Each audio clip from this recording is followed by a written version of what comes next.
Hey there, family and friends. How y'all doing this morning? Y'all probably at church or you done went, said your prayers, and came on back in. Either way, give him your biggest praise ever today, every day. It's supposed to be. Been sloughing and slumbering, chilling out, I ain't even looked out the window yet. Let's just see what's going on out here.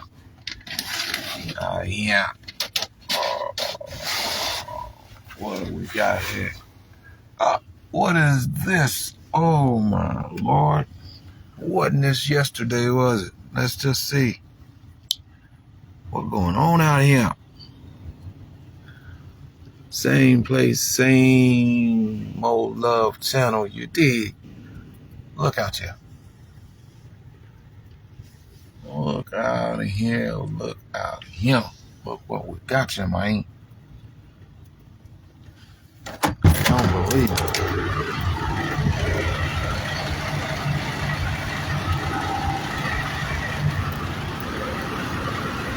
Said no, bro. Tell yourself no.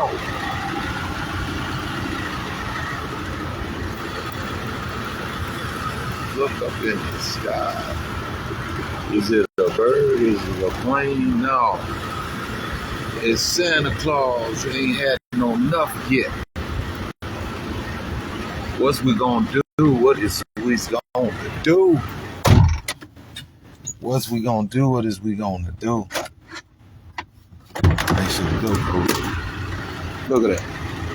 Piece of ice. Going back out there here. Be free. Lord. Would you look at that, y'all? So you women ain't lying when you say. So you women are not lying when you say you fell asleep and woke up pregnant. You was probably so dog tired you just that hip went up in there, that left or right hip went up in the air, and you just said, fuck it, get all you need. Get all you need. Long as I can sleep, just don't wake me up. Huh? So this right here make a believer. What'd you say? Do what you want. I'm just don't wake me. Don't disturb my sleep. What you tell them? Say just smooth, get some ass, and bust off and leave me alone.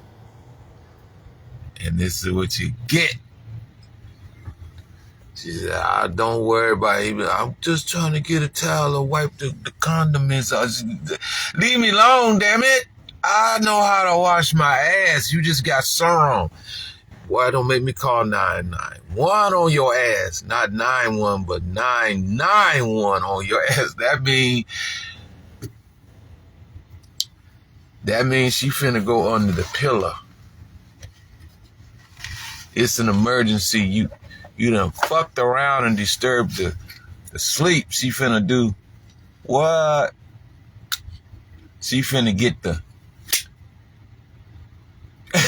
she would go she said you ain't gonna have to worry about it no more. She finna cut that fucker off, man. The 991 means she might come out from under the pillow, man. That's what that means. She might get at you and be like, boy, I done told you, boy. You dig? So don't think a man ain't sensitive to you women's needs. You dig? We ain't sensitive. We as men are. Let me explain this to y'all, man. I know there's a limit to it. But you got what we need, baby. You got what we need. Use man food. You dig? Your food for a man. God made you. But, you know, at some time, you got to regulate our appetite, if you will. That's today's sermon. Man controlling his appetite for the pie. You dig? She said, no, I don't be bothered with all that licking, all that doesn't sticking. They leave me alone. Yeah. And she might be in a real comfortable zone. She gonna, you know, just don't disturb her sleep. It's a tranquil thing. That's closest to God, is in the subconscious state. Remember that. Don't the world just go better if you try to make it simple? Don't it? Need all that help, extra help. You know. Being sensitive to the womankind, to her needs. Love ain't just jugging, and jugging, you know. No. It's a procure. Let me make sure everybody understands what a procure is. He's a PIMP. In layman's term, a pimp. You know. And older men, they rock this too. An older man. You know, once you get over the hump of being young.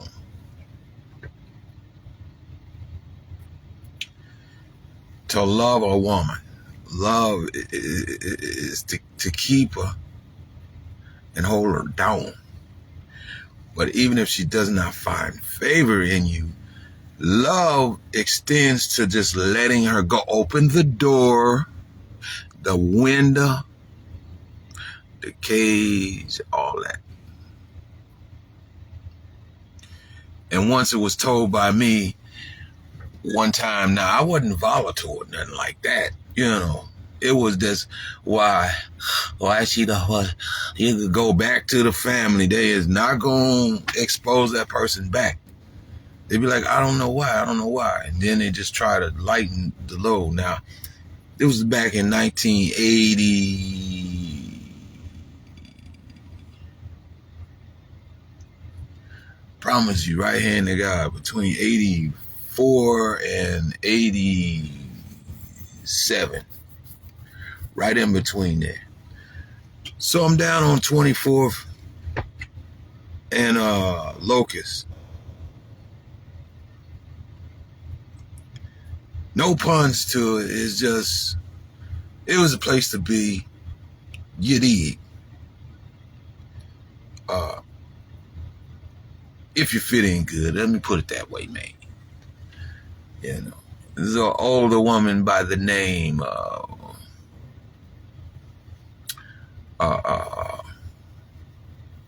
she didn't like to be called her whole name. She didn't like to be called Josephine. She liked to be called Josie. Just cut it short, Josie.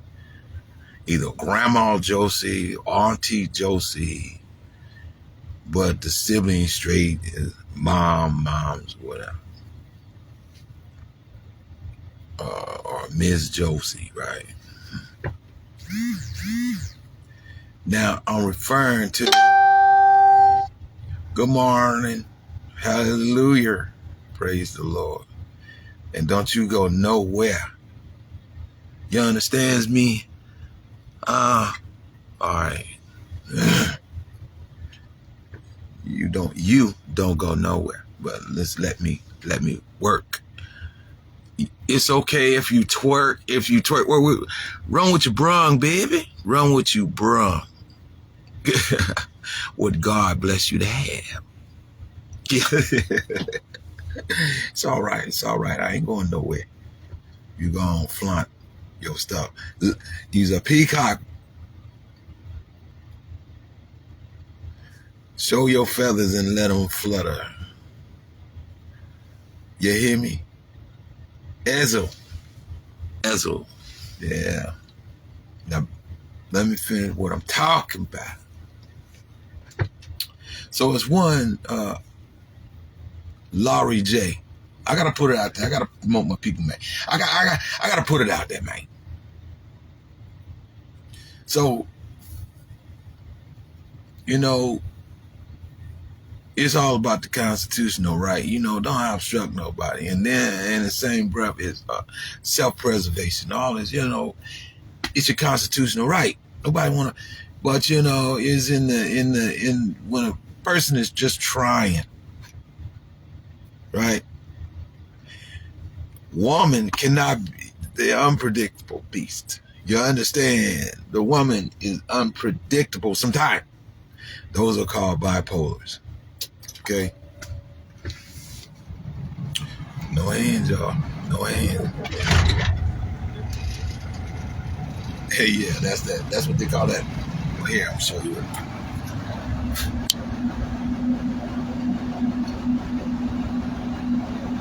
And then that, and then you,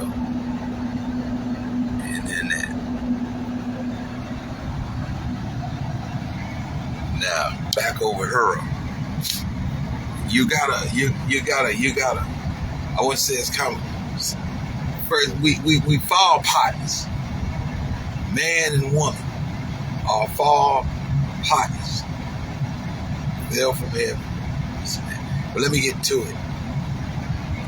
No, I wasn't volatile. I didn't whoop nobody, but I was that young guy trying to figure out what's wrong with the woman. Everything good over here on this side. What is going on? Why is she treating me like this? So my uncle just said, listen, if a bird, take a bird for instance. You have a bird and it's in a cage. Try this one. Nice, pretty, exotic bird. What kind of bird? Whatever bird is your bird, right? Supposed to be.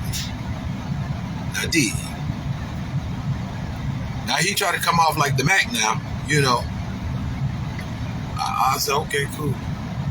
Leave his name, but let me see. There's Terry, Jerry, and then the cousins are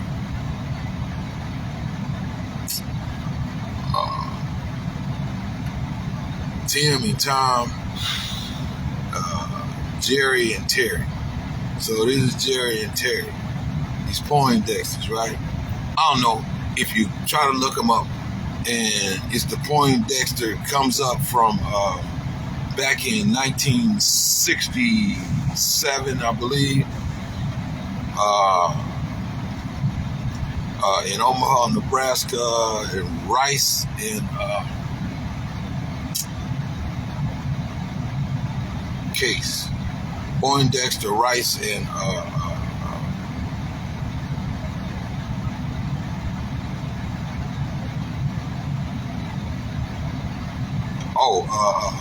Peak.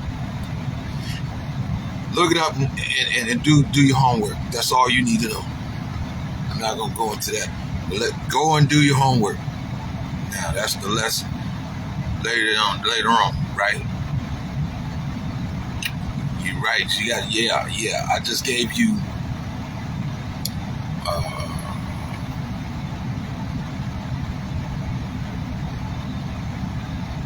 your syllabus, so go on, get with it. All right, now, listen. So, Laurie done had a baby. Laura and a baby. Tupac hadn't made none of that yet. Digital Underground wasn't even live. It wasn't noticed or recognized yet. But it's her first child, and I was in her life, in Laura's life, right? So anyway, the uncle was dropping it like this because he didn't, he didn't want to lie to me, but he wanna tell you shit. It's just what it is. But since you a good dude, you ain't all the way fucked up. It's the politics, right? So he said you put it in a cage and open the door.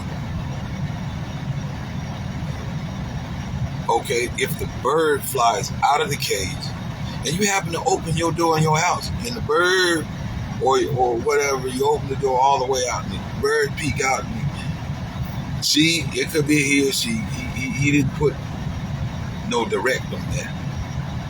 Happens to fly away, right? Flies out the door and goes somewhere. Now, this is the lesson. If the bird flies out and flies away, but never comes back, if the bird comes back, it's your bird. You already know you don't got to keep it in no cage, right? Or close the door, lock the door. But if the bird flies away and never comes back, it was never your bird.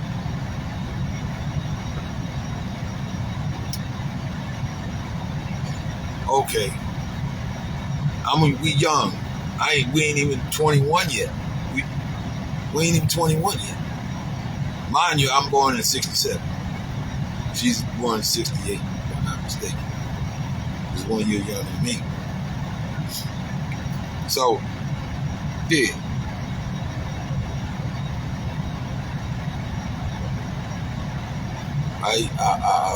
And it's not like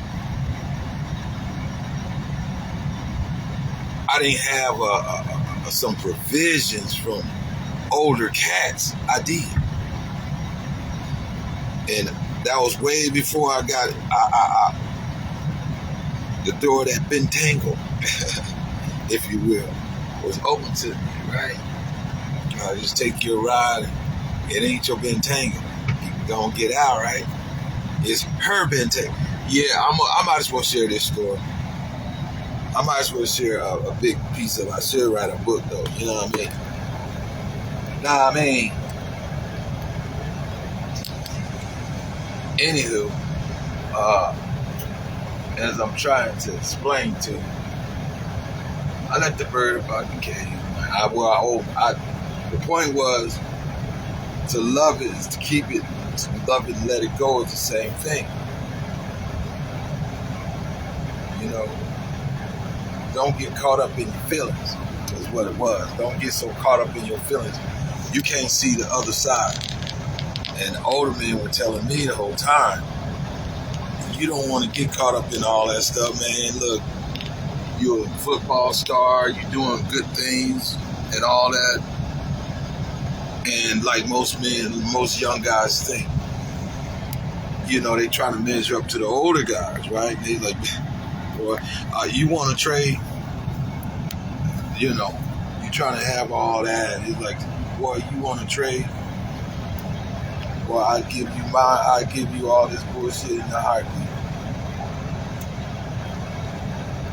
I trade places with you. They wasn't lying, man. You know, from pappy to uncles, you know what I mean? It's real talk, man. But anyway, I got into it, man. I let the woman go, man. Yeah. I moved on, let it go. It wasn't easy. I kept trying to link up to it, but mind you, I didn't do no whole bunch. It's just keep trying to approach him. Give me a chance, boo. Give me, you know, type of thing. Just begging. Well, once a person made up their mind, once a person has altered their feelings, so it went from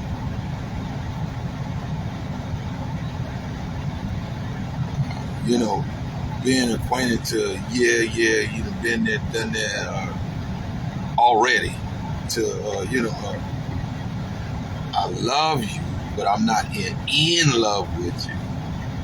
Mind you, I was a young nigga then. Little did I know,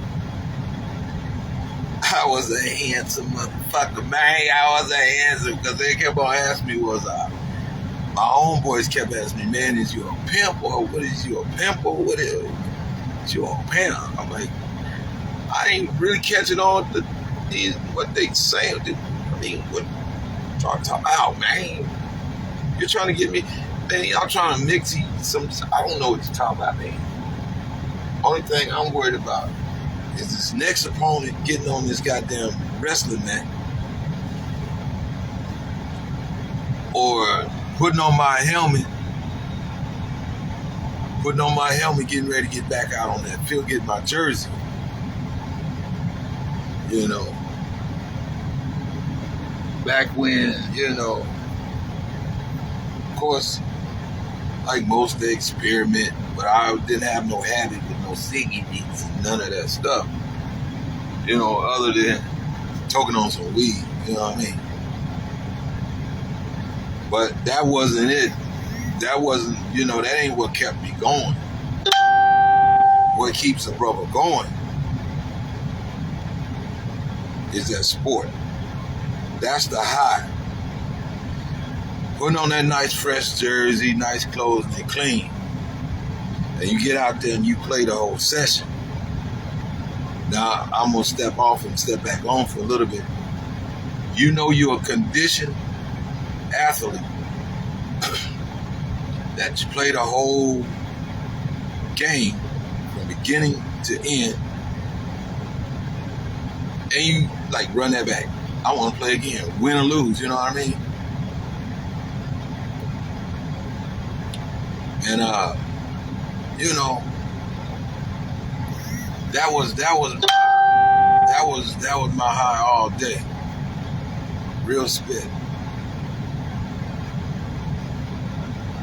That's what got me on. And to compete and be fresh, you know. Something to eat, you know what I mean? Something nice to eat. Yeah. But make no mistake. Young man gone. Old nigga here. Fresh out of the bottle and I ain't going back in. And I ain't going back in. Shit. Old nigga here and I ain't going back in.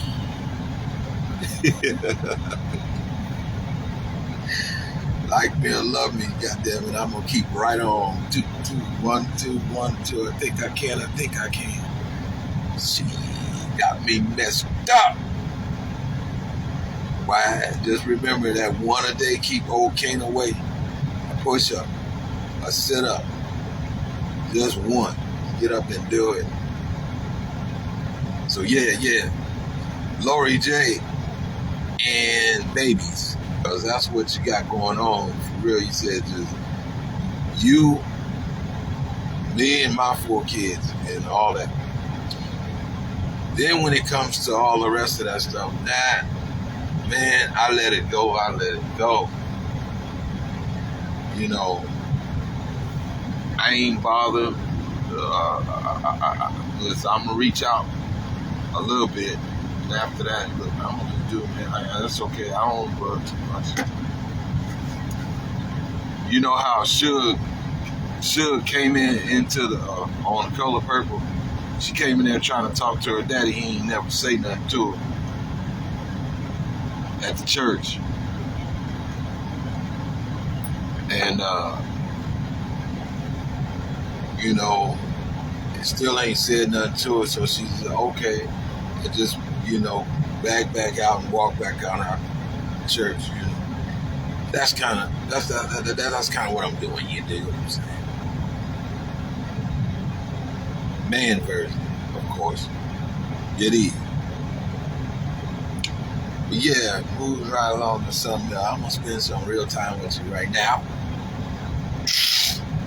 You dig? Anywho,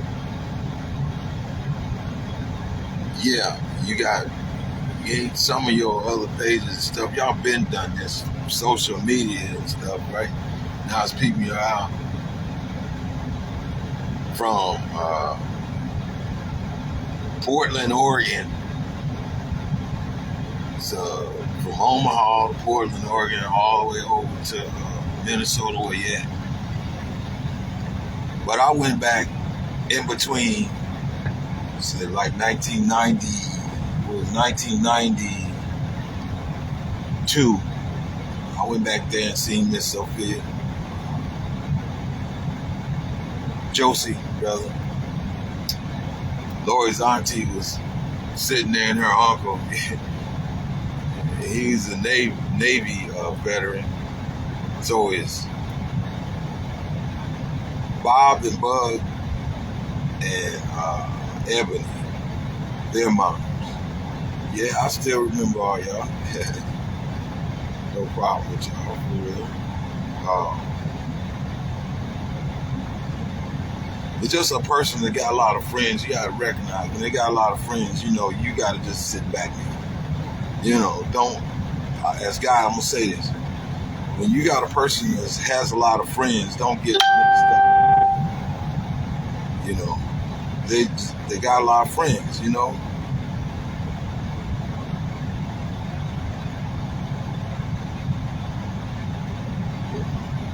It take you some growing up, you know, growing up. That's all I can say. Just growing up and maturing, you know.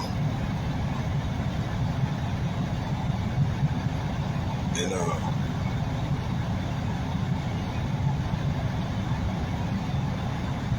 for Lori J, I'm gonna tell you, yeah, I'll still come and hug you and lean over on you, on your neck or cheek and kiss, right? As they say in the Bible, right? Just wash your cheek.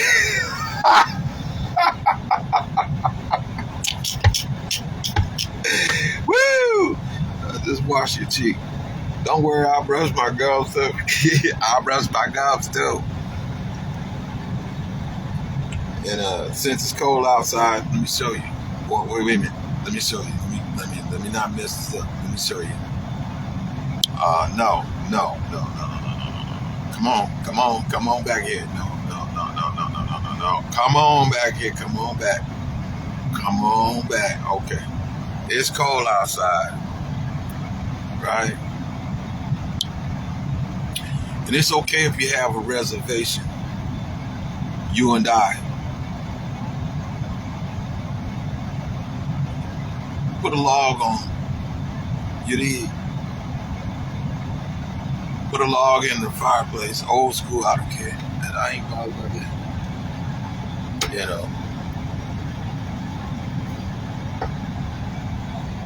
If only for one night.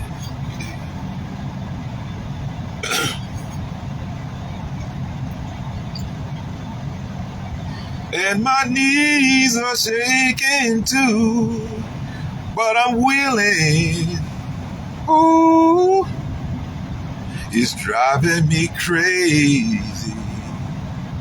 'Cause in this empty space, and I say with no disgrace, I'm asking.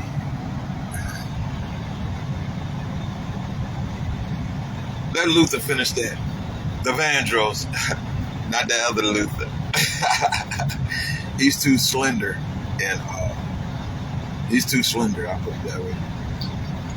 And he don't look nothing like Luther the Vandross, but he got his name.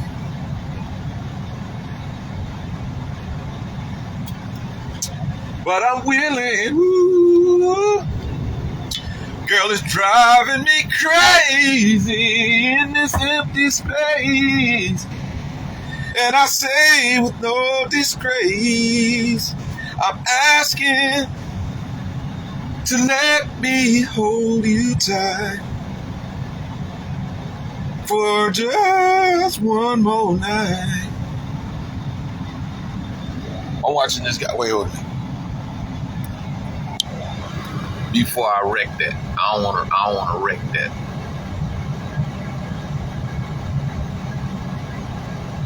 Plus, I just been having a little bit of taste for some Lori J lately. I don't know why. Can you tell me why? Yeah, I don't want none. I don't want your. I don't want none of your. I don't know what you would say. I hope it turn you on a little bit. Why? Because I'm me. You knew me in my prime, in my Optimus Prime. And I was swashbuckling with all the other guys. I'm going to tell you that right now. I had been conditioned to hang with the bigger dogs, you dig? Say, who's the bigger dogs?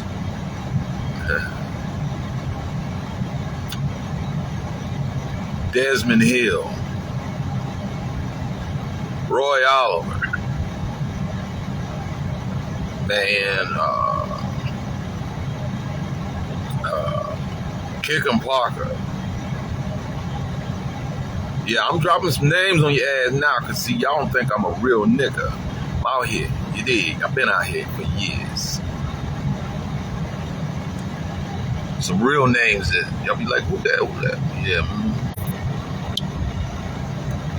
it is.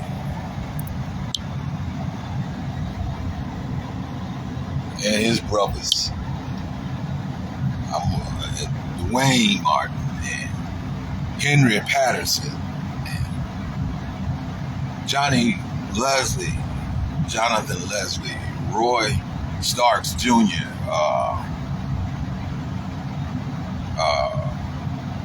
Fuddy Starks. Yes. I said big dogs, didn't I? All right then. Understand me. Where I come from, you dig?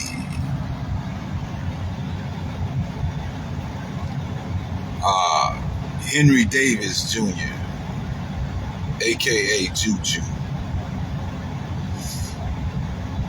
He left all his legacies in Tampa, Florida. You dig? May God rest him soul. He was actually, let me tell you something, my cousin, I'm gonna step off. Let me tell you something, Henry Davis Jr.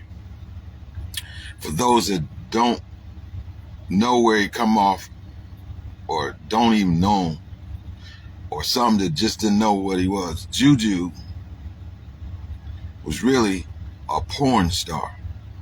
A real motherfucking porn star that never got recognized ever. I'm telling you the truth. If he could have got over in there, he'd be rich, man. He would have been rich long time ago. He'd have been in all those old films and stuff back in the 80s and all through there, man. Yeah, for real. But let me move on. Big dogs, man.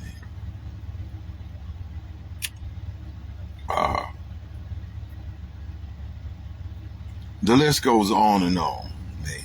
You know, some princes, right? Tim and Tom Prince. And then there was those dancing brothers. There was about 4, 5, 6 twin brothers out there that dance along with the Star Steppers. Yes. Come on. Bobby Porter.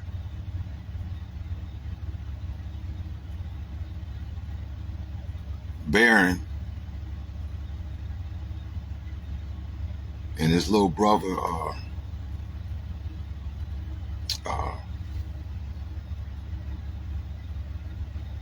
Dallas. And then Anthony, that ended up, he was in the house fire, cold-blooded.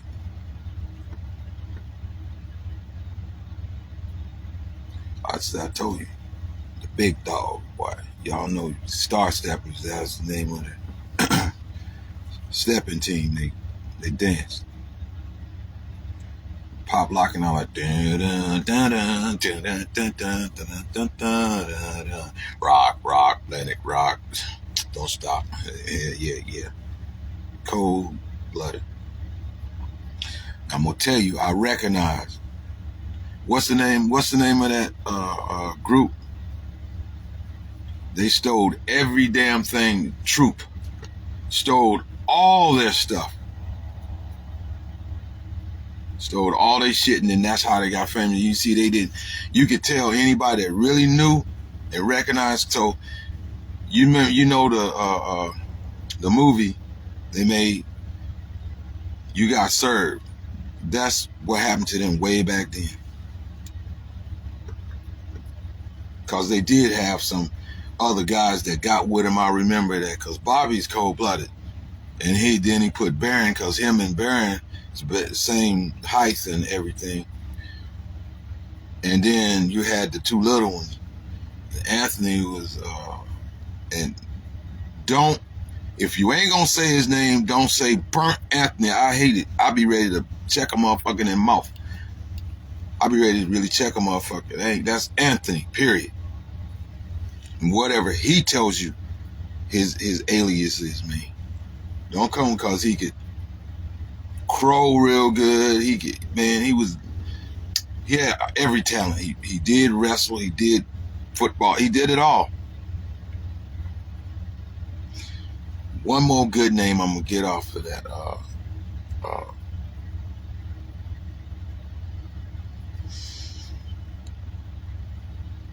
Two or three more names are Dwayne Ross, and then Knox. I'm giving y'all some real spit, man. And damn.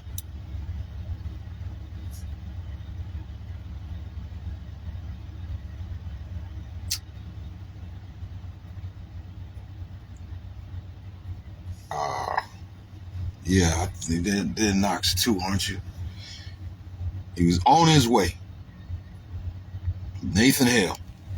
Played Nathan Hale, him and his brother, right? He played basketball and he's about to graduate. This day he decided to go across the street to the town and country over there and to get lunch. And somehow he ended up getting hit by a car. And from that point on, that's been it. Now, once I leave, it's just so many names, man. But you're Knox.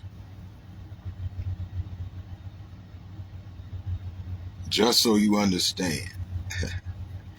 It's too much talent to pick one, baby. I understand it was a smorgasbord, Glory. I understand, baby. But that rabbit cat, man, Robert, really, nigga, congratulate you. They can come out talking about, you should congratulate me. There's not a chicken in every pot.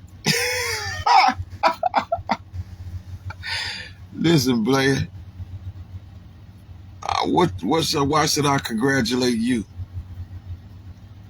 Because you stole some moments, man. You got right in there and stole the moment, man. And in person, like, none the least. You wasn't no more than a fly anyway. They got caught up in Laurie's fly trap.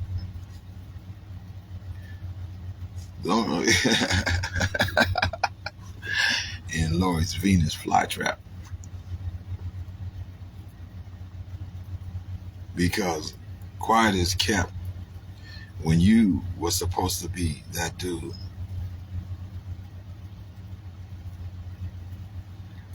I went back down there just thinking I could talk, man. And I seen a dude cocked up in the air, man. Even, what'd he say? He throw it over his shoulder, couldn't compare to this cat. I was Gary knock on the door now, you know, that big old window on the porch, you know. Gary knock. Oh, I just turned my ass around and went back down the street. Mind my own goddamn business. After working at, what was it? I was working with Big Andy Watson. That's another big dog. You understand me? I ain't got about nobody rip.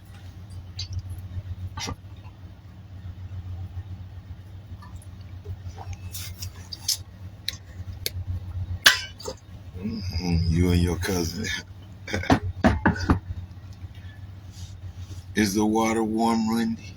Big windy. Big windy. Anywho, man, let me tell you something.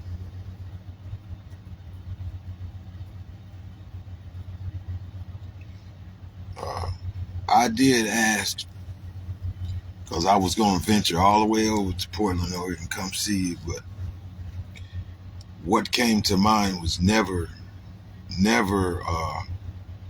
run to a fight. In other words, yeah, that would just been a cool. You can't control what nobody else say. Now I asked the grandmother to relate a letter and a message and ask her to come that way, because I was going to come that way. But I decided not to go that way because, yeah, I didn't want to get it. I didn't want to turn your ass back this away. Nah. I ain't want to get caught in no fuck nigga shit. You know what I mean? It just don't happen that way, you know what I mean? Partners might not like, yo, fuck this nigga, I don't know this motherfucker. I don't want to get into nothing like that. So that's the reason why I didn't come to Portland, Oregon. Even after they said, it was cool. And I think he was a nurse or something even then. So I left it alone. You dig? Left it alone. But I just wanted to give you a little bit of attention, even if won't do nothing. That's all it is, just giving you a little attention. It don't got turned into nothing. We're both adults here. You got your life. I ain't trying to be in it and destroy nothing, because you know how it is. You get with somebody, lay with them, they don't know when to quit. Next thing you know, you got to kick the nigga out of the house. His foot stinking and all that kind of stuff. Besides, you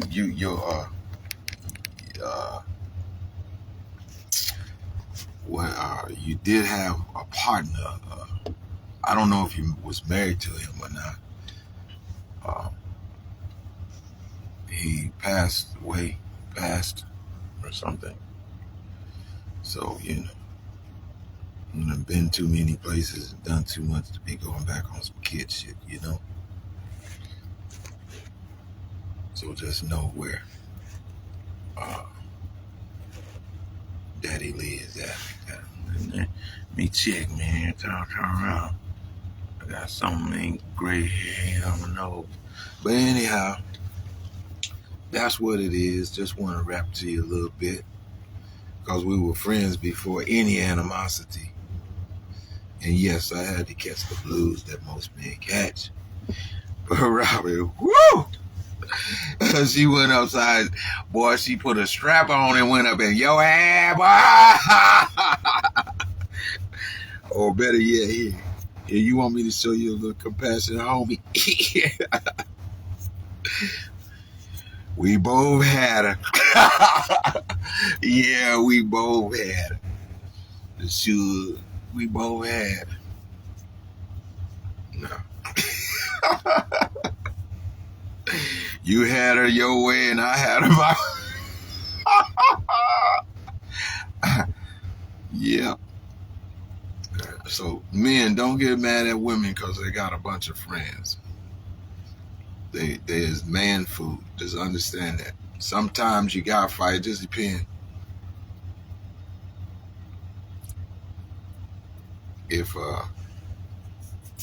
It just depends on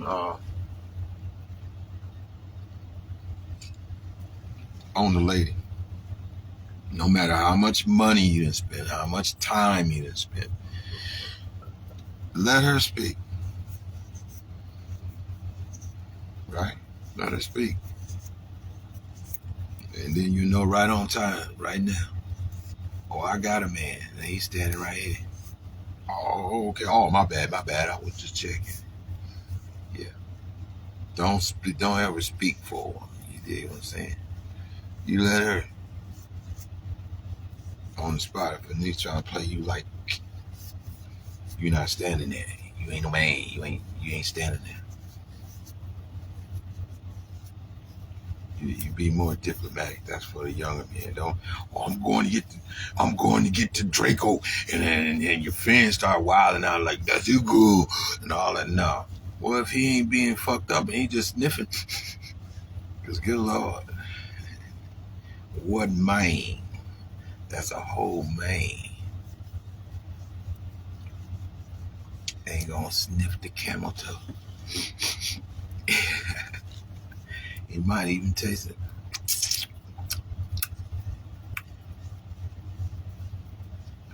Turning the house on. Ooh, smokestack like me.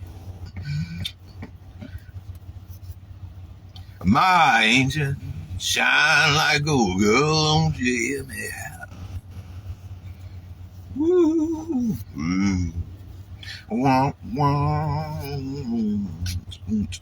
wow, wow.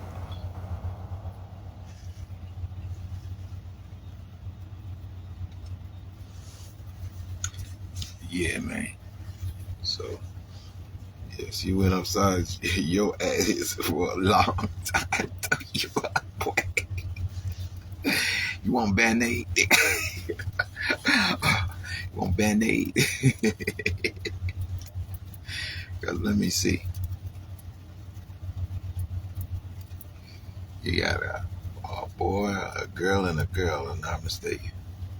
And the last one, she took on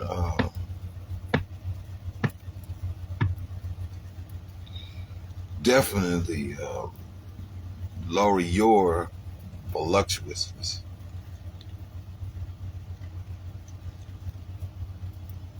I looked at the little thing. I said, damn. And just being full and everything like that, man. You know. But however, make no mistake, off flip, nigga, you know, digger. The real Lil Laurie. Lil Laurie is none other than Chantrice. Look like her, act like her, and then, well, I don't know. I digress. But you know, fruit don't fall too far from the tree. They all, and what I mean by that, ain't none of them dumb. Because the Lord is very smart too. How would you say, intellectual, if you will. Like most people, they eventually, man, they always hungry for knowledge. And some of you people, you should understand this, especially young people. Knowledge is vital, right? When you get done and you finally remove all the reservations,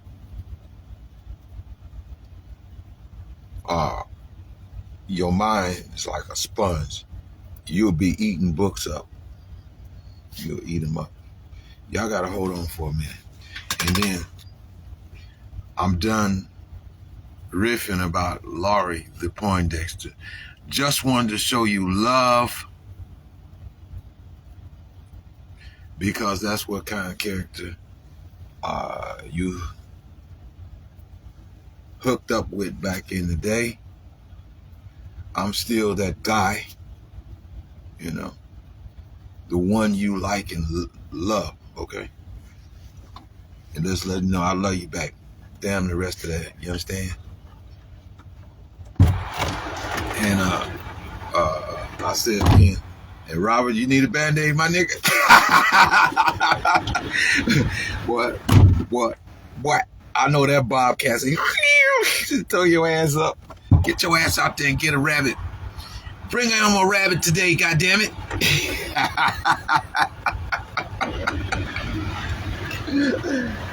I'll be right back. Gotta drain the wheezer.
Did you miss me?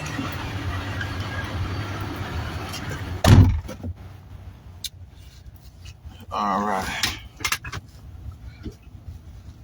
As he said, did you miss me? He told Martin, he said, yeah, Martin, we have a pond out back, man. Go fishing, catch catfish. They're delicious. Well, come on out to California, man. I'll put you on my show. Anyway, yeah. So where it's at, we all adults. That time went on for us. And we are the survivors. And I just like to say, can we all just get along?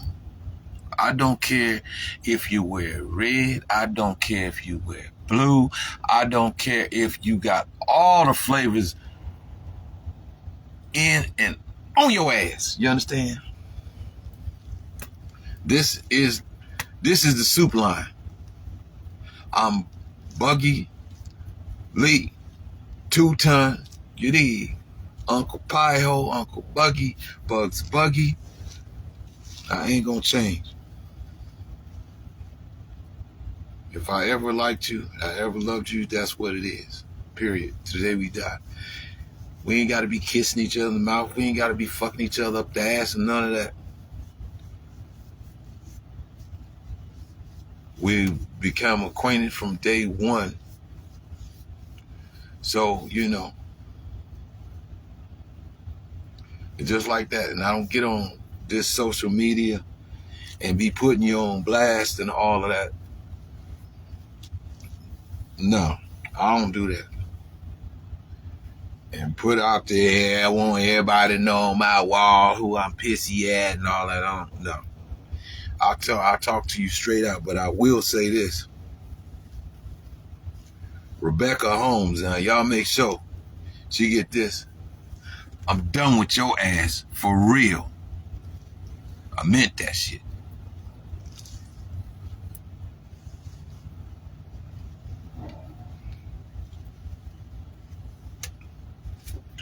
Don't make me Tupac. The juice your ass. Cause you know what? I don't give a fuck. Yeah. That's the only person. Fuck no, man. I need your help for real. And I didn't ask for no pussy. I didn't ask for nothing. I asked you. Never mind. Just like let me not step on my own balls. Well, I gotta put it there, cause you know why.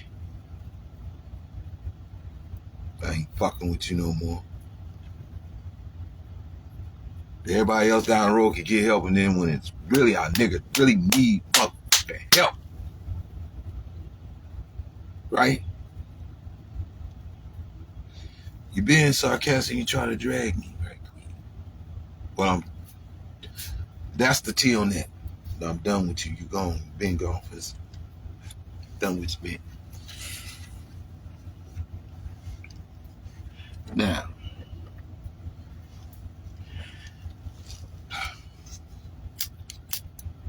it's like this here.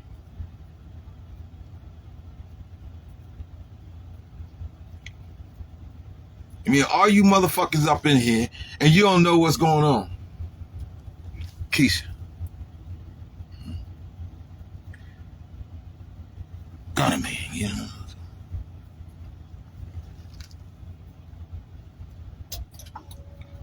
If I had what? Henry, what? If I had what?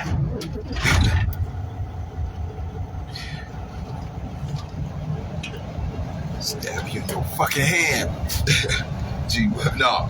Stab the other nigga in the head. They say you gonna let who I'm laying the pipe to get to you? Gee, you bigger than that. And wipe the blood off on your shirt, Henry. This should never happen again.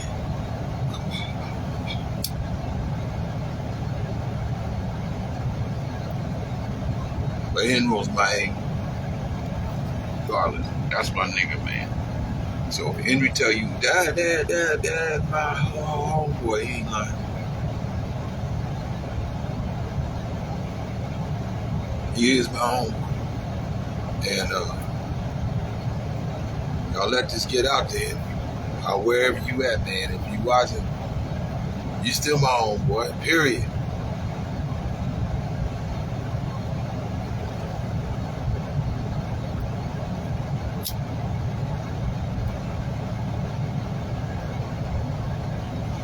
Alright. Enough of this shenanigans. But I'm just letting you know that. See this big ass truck? What's in this motherfucking truck? On the side of the motherfucking road. I asked you for a bonk ass $100 motherfucking dollar. Look out for your man. Right?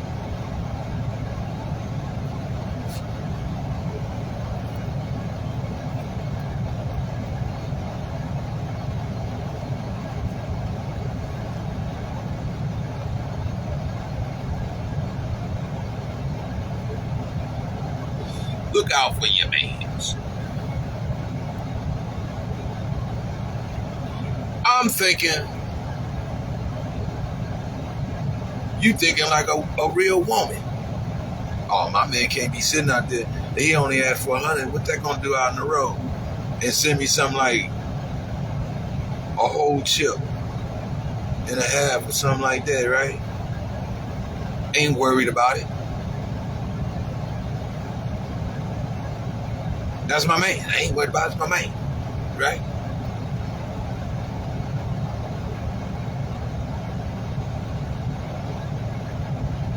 It flipped, and all of a sudden, this is who finna play who out fat. We've been going through that bullshit every other day, goddamn. And I ain't finna. No, come on, keep it on 100.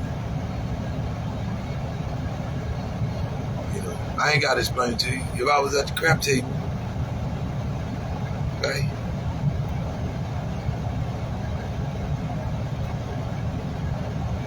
All right. Like I said, I ain't gonna do none of that. I ain't gonna do none of that, man.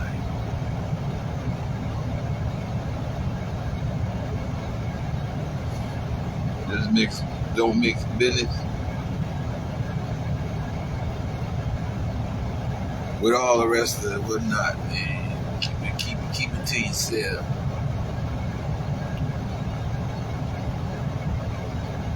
I should be like the grown folks channel on YouTube. OG Ricky, too cold for you. Yes, the old man.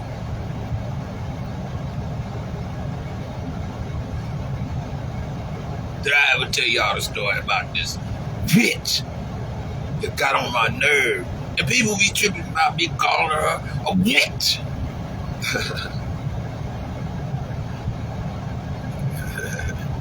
No, I ain't. You don't want no piece of him. And I'm going to digress because, you be no. But go check him out. The Grown Folks Channel on the YouTube. He don't want no sign about no 100. He keeps it 99.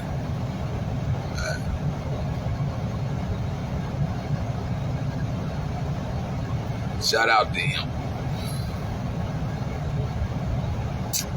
But no, this the soup line.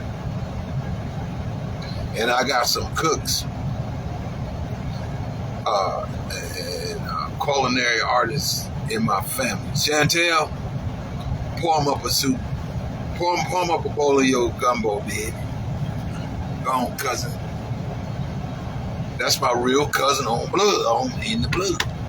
For real. Real deal. You ain't tasting no soup. She keep the pot full at all times. It's cornbread to go eat. Yeah. They thought what they thought. What they thought about me over here. And that's crazy, man. I had to get in you women's ass because that's crazy, man. How can a family member cousin, a female cousin love on you better than your woman do? Goddamn.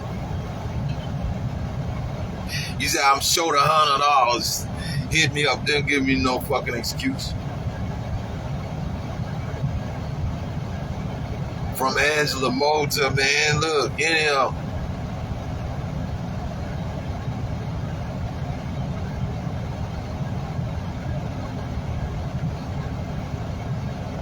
You know, and I, you know,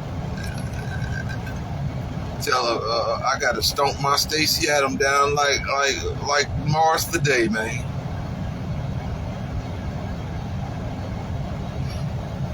You must don't realize what position you are in. You're in the best possible position you ever be in. Whoa, what's the matter? Your drawers on too tight? Well, let's have some action. I want perfection.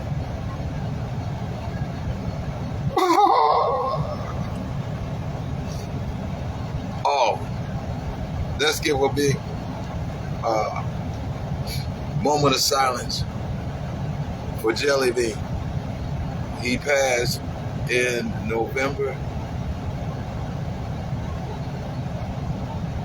of the original, the original. So I'm gonna give him a whole minute of silence. Go ahead, bow your head, or just don't say nothing. Let's see. Starting right now.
Tat tat tat it. Boom boom boom boom boom boom boom boom boom boom boom. Boom boom boom boom boom boom boom boom. Ah! Go ahead, Morris.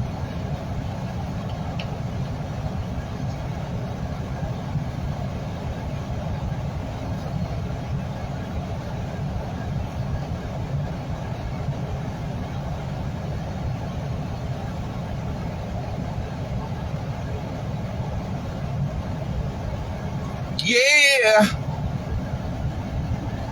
Drown. Check it out.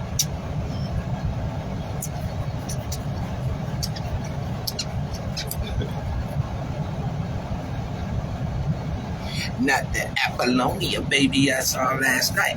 Shit, I got the number right here.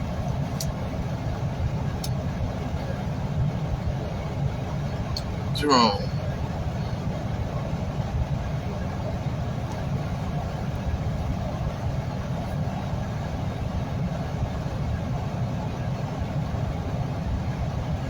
Yeah.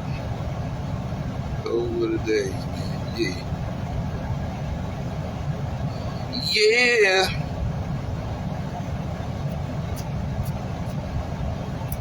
You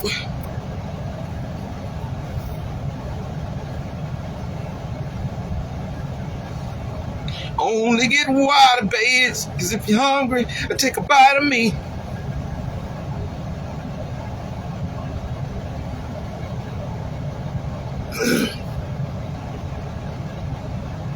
Come on, Johnny. From day one, you look like his little brother or something. Or some kind of way family. For real, because everybody always wanted to be claimed they your family, was 9 times out of 10. To be honest with you, shit. You do got a lot of family out here. And you happen to be from day one. You from Minneapolis, Minnesota, St. Paul. We was in the same class, Lewis and Clark. Yeah, about 7th to 8th grade.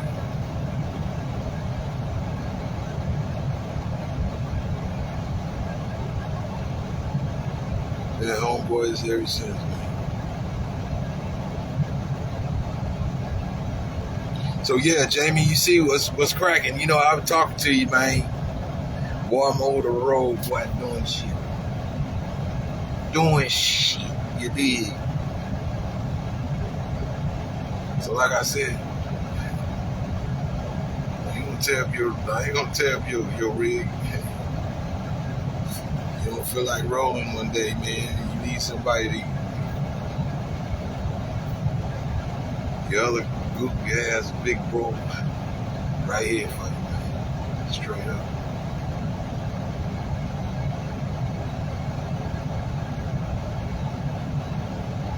And Loretta, what's up, baby? You got big and juicy. I know the men can't get enough of you.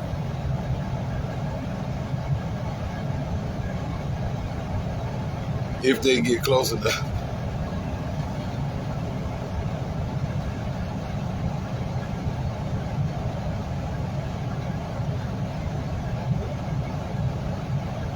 With you, they only got about 10 seconds flat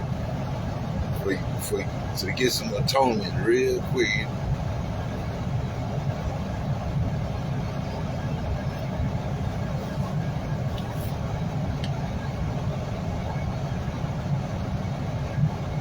Yeah. Let me see, whatever else. Other than that, on my channel ain't nothing but a gangster party. You dig? So if I let you in, you know,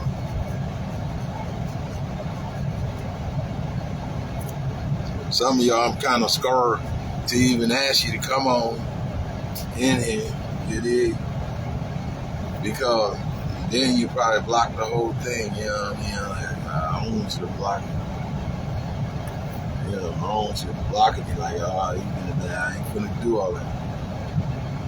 Just come in and have a seat. And then you don't be afraid to talk. Do what you do with other people. But, you know, I would only hope that,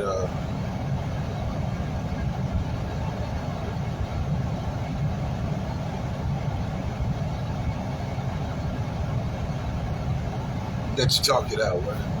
Although you ain't got to go extreme where everything's dying around you. So shit, everybody's going. So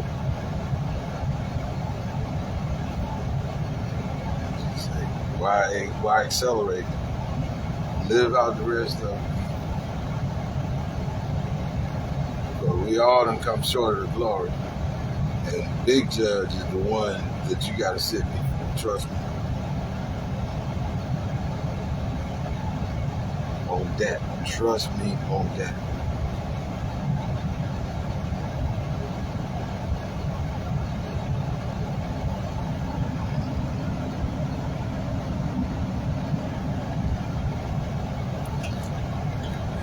He is mine.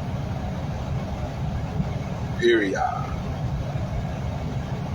And his son Jesus said he gonna be waiting right there. He gonna be waiting right there at the gate.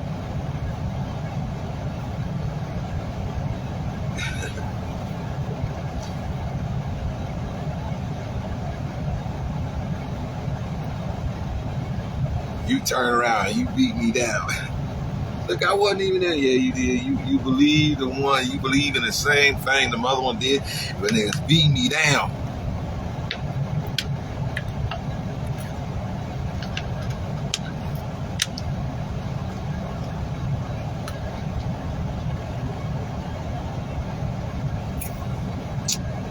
But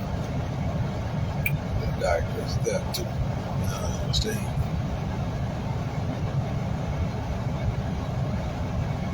Again, this your main man Mo Love coming at you live and direct in the snow, baby. In the snow, baby. Boosie V. Collins. What would you play on a good day like today?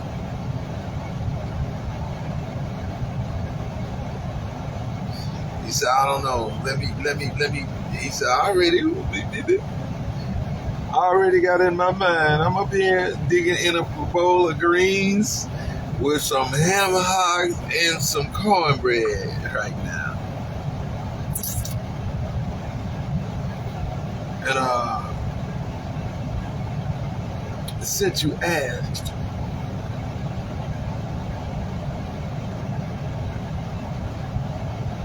just give me a split second to enjoy my bowl of greens and keep looking and stay tuned. I'm gonna come with you. All right, George V. Clinton. What kind of funk you got? You said you gonna make us sick, and then you gonna give us the antidote. I'm gonna make you sick. I'm gonna make you sick of me.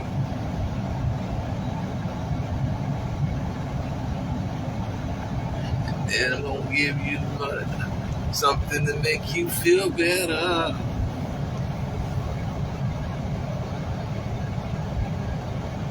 Dr. Feel Good. Yeah. Bend it over. Da da da da da da da da da da. Dr. Feel Good. I got a piece of funk for your ass. Yeah. That way.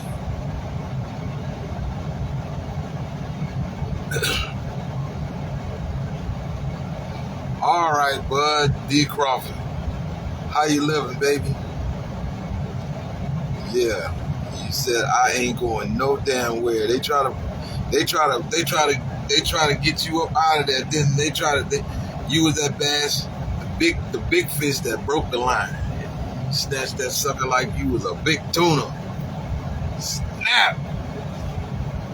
He said, nah, I'll toe up the reel. I know that's right.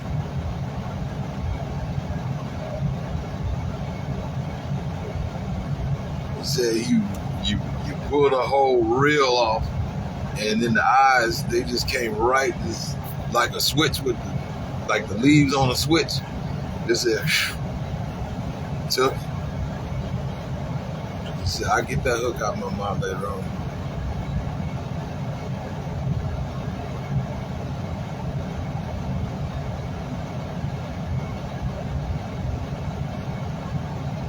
Yeah, and did I mention the big dog? Yeah.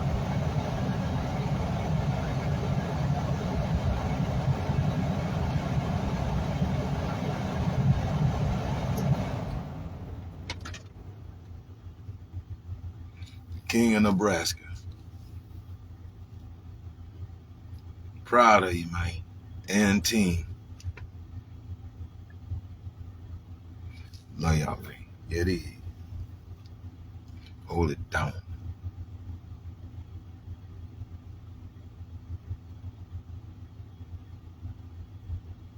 The only thing I say is don't spend another one of your goddamn dollars on that motherfucker now for a brick or nothing else.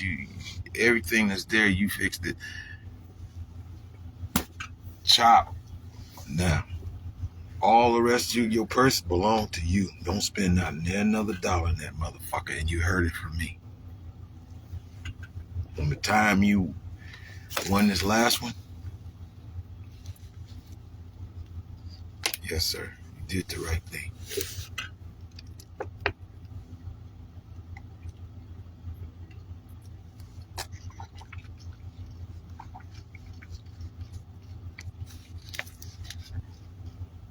Now, who's next? Who else want to climb the ladder? Come on, there's some young ones. Come on. Somebody want to throw the leather. Who want to throw the leather?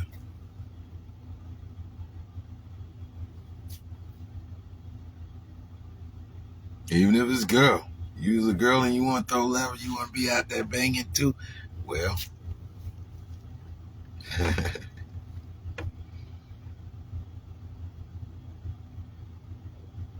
go right there.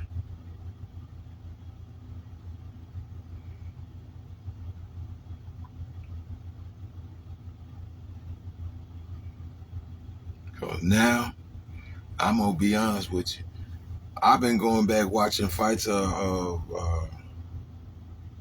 boxers that ain't went that far just to see how far they did go and where they fell off and all that stuff. I'm telling you right now. And they ain't had to be no champions or nothing. But somehow mentioned maybe fighters I didn't. I picked another fighter over them, type of thing. It's real tough.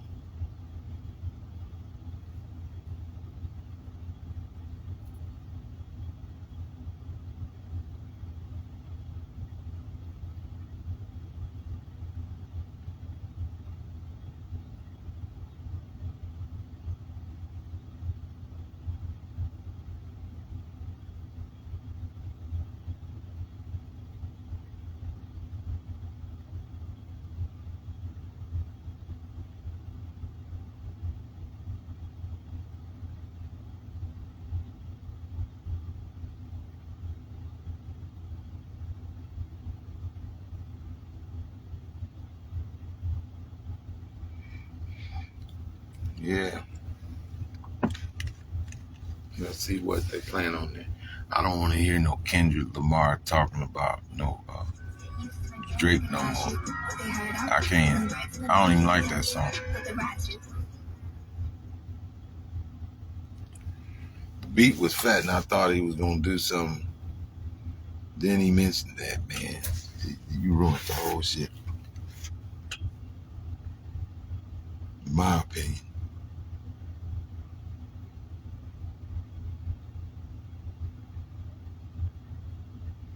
E minor, A minor, whatever. Nah, it wasn't this motherfucker. Nah, it was garbage. I shoved that right over in the trash. And thing about it was, I like Kendrick Lamar's shit, right? Most of it.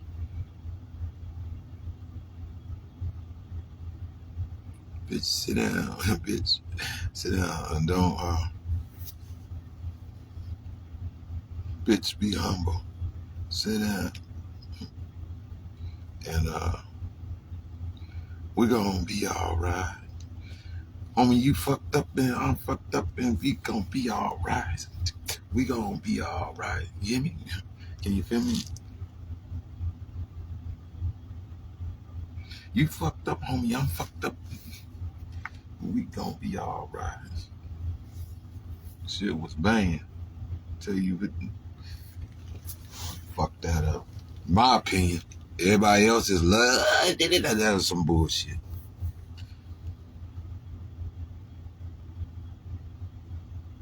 No, you fucked. In my opinion, you fucked it up.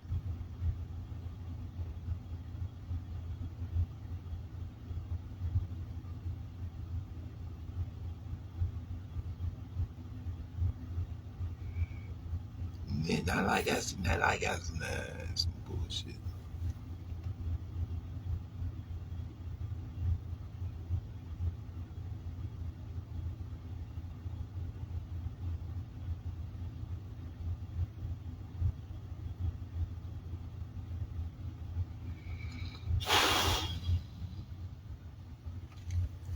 Yeah. Yes, sir. We out here. Like I said, I'll make this delivery bright and early in the morning. Ease over there. Call them and ease over there and deliver this. Real smooth.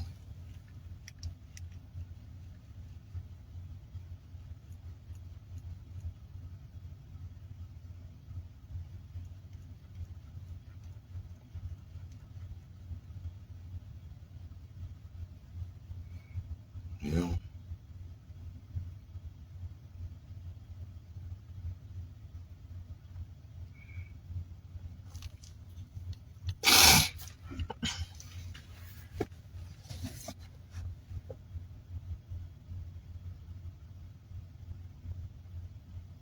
Say, is that what you do all day? Oh, when you was off? Yeah, I don't take no personal conveyance that much. Not according to that, I don't. If it ain't somewhere close, man, then no. I ain't driving around in this truck for free. You know what I mean? Just riding out. It's just park this motherfucker, man, and go out and go into this store. If there's a Walmart or anything close, then yeah, I might go in there and get whatever I need. But I don't just, I'm gonna unhook this trailer and go running. No, I'd rather walk. Boy, I just sit still. This is what I be doing.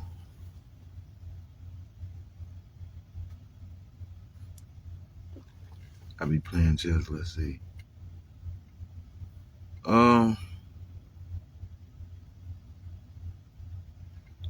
He in trouble right there. He in trouble. And then you got this king getting ready to come down here, right?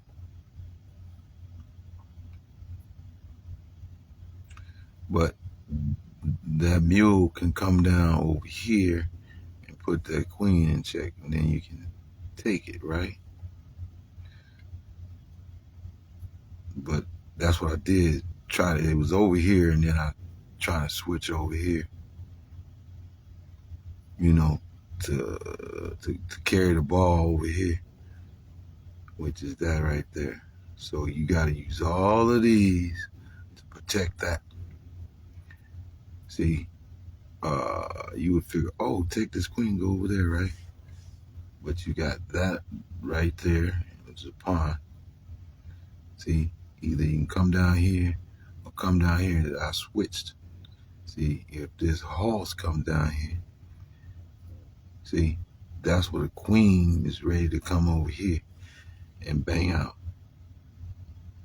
It would have been sitting over here, so I could have done it that way, bam.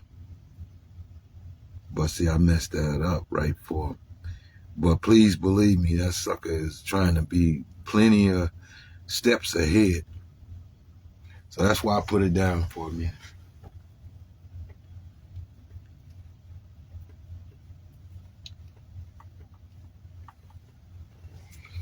So yeah.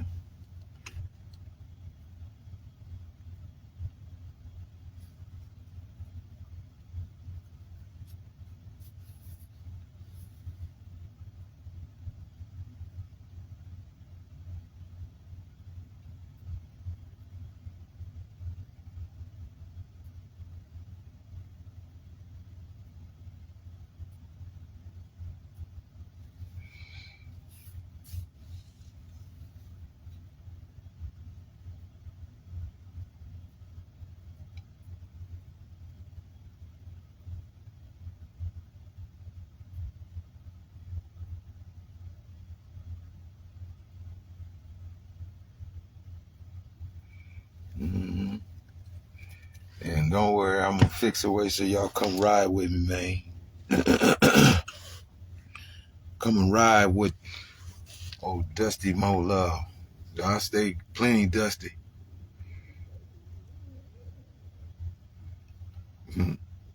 Yeah, the women you should see, they know the difference between a working man and just a funky dog. Hanging, sleeping in the weeds, don't take no bath or nothing. Shoot, these women be on it. You be surprised, man. They want some of that dirt all on them. Care. It's like a cat or a dog.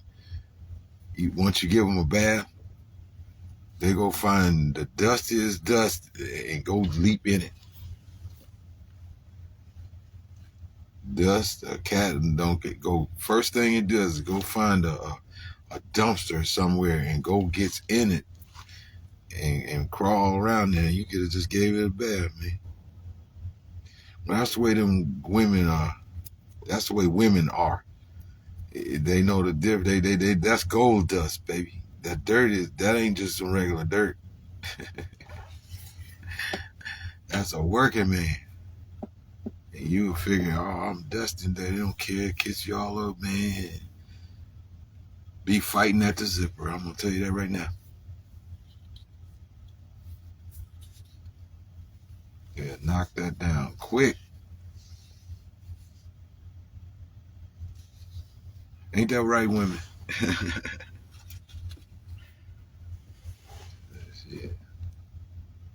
Is that not right? When you recognize a real one, a real man, he can be dusty. Hell, he can be ugly. You gonna embarrass the whole world. Tell the truth. Well, a man is a man, right? A woman is the one that's the prettiest thing. So that's what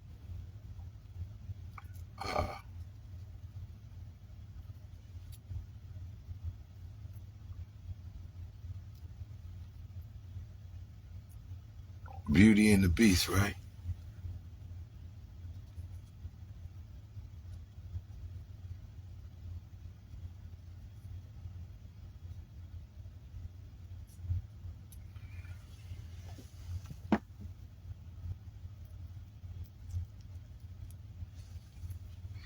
What's up, homeboy? You good?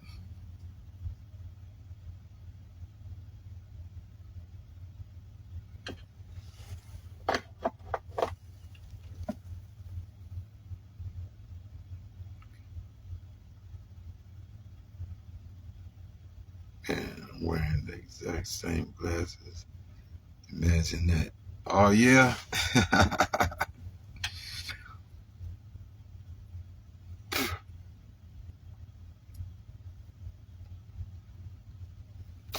What you trying to do? You trying to kick it, homeboy?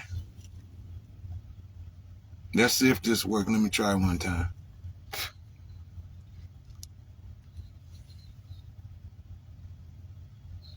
It wouldn't do it. It wouldn't do it.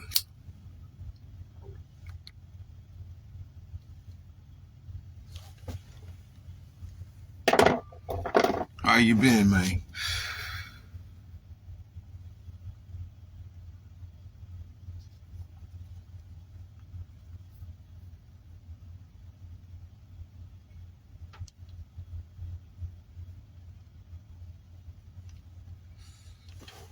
Yeah, so, yep. Terrence D. Crawford, a.k.a. Bud. He ain't lying. His mama used to have it. He'd be right outside. They know to come right down on 24th Street. And that's Millard Park, right there off 30th. If you go over to the north, just go right down the street on the northwest side of that whole park right there. There was a 7-Eleven and 4 Aces pawn shop right on the corner on 30th Street. You hit that, come from, that's where you get your big goats and your them nacho cheese, get the little nachos with the cheese and all that, squirt, and the big goat. and go look out for the cars and go right across the street in the park right there, and there's a pond there. Then on the northeast corner is the Viking ship. It's what it is I want to say a ballroom, but you can rent it out and throw your little parties or whatever you want to have in there.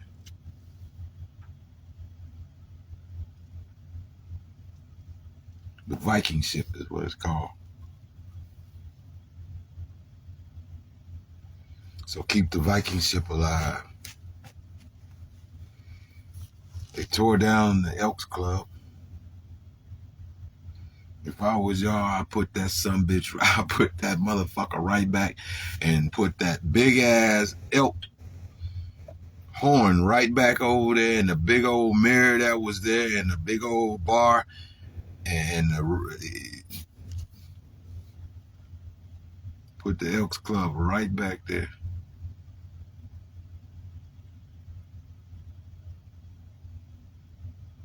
Even if it is Freemason, that's what it is, if you don't understand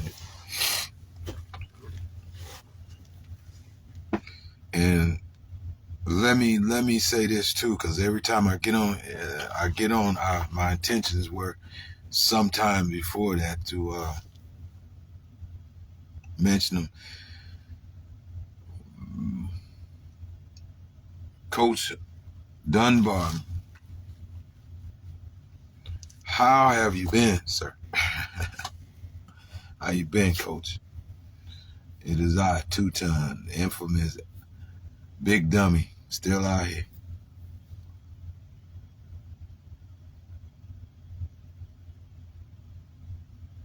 Yeah.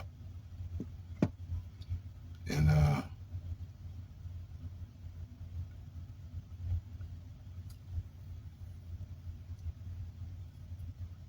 Mr. McIntosh. And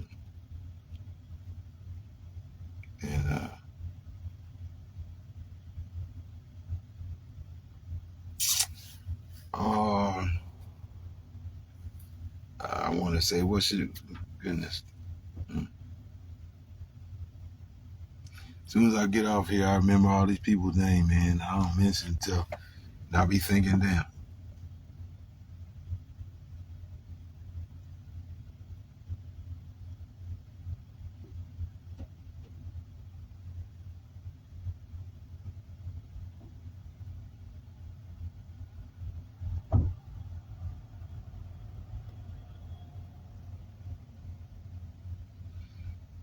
Big ups to Jab. What's up, Jab? You up there living large, ain't you? Yeah.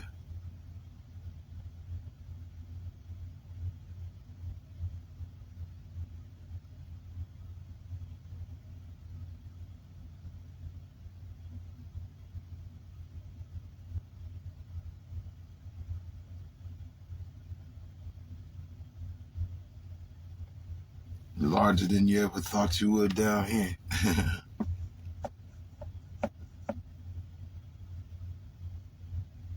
And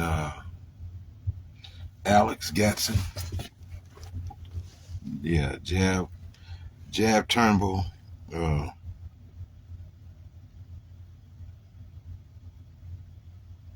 Boy, you got my brain.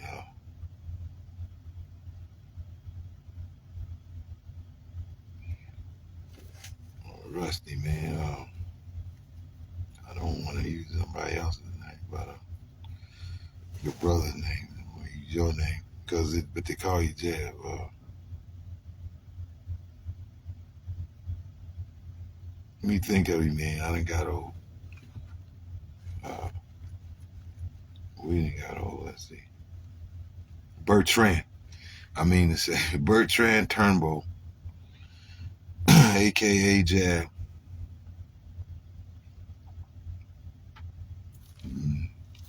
You're living large up in heaven.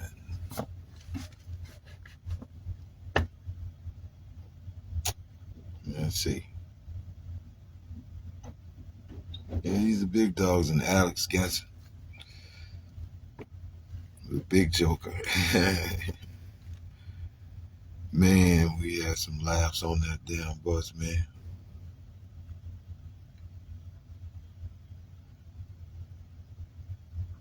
Bobby Bass. How you living, boy? How you living, big dog? How you living?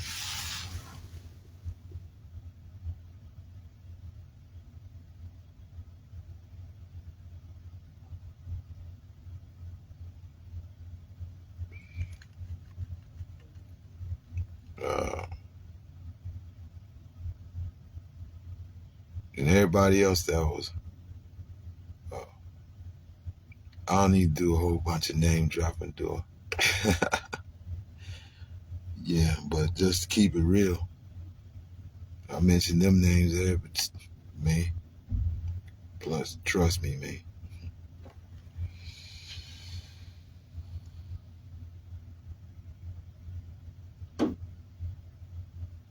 You know, I was out here, man.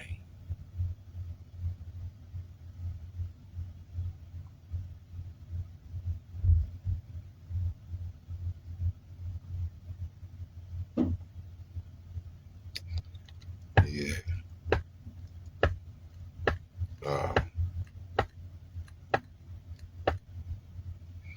And the real Sporty J, I ain't seen you, man, since. So that was another athlete that didn't get to come out. He was right there. Now that's Bedford Market. Bedford, 40th and Bedford. Bam, all down through there, yeah. All these are athletes.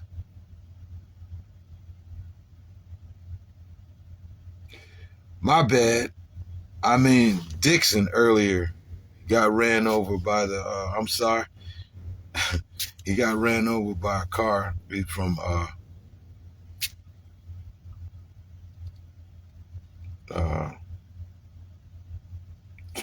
coming from Nathan Hill going over to Town and Country.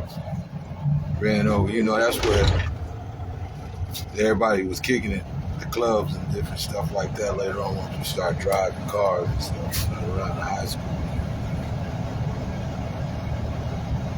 Yeah.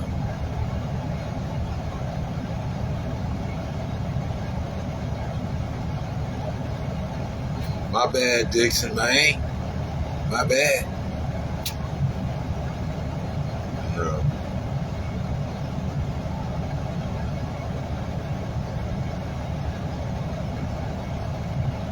Big John and all of them gonna grow up in Sugar Hill. Everybody should know. And big ups to Charlie Cunningham. And I don't know, Jackie Cunningham.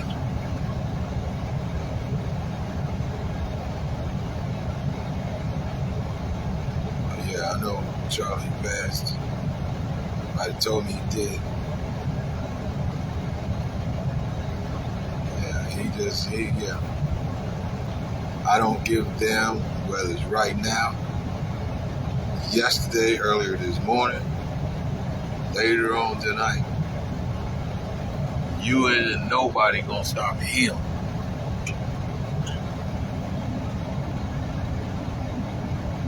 Ain't gonna stop hims from having at least up here. Period. That's to the Cunningham tribe.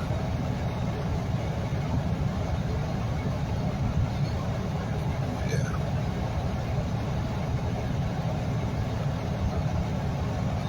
Everybody over in there. 40th and Maple to Benson High School, man, Monroe, junior high. Gallagher move. Swimming Gallagher.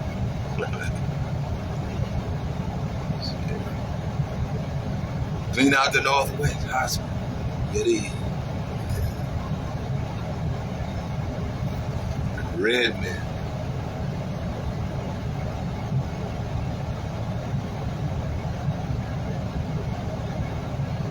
Leola's record store used to be right there on 33rd and Parker, and then she moved over on Redman. What was it 45th? 45th and Redman. Then she went up on Ames.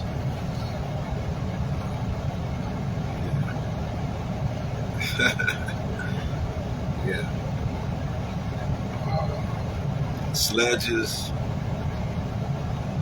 Pay homage to all that man. Look.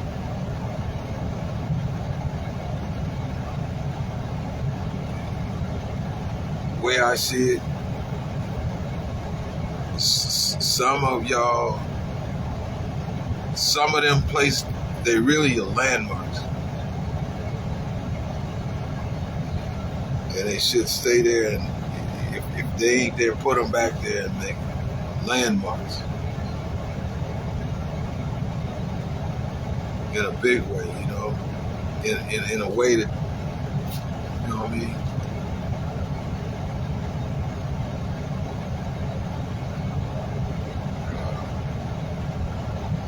Ohio Fish Market on 16th Street. Bestburg, that was the after hours. Stay open all night long. Then that little drive-through right there on Benny. But you got family right there, Lionel's Southern Delights. Maybe you ought to get that. Shit, hell, I'll probably do something, try to extend it. But yeah, grandmother's house, that was another thing to me is a landmark. Because across the street, on the corner on 16th and Spencer,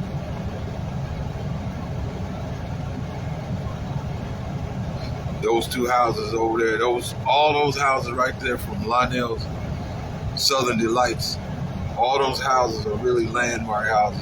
One on the corner, opposite or across the street, and then grandmother's house,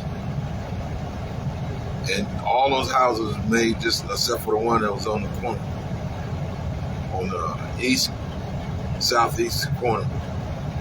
All those houses were built all the same. Mr. Snow had them houses, or yeah, something like that. All them lots from, yeah, right across the street from Southern Delights. It's a restaurant. Go in and sit down and get you the best meal you ever tasted. Burgers are not dry. They're big and thick and juicy. And cheese is melted on there. Onions, tomatoes, lettuce. But you tell exactly what you want. It's going to be juicy. Good eat. Not only can you sit down and get something to eat. So if you can't come get it, they bring it to you. Lionel's Southern Delights. And don't you be forgetting,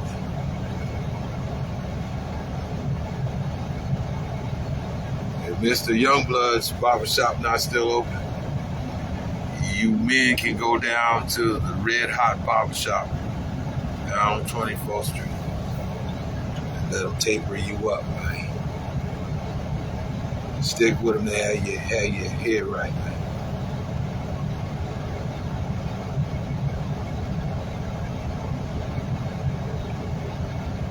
And from south to north, from north to south, all of 24th Street is the Black Wall Street of Nebraska, Omaha, North Omaha, Nebraska. Remember that. Generations coming up, y'all, youngins, you need to know the truth. Omaha Star and all that. Across the street is Skeet's Barbecue. If this, what you want to do is you want to go over there. If you have to dismantle it and put it back together, it'd be Skeet's Barbecue. It belongs to North Omaha, Nebraska. And fix that barbecue like it's somewhere similar to the way it used to taste back in the day at Skeet's Barbecue. Yeti.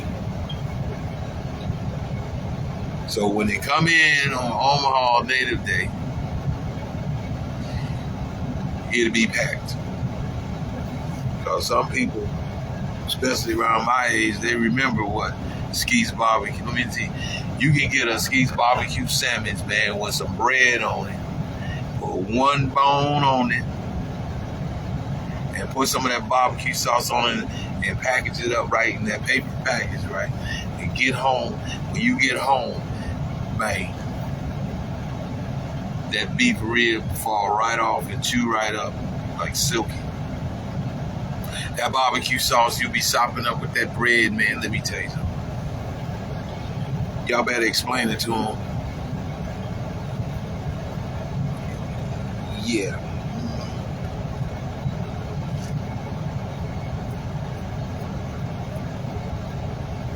If you thought Baby Ray's barbecue sauce was the it, you in the area, but that ain't Skeet's Barbecue sauce. Hold on, y'all.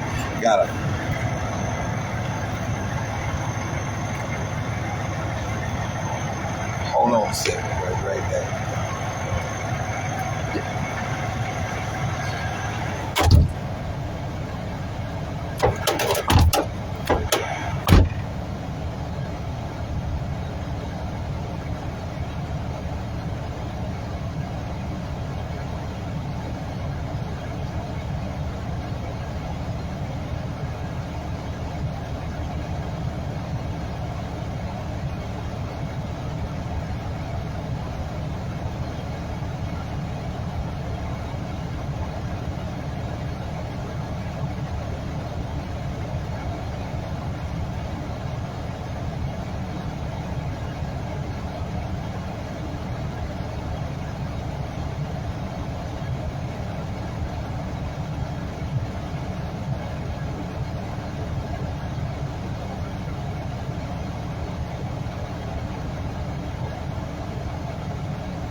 Alright, y'all.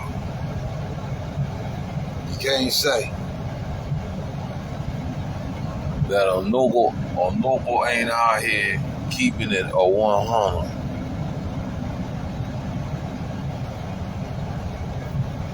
Keeping it 1,000.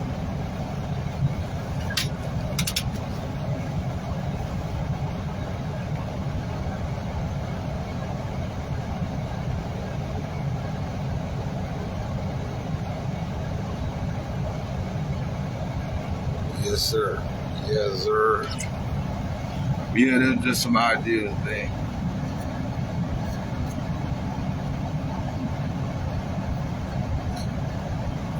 And to the Parker Street Nation, Miss Pope, where you at, Miss Pope? I've been looking for you. Miss Gunn, Miss Jamerson,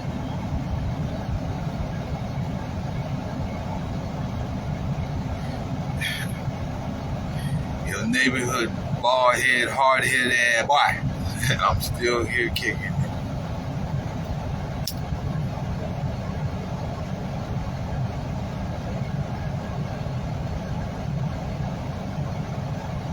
Miss Jameson, I know what Miss Jameson is. Miss Jimerson.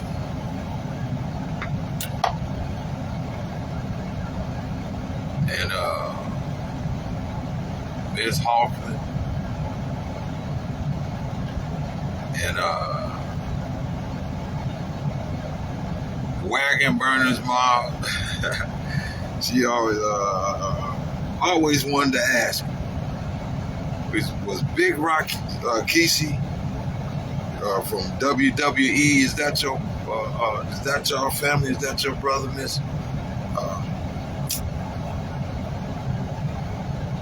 His name is Miss Hogan. Now you know I love me some you.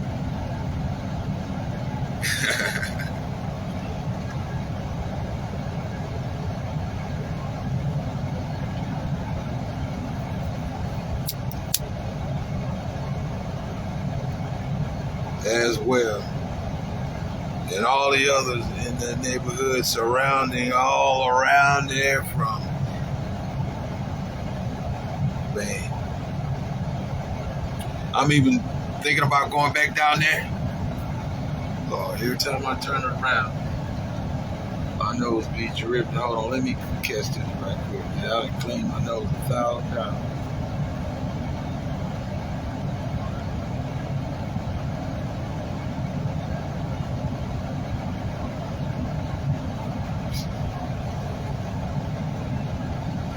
Get the other side too. Clean 1,000 times where you blow it.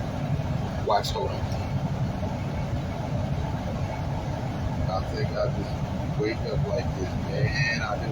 I wake up like this. Hold on, let me blow this truck.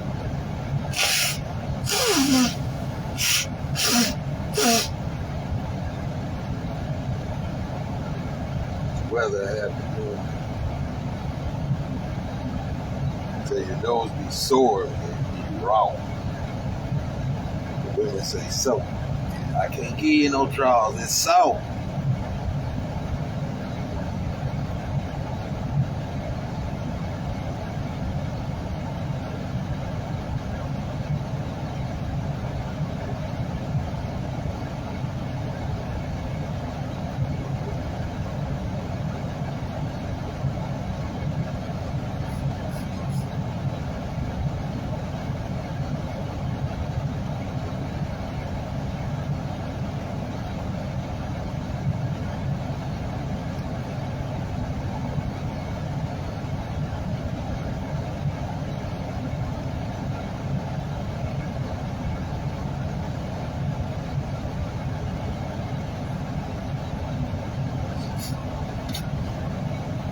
I get it, y'all. That woman still on her.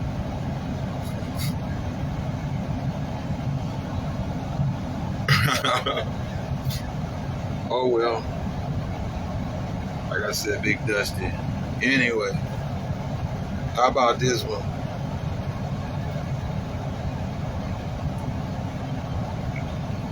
Now, out of all the little beer drinkers, Marty, with your sawed off ass, you took after your mom. I think I seen your sister in Little Rock. Your older sister, I think we was kicking in Little Rock.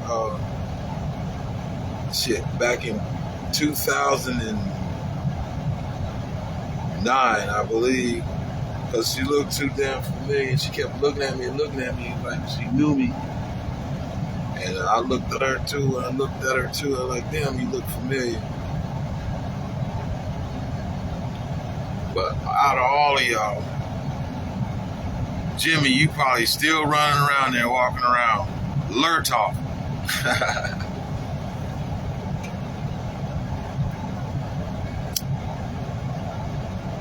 I was watching, looking at something on on the YouTube back in, I don't know, it was 2013, 2014 or something like that. And you happened to make a video, and you said that you was working for the, what was it, OHA or something like that, Omaha Housing. And you went into one of them houses over there in South Omaha. Because on South 24th Street over there, where it's about the end of it, before you get ready to turn and hit the highway and go to, it's on, to go to Bellevue. Let's see. That would be, what street is that?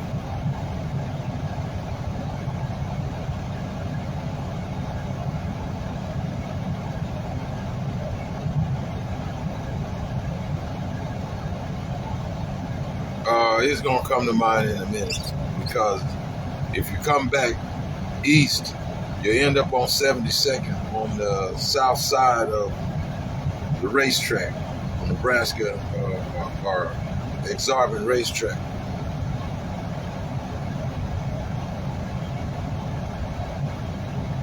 Anyway,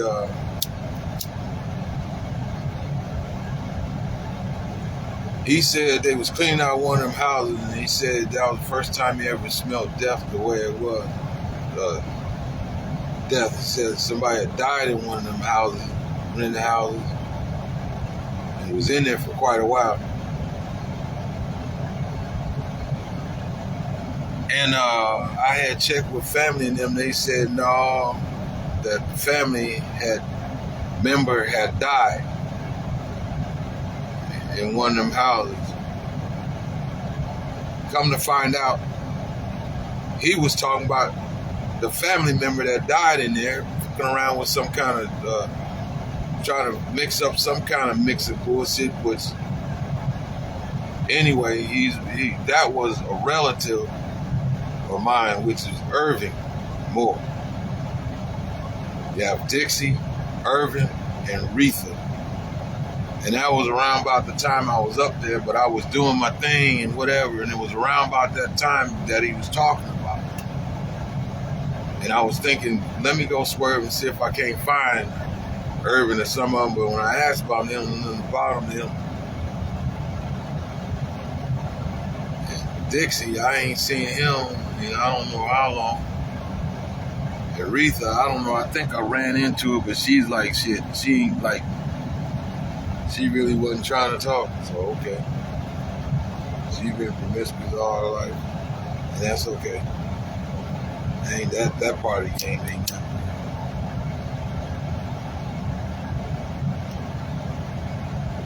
But anyhow, man.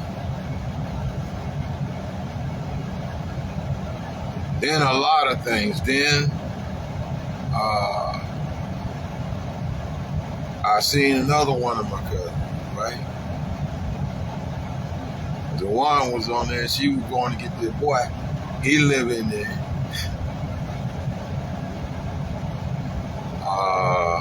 Where was y'all at? I think on the other side of, was it Fontenelle Apartments?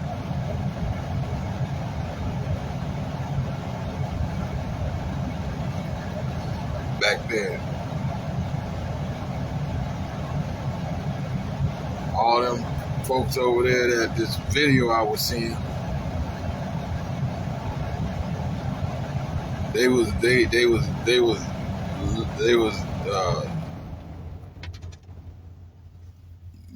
full. Yeah, but they was about to beat the OHA dude down because he was telling them they had to get out and all that kind of stuff. Omaha Housing. Like, yeah.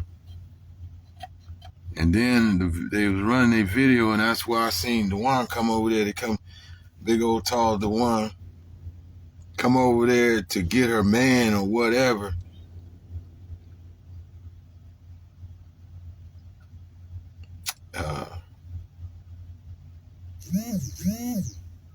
Like, man,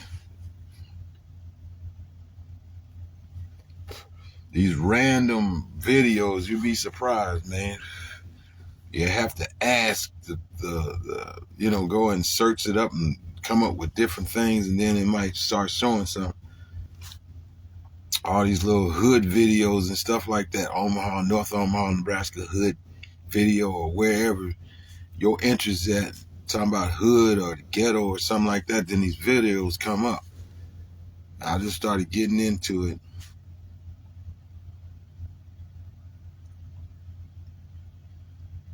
Then I started seeing some videos.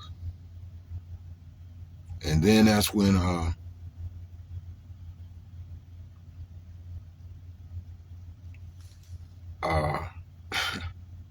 Terrence Crawford went over there to whip somebody,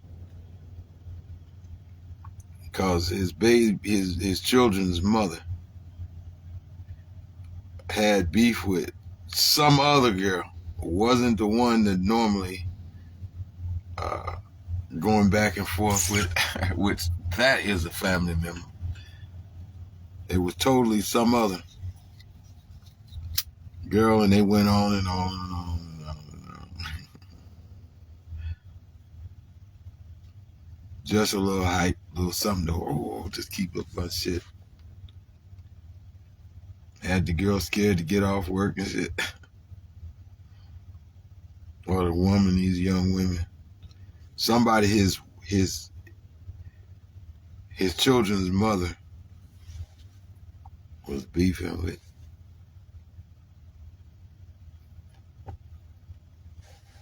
And then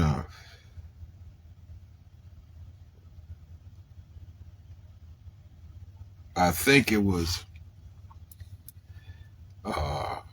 baby Sharon's, Lil Sharon. Love you. I ain't gonna never stop loving you. I wish you quit. You probably say, I wish you quit. Never.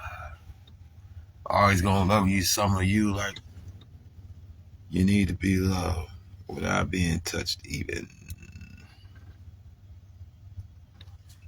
Yeah. And her daughter. Her daughter was on one or something. I don't know. It's always something with that one.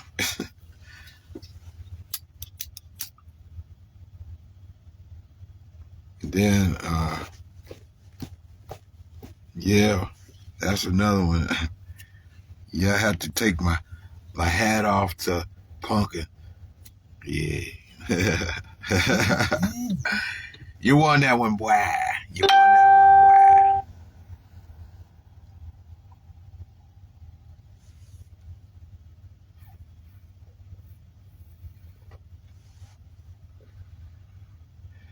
Totally won that one.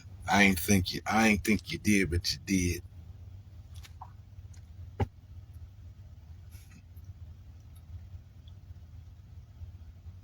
Unless you cheated, did you? You didn't kill mine, did you? You didn't kill mine, and then you know, have some abortion or something. Just and then whatever, man. I'm just gonna tell you with a straight face, if you did, you wrong. But the one that exists, the very first child known, yeah, you won that one.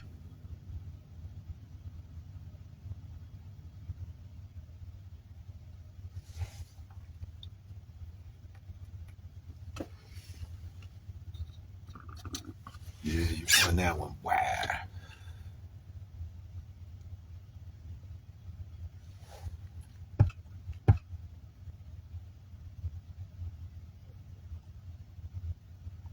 Oh, yeah. Enough of that one. Enough of that. But yeah, in childhood years, Said my girlfriend, dark ass, blacker than the darkest night. When that nigga bitch made, she still got the heart to fight.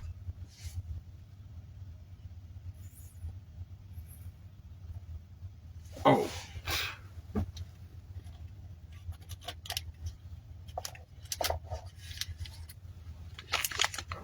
These is what I smoke.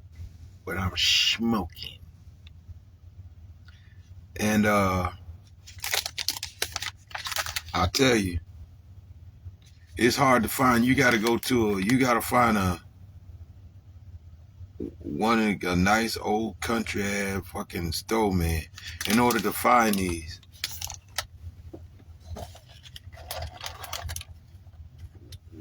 Shit. I found one just across the street from where I'm at now. I'm gonna tell you right now, I started to just buy the bar out on him. Man, give me all of them. That way I got them and I don't gotta worry about it.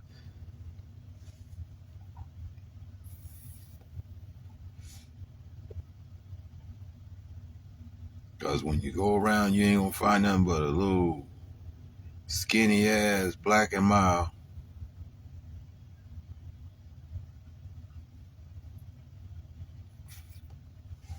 That burn up more than you get to choke on it. Burn up fast too.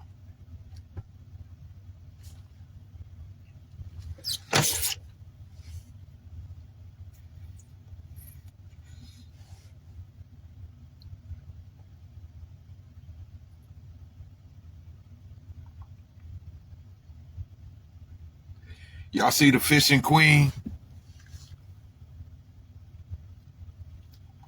She's trying to put a slice of cake in her pocket. Trying to put her a slice of cake in her pocket. She's still talking that Louisiana, that New Orleans. Speaking that shit, man. She said, yeah. We done recovered from the other fool, got more money than you made off of that.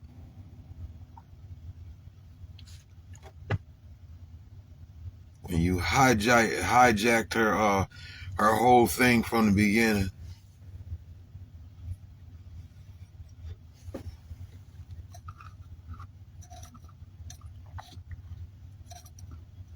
She said, I'm gonna give you the biggest warning ever. Had it sitting on her lap. And didn't have no magazine in it. And she said, I'm gonna give you the biggest warning ever. Right now. Them Gators is where she got that money from, for sure. You made damn sure she got every dime and every dollar off that. You could not lose. You could not lose. You could not lose. Shit, them Gators, man, they pay. The bigger they are, the more you gonna get out of them. Trust me. So, you do your thing, fishing queen, New Orleans. They can't touch you with a big dick. You heard me? They can't touch you with a big dick.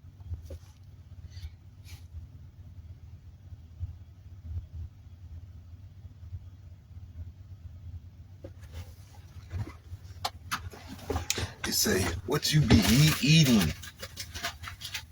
What are you eating? Well, let's find out. Now, when truckers say they be eating garbage, man, they go right over here, man. And this is crazy. I'm gonna show you these prices, man. You see the price on this? $3. Now, these are sun chips, just a white, right?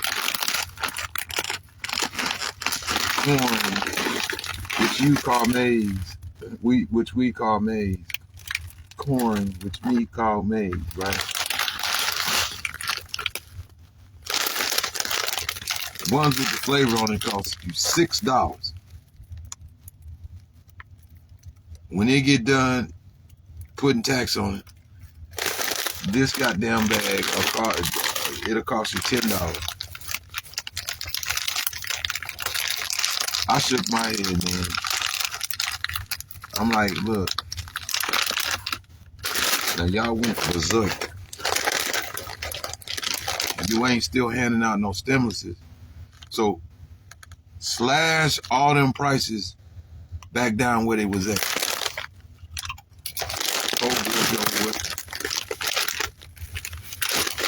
Now you know everybody and their mama knows this wasn't nothing but $1, barely $2.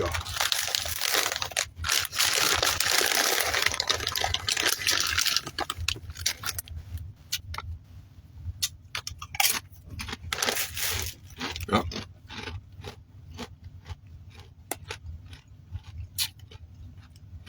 You got balance your meal so you don't sit up and turn into a fat dog. You be driving and sitting on yourself, I'm gonna tell you right now.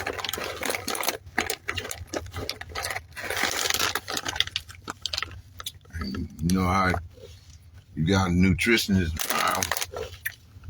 I gotta time this right on my clock. Let me go ahead and eat a little of this chocolate. So I don't spend a whole lot of time in there. In the can.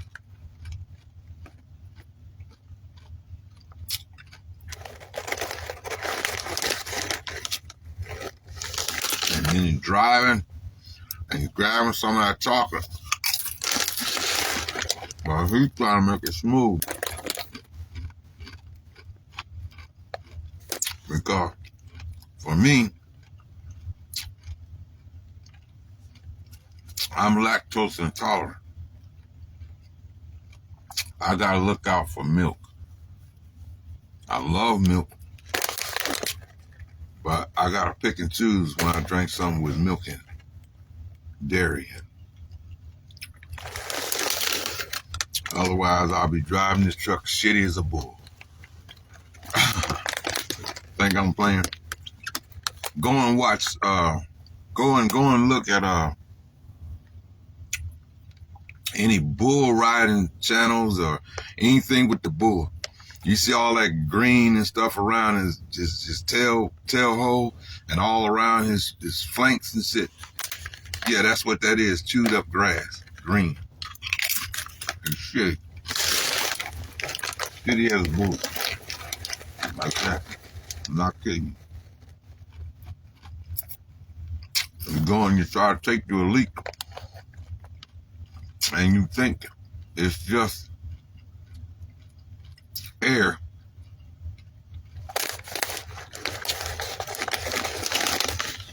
You can throw your whole pants up, man.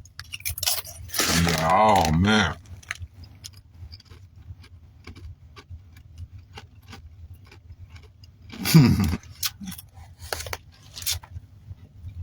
And if you was with your trainer like I was,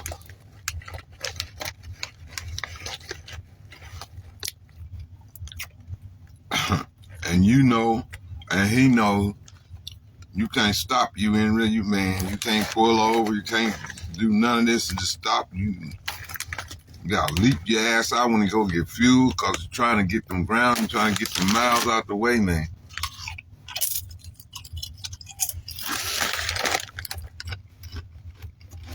Drop that load. Well, no, that's the nightmares and the horrors of driving these trucks.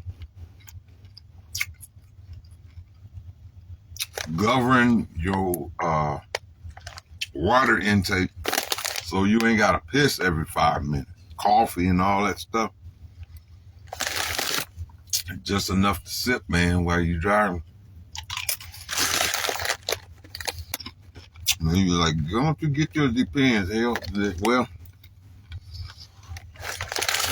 I don't want to wear no Depends.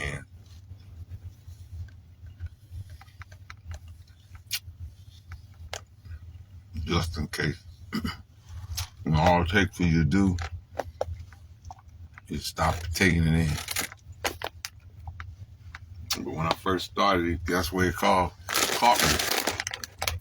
me. And you ain't gonna pass up because there's too many students trying to get seated. And if you say, no, the other one, you know what I mean? Just grab your bag and get on the goddamn, you better get it now, get seated. Things don't work exactly like you think they ought to.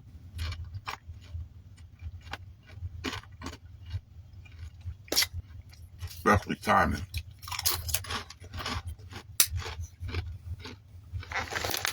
So, I might as well break it down to y'all, man. And that feeds you a lot.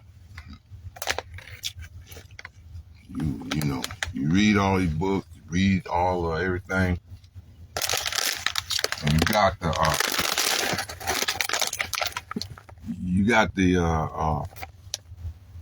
book smart. Now you gotta put it to the test when you get your ass out here. Be all hyped and ready to drive and all this stuff. It takes a minute for you to really get used to. You got a 50-foot, if you got a 50-foot, 53-foot trailer, you know, you need that space. That trailer demands it. For sure. The truck is another.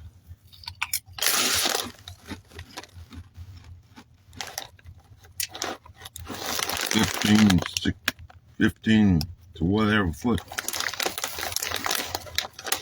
Believe me, I'll tell you,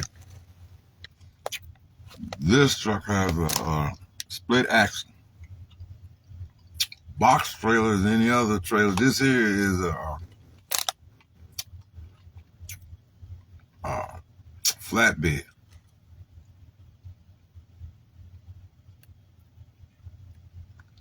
So you gotta pretty much try to set up way early to do a straight back. Now, I'm gonna show you something.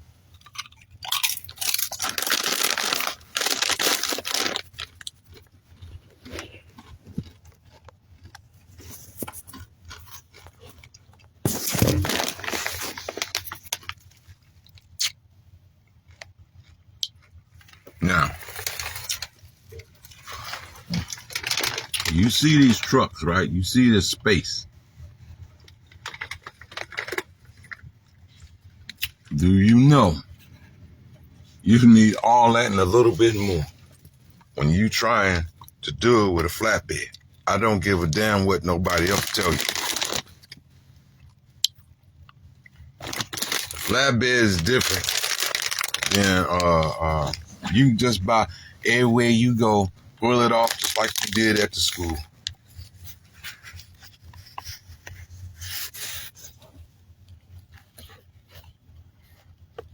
Right? But that flatbed is different. Plus, if you start putting weight on it, it's definitely different.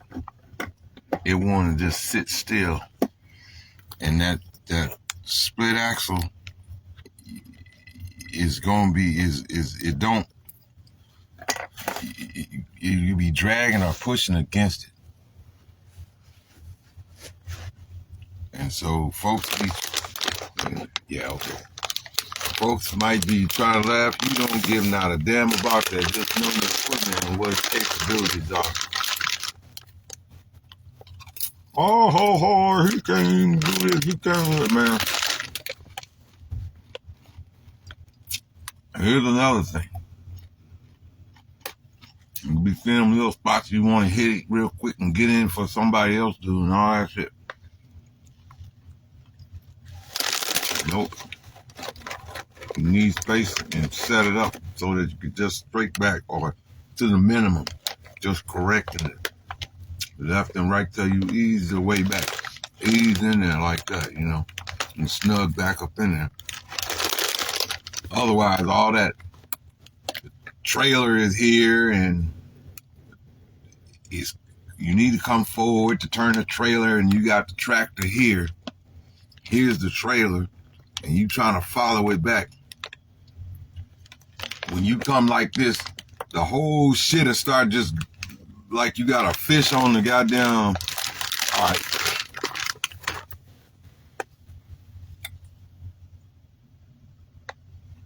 Here's your fish. I'm just going to show y'all real quick what I'm talking about. Now, you done caught you a crappie, right? You done caught you a crappie. When you catch him, and he's up on the hook in his mouth. Let me get this right. He all curled up like this, right? Hold on. Come on, act right. Help me. Right quick. I'm going to show y'all. I'm going to take the time because I ain't doing nothing else but sitting here. It's snowing outside. And I'm thinking about something else. And he all curled up like this when you get him until you take the hook out of his mouth. Well, this is the way this trailer is back here. And you trying to ease back in there like this, right? You trying to ease back, follow the trailer back in.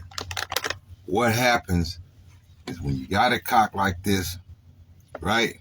And you trying to move the trailer back in behind it, this is what happens.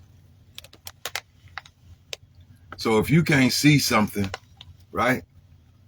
You can't see, you look around and goddamn trailer, the ass end one, especially if you can't see behind it, you done ran your ass into somebody's truck.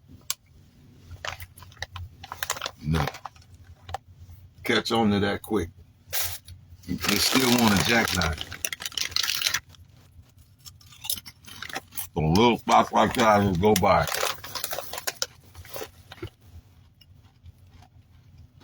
Here's another one. Taking this goddamn truck and this goddamn trailer into residential spots and these little buildings and shit. Man, I'm gonna tell you right now, avoid it. Because you can get your ass back up in there somewhere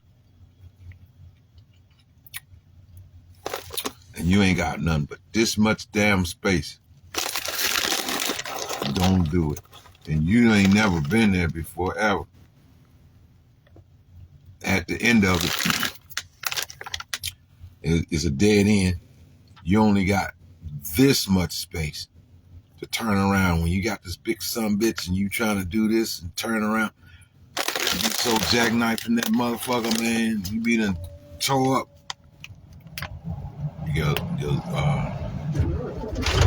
you be done toe up your damn service line, your glad hands and all that stuff on your service emergency line.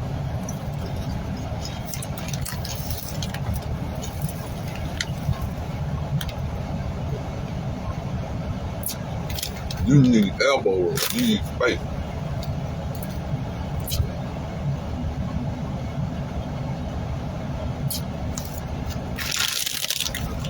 So one day I make it. That's how I do, because I just reckon. I don't know. Don't go in there in hopes that you might recognize the flags. And don't do it, period.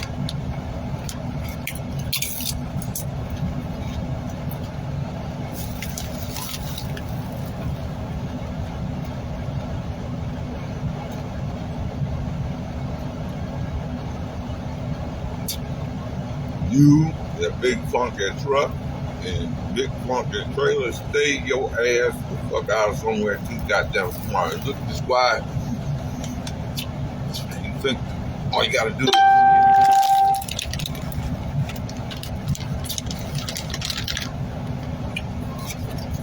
don't go.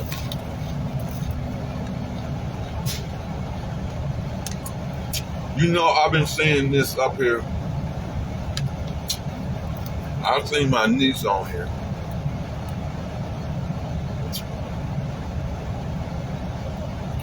And it showed her profile. Went live. But when I went to it, I just automatically pushed it, and shared it on my channel. Then it turned out that wasn't even her channel, but it got her whole fucking name on there. Like, who the fuck is this? Then Brenda, sister Brenda, first is Talia Jones, supposed to link live right now. Earlier, when in this live that I'm doing right now, I seen her face come up there. And she went live for a few minutes, I guess. Just now, twice. Talia Jones is on, is connected saying it. When I look, it's not my niece, it's some old dried up ass woman on there talking shit. Like, who the fuck is this? Then Brenda. There's another woman on here named Brenda. Every time you look around, she's sitting on the porch with her cock in these little shorts with her cock open, and then going live and shit. At first, I thought that was you, Brenda, at first. But I'm looking and I see the goddamn page and all that shit. I'm like, what you doing? You stealing somebody else's shit? And you on here live and shit? Y'all better check it, man. Because myself and Angela Moore, which is Angela Jones, she got 2 pages. She went through that same shit that I did. I went through the same shit that she did and a lot of other people. And somehow you ain't you. They got your shit. On some old felonies, you gotta make up some shit instead of you being you. Because when I first started, my channel was gonna come out, and what I was doing was my name and all that, my real name, all that, and I was gonna start out with the Bible, getting with the Bible, dealing with the higher power.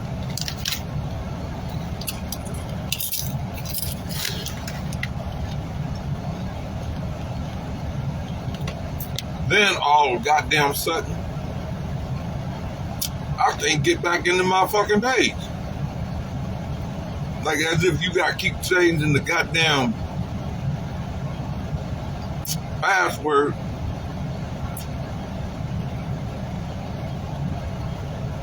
To avoid somebody from taking your shit. It's like, nah, that's bullshit. What's that son bitch name?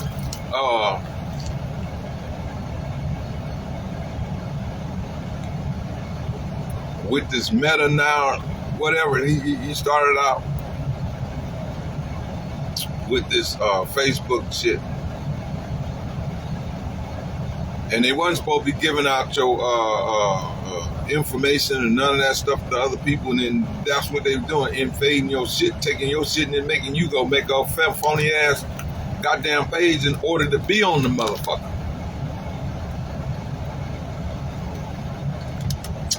Alright.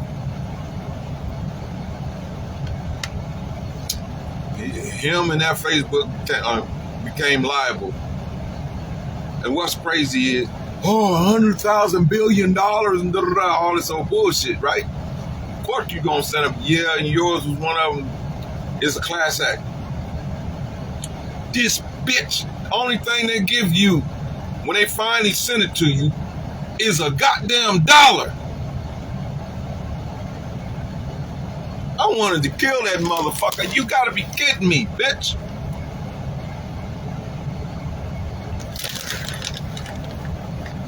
Man, if I was standing right here in man, I'll choke that son bitch to death, man. I'll choke every dollar out your pocket, man. God damn it, I want all my fucking money. You don't know if a person.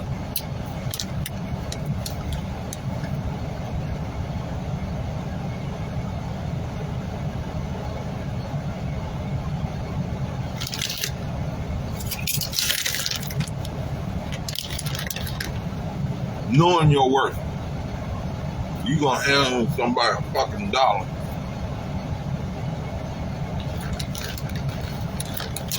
You a whole lot of 0 digits short, motherfucker.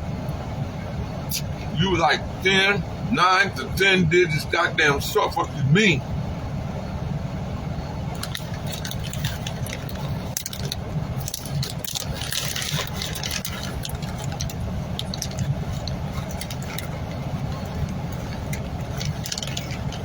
Choke the fuck out of you, man.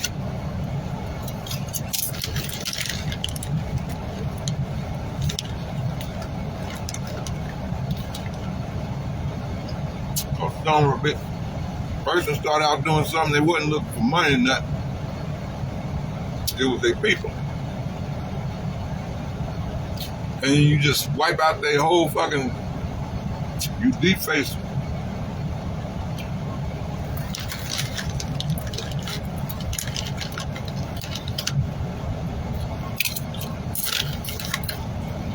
In the eye of the public. That's where shit get real. Really real.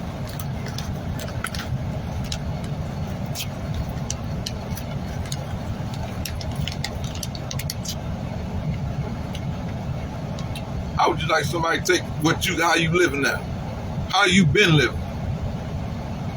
Just take all your shit, everything, ride your hand and put your out here in the snow, butt ass naked. Son of a bitch.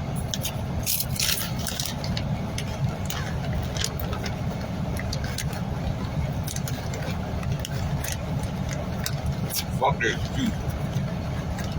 You don't want the problems to fuck with me. You understand? Period.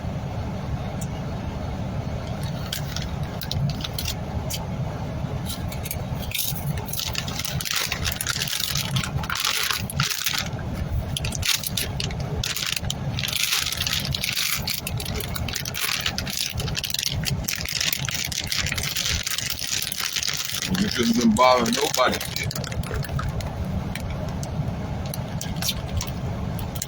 Everybody's already just trying to survive and exist. And then now this.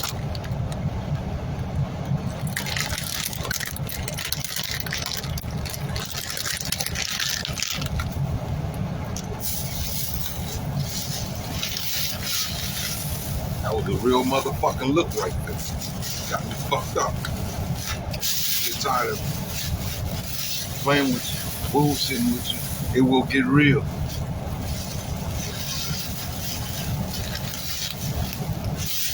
Up yourself, your ass, go upside your head and down the upper. Motherfucker. Straight like that. Ain't nothing to say. Nothing to talk about. You done what you done, bitch.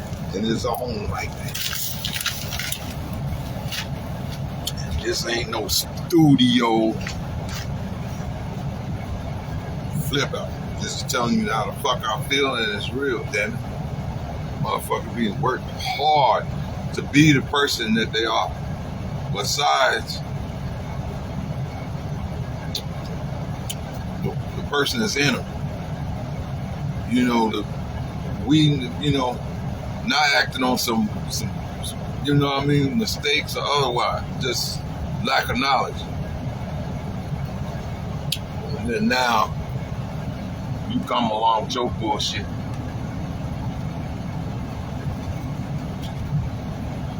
Choke the fuck out of you and the rest of them sitting back there like,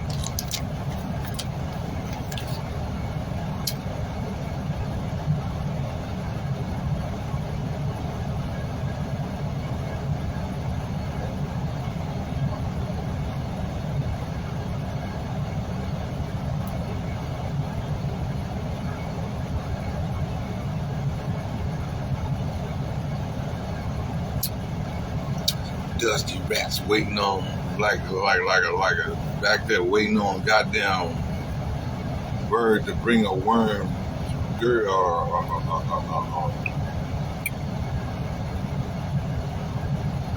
hyenas when they go out there and they do whatever and get some garbage or whatever the fuck they find to eat. They fill their belly up and then come back to the little puppy and regurgitate it out for them to eat.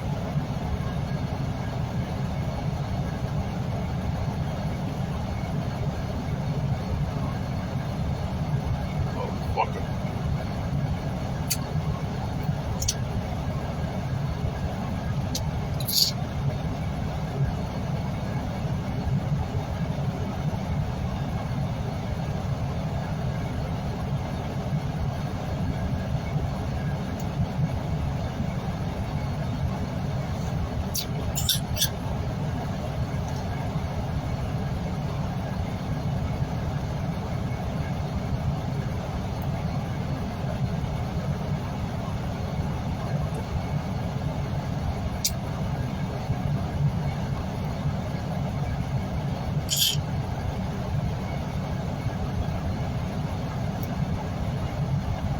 Pull up on your goddamn ass like,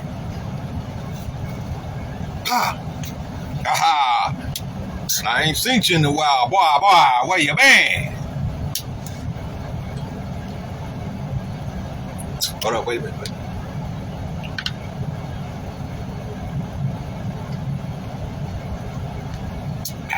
Now you can talk.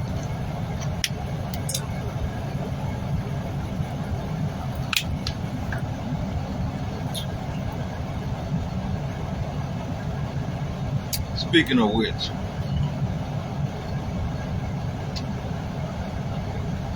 you are the prototype.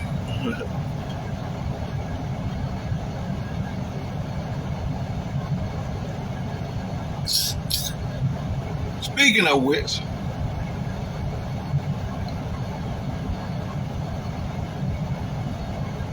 I don't like a damn thing about AI.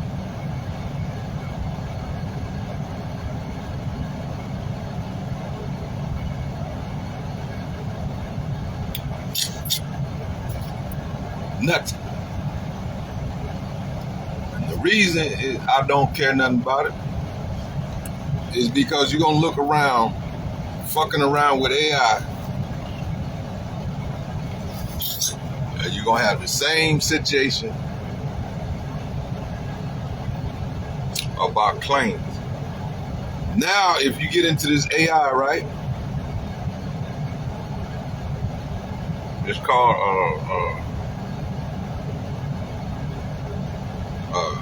creator rights, right?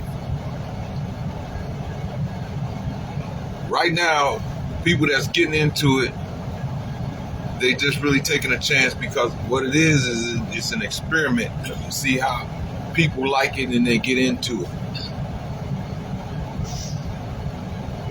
And it's supposed to later on, you're supposed to get something, but you know how it is. They want to help hold you accountable. These folks will change some kind of bullshit, but they ain't held accountable when it comes to you. So I don't put my shit and I ain't gonna agree to none of it, to no AI, so that I can argue the point. And I'll be well within my rights to do so. For creator content and all that shit, you're gonna look around and all that work you did, all that stuff that you participated in, you can't get $1 and you start trying to go on your own and make money. Now you couldn't get no better than David Chappelle telling you how he got screwed out over all that content, which was good stuff, period. The Chappelle Show. All of it. Then he went on hiatus. Why? Because he's there. We only know after they've done whatever. We trying to figure out what happened to the man. What's going on?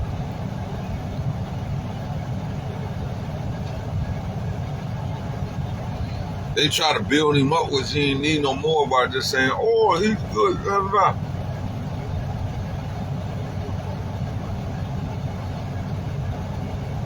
And keep running his show. He done told him, shut that shit down. You ain't gave me no money. You ain't gave me shit. You telling these people I'm worth $50 billion and I got like, first thing come to their mind is he at least got 50 million clean cut. Ain't no taxes and everything been took out of them shits, right?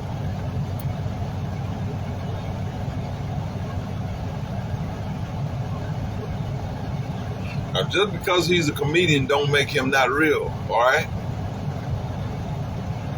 So he goes ahead and he runs his show. He's got to let the people know how hurt he is about this. It's legible. It's retrievable to understand what had happened to him.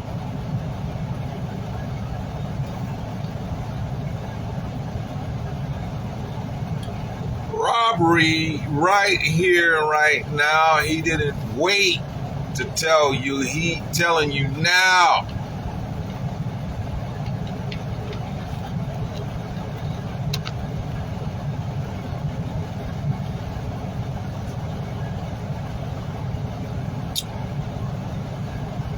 That it was misleading to have him sign papers to agree to be raped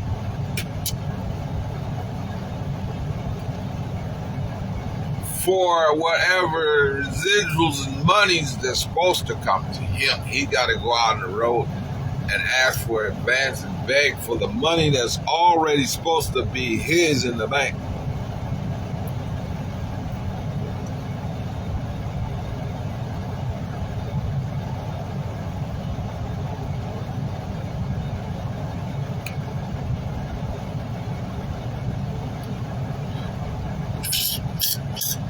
There's no way he can reproduce the same person he was then, because he is not that person anymore in age and time of the world.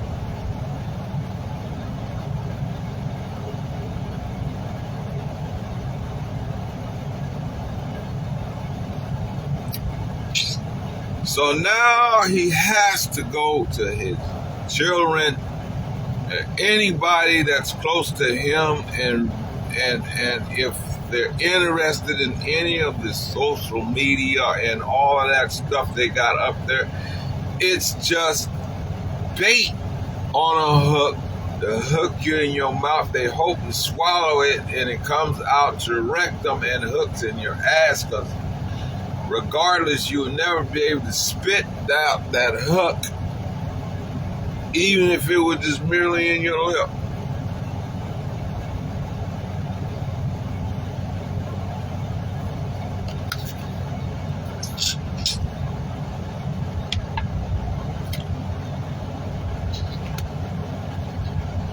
If he doesn't make a show, say, fuck it, I ain't coming. Oh, that's right back. That's breach of contract, blase.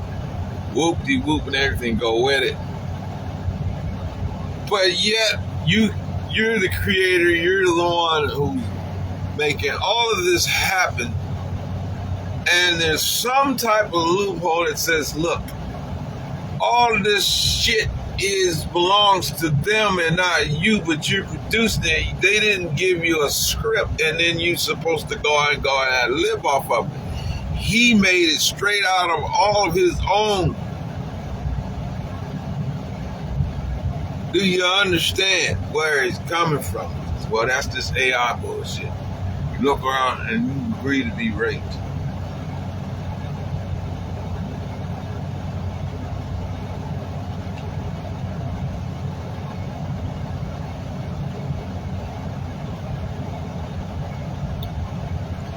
They'll draw a line. All of them, this person roll over on that line. Yeah, they're laughing. That shit's not funny. It's not fun to be on the other side of everything. Everybody over there laughing like they knew this all the time. Like you fell for it. That's bullshit.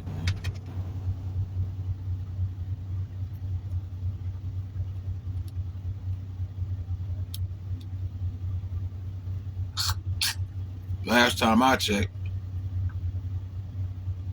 anything over a couple $1,000s and is straight out deception, theft by deception,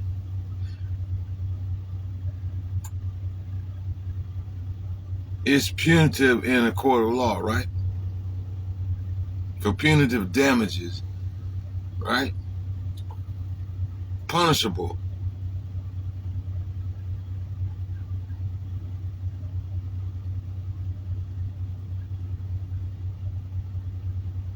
Written or verbal, damn it.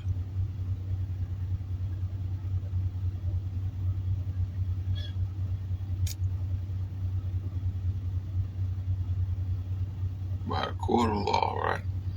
Mm-hmm.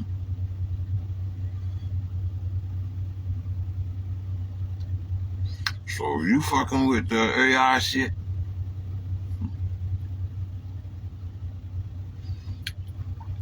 and you ain't getting our fucking dime for it, you better go your ass back in there real quick and tell them folks to give you your goddamn money, or you ain't doing or don't do a damn thing with you, your face, your image, none of it. No made up shit about you.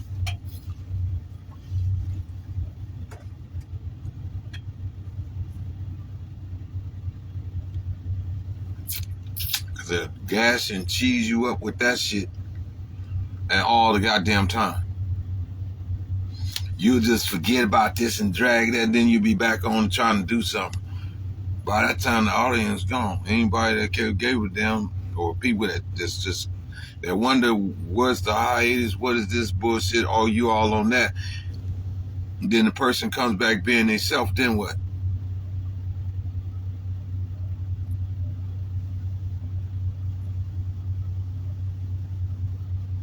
You're already YouTube, you're already Instagram, you already been waiting.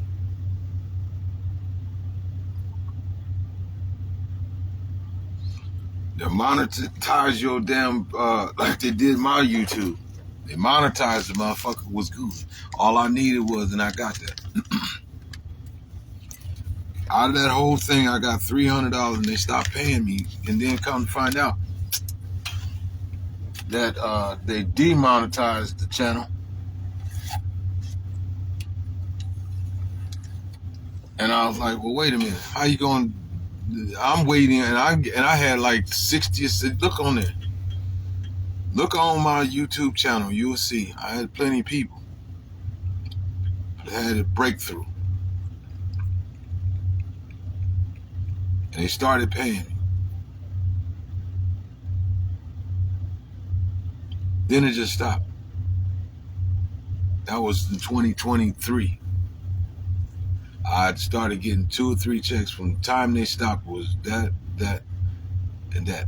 And it was like around about the summertime of 2023. And I didn't even know that I was getting the shit.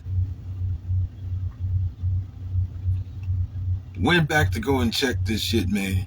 They're talking about a war that popped off in Kosovo when Trump was talking about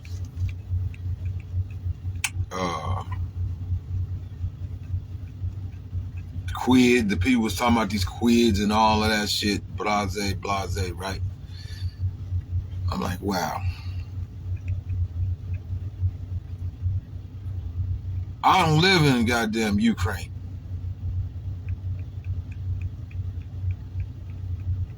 What does that have to do with me and my channel?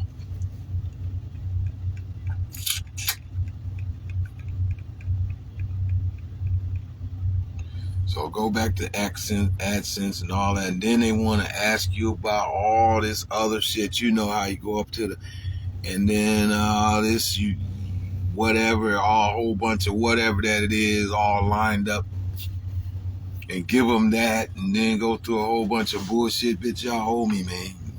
I didn't have I didn't sit and do it yet. That don't mean I won't. In the meanwhile, you know, motherfucker, I just did it to be doing anyway. The only thing I did YouTube and Instagram and TikTok and Facebook is why I really, it's for communication. So that anybody that knows me, well, I'm over here and I'm doing this over there and here, this, that, you can talk to me, send me messages, do it. You know, I ain't hard to find for you.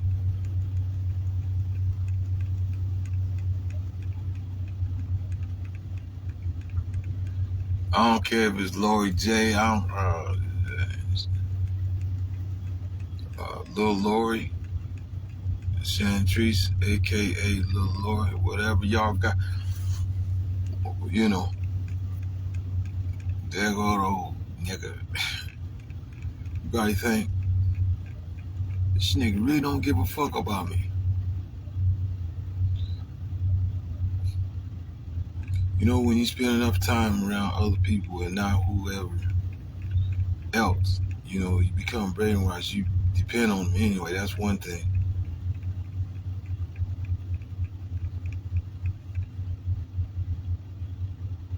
And then all the other politics I don't want to get into. I really don't. But it's the same difference. Just whomever, whatever, man, you can catch up with me, man. Besides, another thing is, hell, you ain't crazy by yourself or you're not alone. I'm out here too. You dig? Life moves on, man. And I've been having this shit since I didn't fuck with it until what, 2000 and I think my first video I put out was like 2000 and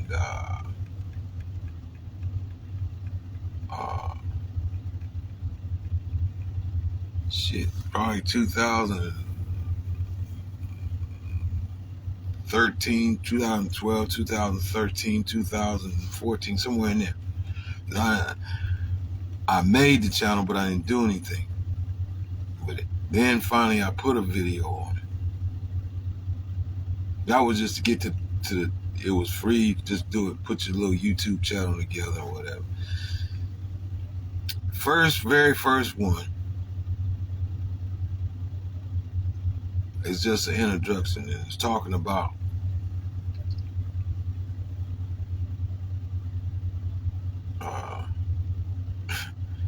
being fat. You done ate all this food,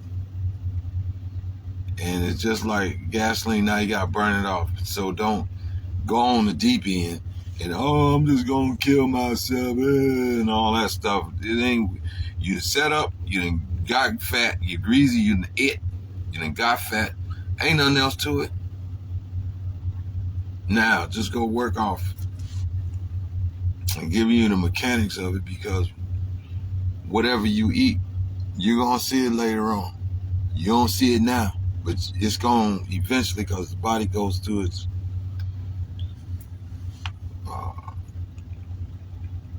digestion and all that stuff, taking whatever nutrients and storing it all these different places, and then whatever's left is unwanted, it's crap now. Other than that, it's fat or whatever else. That's what's putting in your body. That's what it's using. And if you don't ever use it, then you're gonna have a whole lot of it, and that's what it is. So you have to turn your ass around.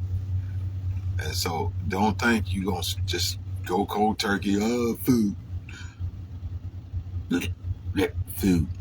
No, that don't work. And try to go from it like you hate it or it's bad. It's not it. You just got to move around. And you still have a meal. Find something else that ain't so fattening.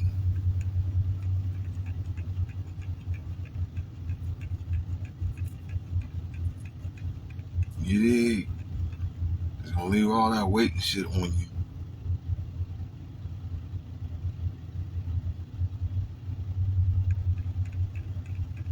And don't, it's a gobble. in between. You won't.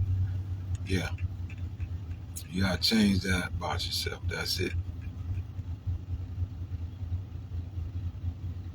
I was gonna roll up here and just wait for the morning. I think I'll just wait and call them in the morning because with the snow, they gotta go and plow that shit up, man.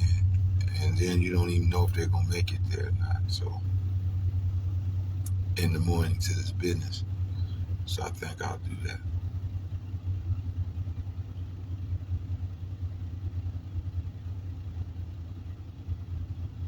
That's what I was really thinking about, man. But anyway, when Friday, that's what I really wanted to do. Just get the shit off my back. Off my back. Once I put it on, it's getting to get off. You dig? Yeah, get this shit, get this shit.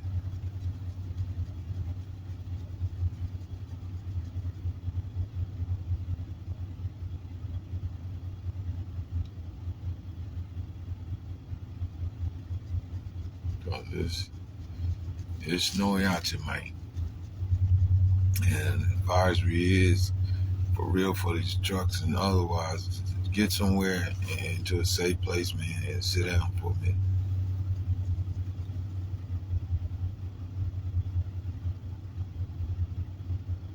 Some roads are closed. So,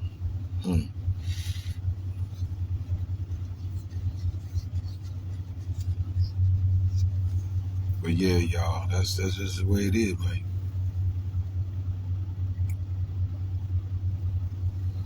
So, you know, and I was being funny that, man, you gotta own your fat. You gotta own your fat now. Mm-hmm.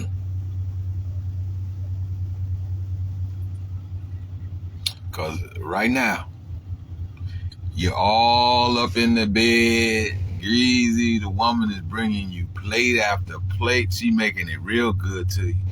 Ooh, that coochie, ooh, it's good and it's just like you like it. She putting it on you. Oh, y'all, oh my God, y'all.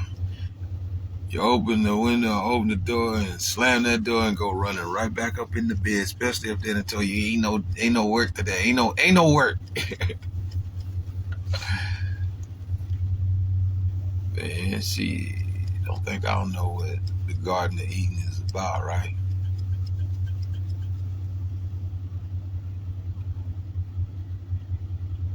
Yeah. By the time summertime get you. So you got January, February, March, April, May, June. That's 6 months.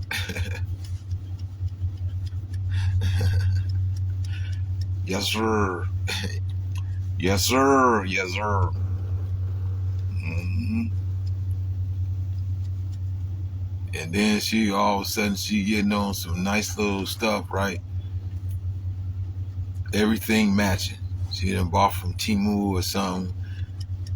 She already ready to go swimming. Got that little patch down there and the other one covering the, you know. And then you can see what's this, you know, you can see through it anyway. And it's dragging and she got on, I don't know, some matching, I don't know, flip-flops or whatever you want to call them. Slides or flip-flops or whatever you want to call them. Nails done, hair done, face beat down, hair fried the fuck up or glued on, they bald head, looking all good, and be like, oh, hold on. You be trying to get your belly, hold on, I'm coming to you now. This hot girl summer. Hey, we ain't got time to be, you gonna do, no, you can't go.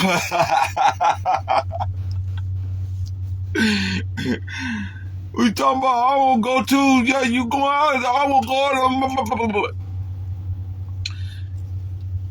let's go check out your boy, Big Homie Blocks and funny ass Xavier. You'll see what I'm talking about. With his hot girl song, she do it to him every time.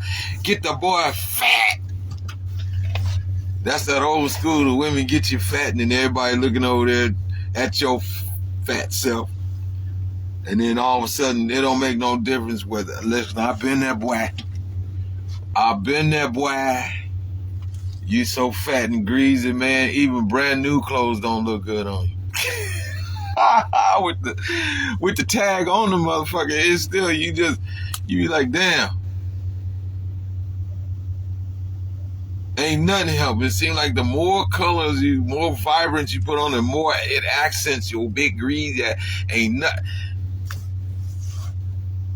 Then you trying to hurry up and do a couple sit-ups and push-ups and sweat a little bit, and then think, then trying to look like you. This, then you can't hold your breath no more. Yeah. Forget about it. And that's how you gotta act, like a big old greasy Italian that don't give a damn. Get fucked, I'm eating. You want to go to the hot girl summer, then take your stinking ass and go and throw it at her.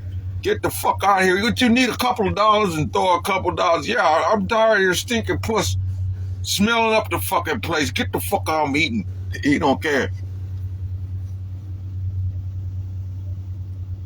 The fuck out. Yeah, I wish you would go somewhere. Shit, you got on my fucking nerve. Wait, hold up.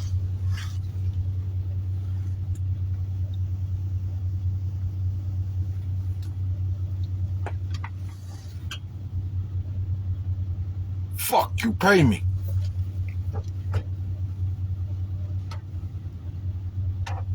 Now get the fuck out of here. That's what them Italians don't even mean that shit, man. They don't give a damn about no love you, getting in your feelings about nothing. They don't give a fuck about nothing but money. Period.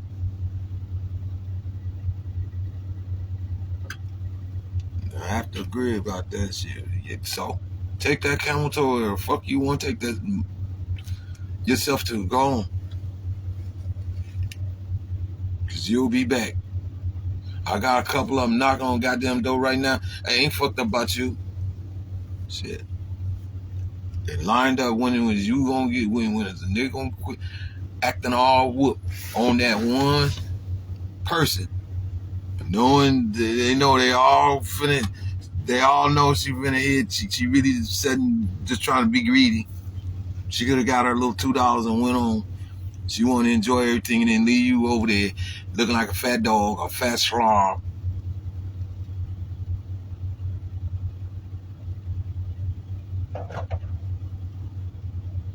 A big fat greasy peg. Right? With crabs. You hear me? With a crab. You hear me? I had to fix that shit, didn't I? Clarissa Shields, what's up, baby? What you doing? You getting ready for the fight? Yeah. Don't worry about no papoose and all that bullshit. Yeah. You's a champ. Your pussy tight. Your pussy good. Even if he went back home, so your pussy good. You don't even got to tell nobody shit. You ain't got no babies blowing your shit out. She had 3, 4 goddamn babies. How many babies you had? Yeah, how many babies you had? Yeah, that way. Your pussy good.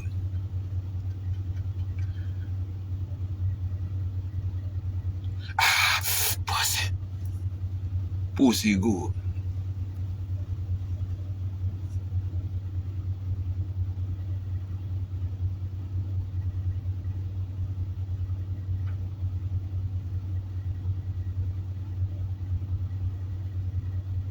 Yeah, straight like that. So all that bullshit, you ain't fucked up about it. You just chose somebody that was less problems. I see. Y'all just get along good, Ain't nothing wrong with that. You have a friendship. What you do, When you take a goddamn, you know, everybody's so fucking worried about you, papoose, all that old stuff. Say, I don't give a fuck if it's his ex-wife.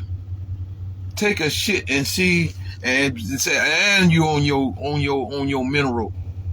Watch how many motherfuckers flee the room. They don't know. No, it don't even make no difference if it's you, the champ. Don't nobody want to be in there smelling. And they definitely don't want to wipe. They don't want to swipe or help you with none of that one. Only ones that would is somebody's a home care provider or a nurse you paying them. Or a faggot. A faggot. But be careful how you take that now. Because the homosexual be like, yeah, that's all right. You gonna need somebody to help you one day. Remember, you talked about a faggot.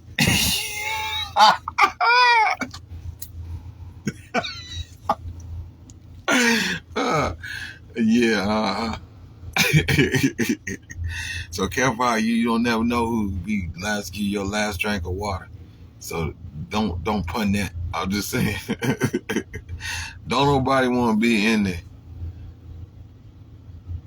And that's the dog. That's the honest truth. And nobody want to be in there when the funk hits the fan. So that's the same energy they need to have right now about you and your tailbone or nothing. Buy a goddamn ticket or whatever and come see the fight. Simple as that. But here's something off of that. Boosie is gonna do the walkout. He gonna do the ring walk, man. He said he is. He's a goddamn Clarissa Shields. Goddamn Clarissa Shields. I'm doing the walkout. Goddamn girl, you saved my whole life. I ain't know what I was gonna do. All I got is this pot of boiled eggs. Shit. All these kids in this mansion I got up here. And this goddamn Maybach I done fixed 1,000 times. I done ran in the fucking ditch. I done told the motherfucker up a couple times. Shit. I figured why the fuck I ought to buy a brand new one. I just fixed this motherfucker, man. I done fixed cars before. Right? I done had plenty of them. And you know what he gonna sing. You know what he gonna, that one he gonna do. That one everybody been doing that memes for. When he dropped the mic down. That's what he gonna do. That's the one you ought to do. Boy, I think this one gonna be, what is my take on it? Clarissa stays ready. She stay ready. So she don't have to get ready. She stay ready. That's how your boy said on Outdoors. He's always hunting. He'll hunt any damn thing, but mostly his fishing is what he do. He got a canoe he fixed. He's on YouTube. Ready. That's how he say ready. Outdoors channel. It's a black man. And he done growed his beard, goatee. He bald headed and black, and his sons be on there too. And they go out when it's hunting time, hunting season, hunting deer, hunt hogs and shit, but he get them anytime they within range of him. Or over there digging in his garden. Coyotes and shit is the one he really chases the most when they're around there on his spread. But on his channel, I seen him build his whole spread from wasn't nothing there but just dirt. And they went and they staked it out. Then they poured a slab there. Then they framed it up on the slab. And then they bricked it all up. Which is, you look at it enough and you peep it out enough, man. All you need is a space, you can do it. You could either try to get the shit and mix it up yourself, just depending on what it is, what, you know, square feet. Otherwise, you could just, first thing you want to do, I'm gonna talk about this here. When you gonna build when you come to a house and stuff like that, a home, when you're going to look for a home, what is the first thing you want to do? First thing you want to observe when you go and see one. I'll give you a chance before I say it. Elaborate on it. Foundation, right? You want to look on all around the house, on the outside, before you ever even go in there. Then you go in the house, and then you just, if there's a basement or somewhere that you can look and see,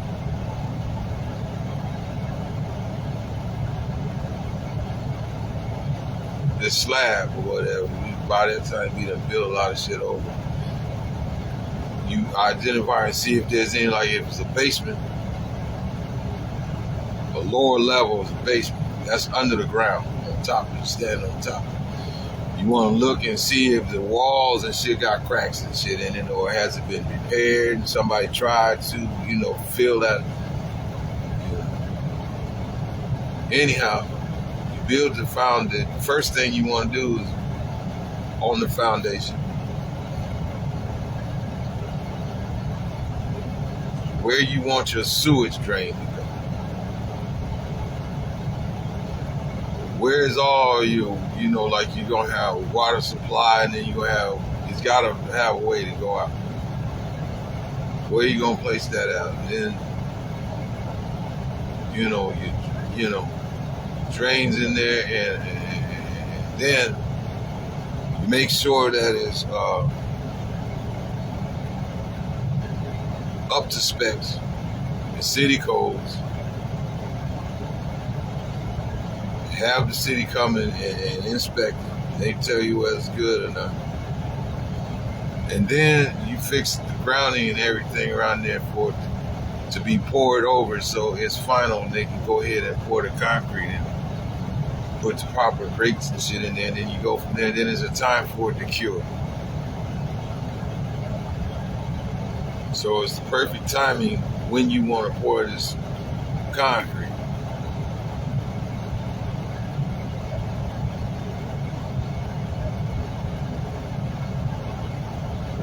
All right.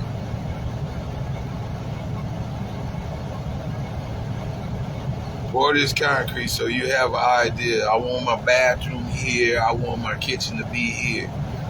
You know, that's the main thing. That's where you sewer. Then you want your washer and dryer to be in a location where, you know, you have a laundry room, so that the washer have a drain. So there was 3 places, 3 objectives right there.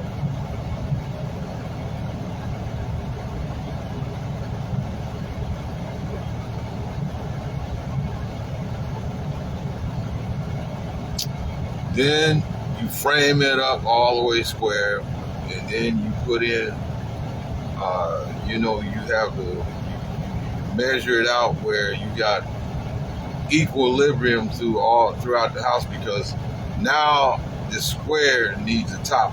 This box needs a top, and so you need weight bearing or load bearing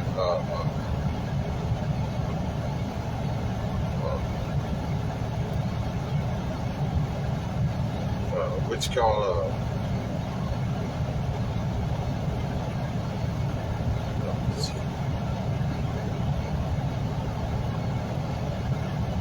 columns in there is what I'm trying to say. You need load-bearing columns in there so that no matter what you put it on there, it's gonna hold it forever and a day. You know, so many feet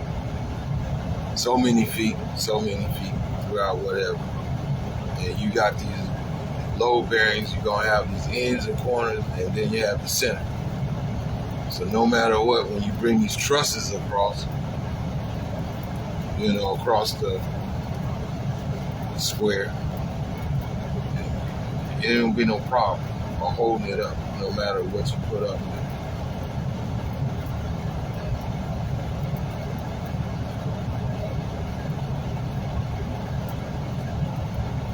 They out here having fun on them little 4-quads, snowmobiles and stuff. But anyhow, yeah. Then you work your way into the interior. Well, I want a room here, I want a room there. Me personally, where I'm at is I kind of like my shit all the way open. I ain't fucked up about this little room here, this little room there. Other than that, man, it's just maybe the shower and the bathroom, you know, give a little privacy. But anything else can just pretty much be open, like a studio or something like that.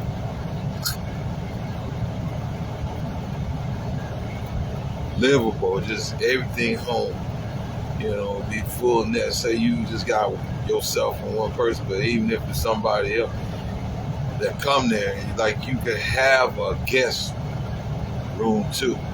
They just simply go in there and close it, but for the majority part, ain't nothing hidden in there. You know what I mean? It's just open to me on the inside of my own spot, my own space. Like a whole den, everything. And when you go to some of these places, I don't care if it's like restaurants or hotels or something like that, just to show you where I'm at. I like the decor, the bricks and all that stuff, and the stone and all that kind of stuff. On the inside of the house, just put that on the inside, and the floor, the same thing, you know, where even if you drop the cigarette or something on the floor, it don't do nothing. You know, it ain't gonna burn up nothing. In the bathroom, you can get as wet as shower and the whole bathroom, as wet as you want, steam and all that stuff. It don't mean nothing. In that bathroom, you know how stone and different things like that, like to gather moss or fungus. You just spray that stuff on there every so often, man. Let it do its work, man. Spray it down. Right down the drain. And that's what I'm talking about. And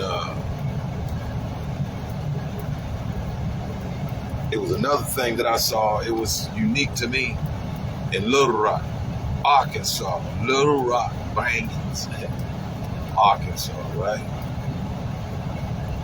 Now, from, 1997, 1996, 1997, 98, 99, when I popped up on scene as a grown-ass man, not on vacation with you know, being a kid anymore, a grown-ass man. From that point on, you know, you see a bunch of homeless people running around, and it be just a trail. They didn't let the weeds and shit grow up around the house, and nobody taught it and stuff. And just a little trail where they can go back up there in them houses and different stuff like that's been there. Now, south, because of the heat, shit,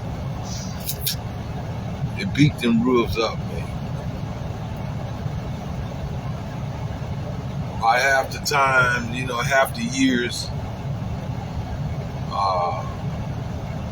that up north houses have lasted, That's about as long as half the year of how it lasts up north. Down south, you be changing it that often because, or pretty close to it, because that sun weather, it beats it up, the heat. You just can't, and don't have a hole or something to make a repair and think you just gonna put some tar paper and tar up there and it's gonna just ooze right in the crack and then it's gonna cool off and it's just gonna be that. No. It's like going up there putting butter. It's just gonna melt and ooze. You look the next day, it'll be dripping down. It ain't that hole be there big as ever. Trust me. It's like putting butter in a hot skillet on the stove, man. It's cold now if you ain't turned the heat on. Room temperature, and you put the stick of butter on it, block of butter on it. It'll sit there all till it just room temperature. Regardless, right? Because it's butter. You gotta stay frozen. Or how about this? Some of that lard. Lard is hard no matter what until you put heat to it, right? Okay. Turn the fire on. See how long it takes for it. That's what I'm talking about. Yes, sir.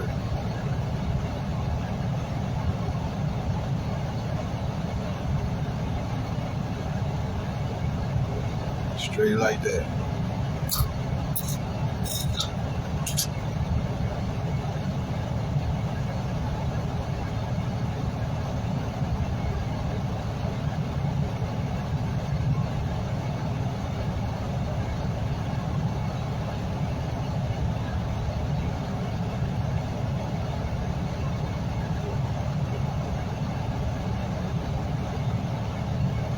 But anywho, what they was doing, they leave the house all beat up and shit, like it looked like that from the outside. But on the inside, it went in, because I seen it for myself.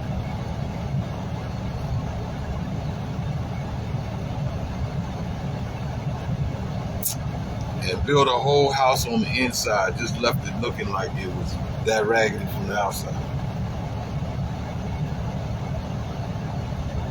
On the inside, it's immaculate. And these folks be around this, walking around like they just the bummiest bums on earth.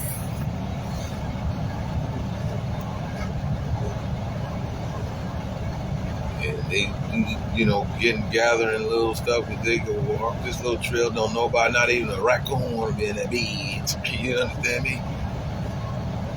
But in all actuality, they go through that little broken little wooden door and close it back up and back in there into the real house, and bam. It's immaculate, that motherfucker. And I was always like, I never said a fucking word. I never exposed none of that shit, man. That shit was like, that was real brilliant. I like that shit.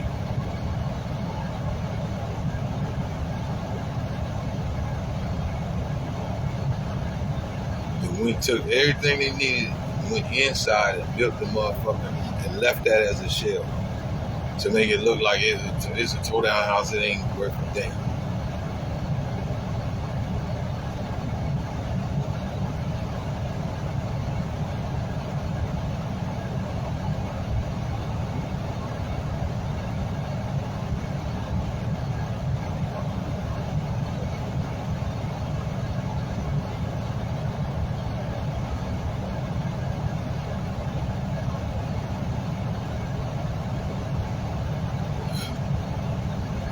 Like, wow, that is gangster. That is some real shit right there. And when I seen that was when I seen that, or it was exposed to me like that, was around 2000, Hurricane Katrina. And then hitting everybody was all around whoopie whoopie whoopie. And then I was like, oh shit. I seen that, I was like, damn. Only somebody with the wildest mind. You know what I mean? Wow.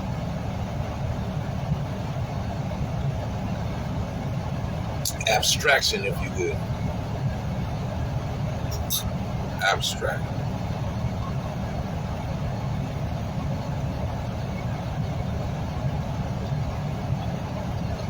Artistic.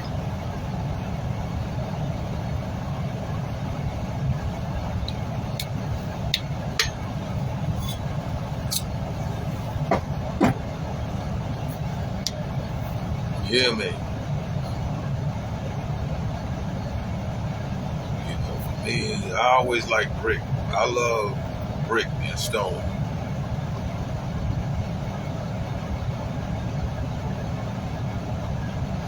And then you know that Yellowstone, what the is a Yellowstone? Uh, Yellowstone with the lumber is the best you can buy because it's treated so that it repels any moisture and it don't rot no time soon.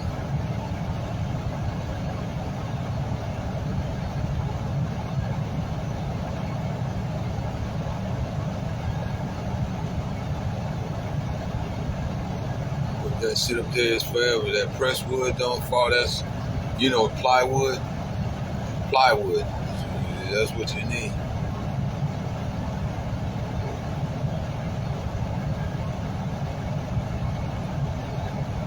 Yeah.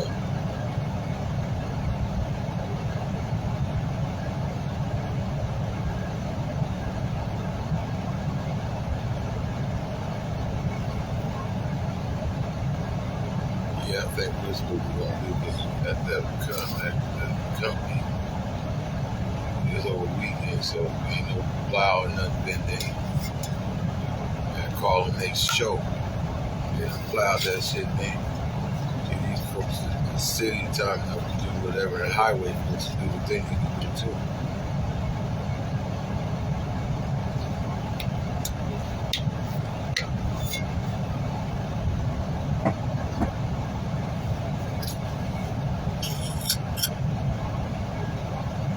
Chance for this subside, my knuckle. But yeah, I hope y'all can appreciate me spending some quality time. So what Buggy at? Where he at? What Buggy doing? Here I mean.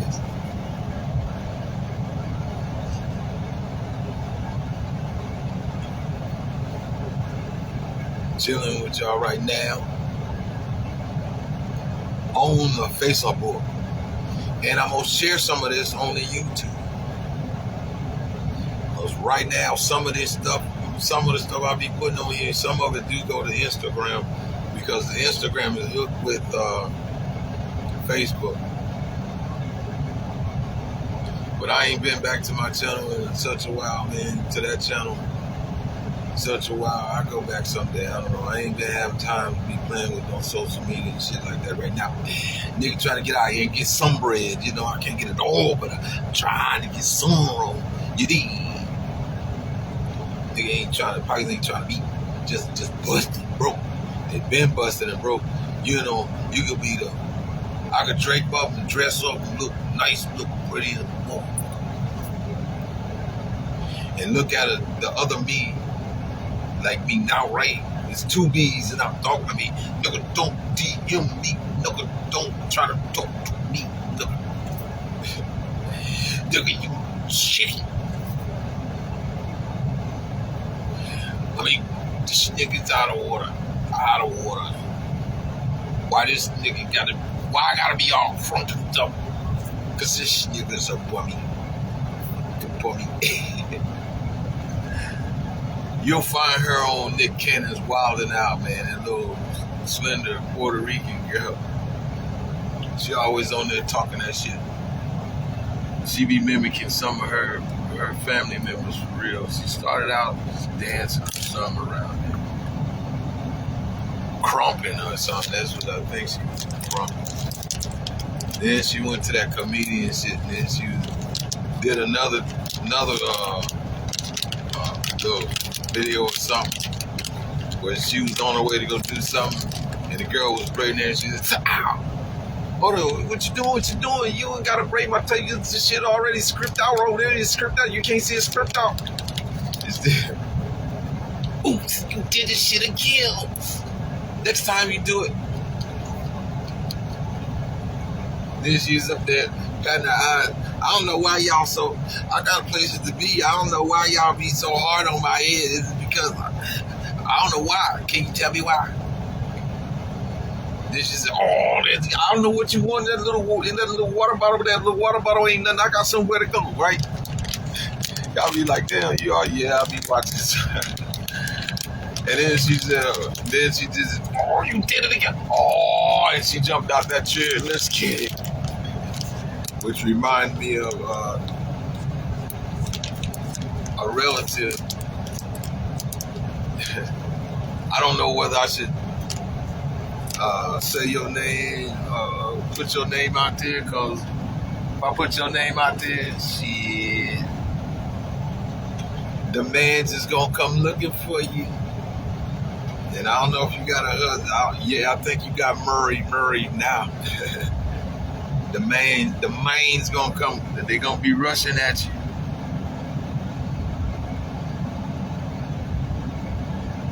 Talking about, I got five on it. She said, "Nigga, it better not be no $5. No, all I got is like 500. I don't know. He might let her work. She said, "Nigga, you a zero short." I don't twerk no more. I don't twerk no more, but I just minded the money right. You still got it? She said, "Shit, don't take nothing but some shea butter, man, so the skin can shine, and some bubble oil. I have them all working and twerking one more again." Shit. Nigga said, "I don't care if it's a little pullet or old hen. Goddamn it, I'm ready.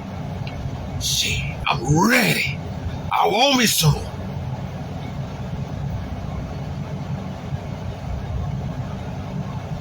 Pull that string in your ass. Pull that string in your ass. Bring it over here.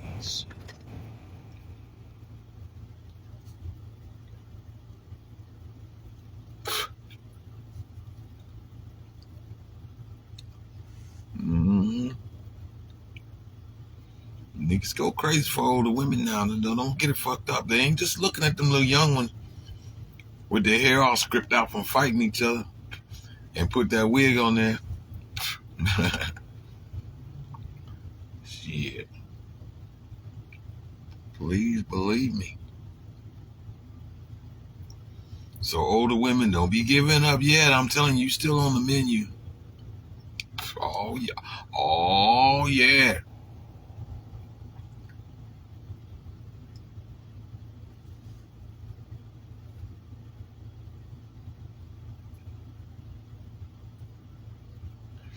What you want to do is you want to get your little ladyscape thing and go down there instead of doing all that, taking that tape and that Gorilla Glue shit and then just ripping the hairs out so it stay like that shit.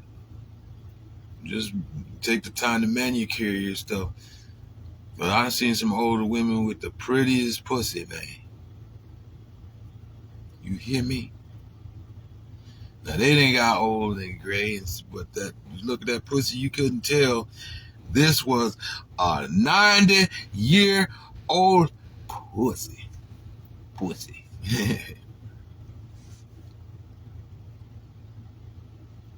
No, I'm joking, but I'm just mean older woman as far as the age, right?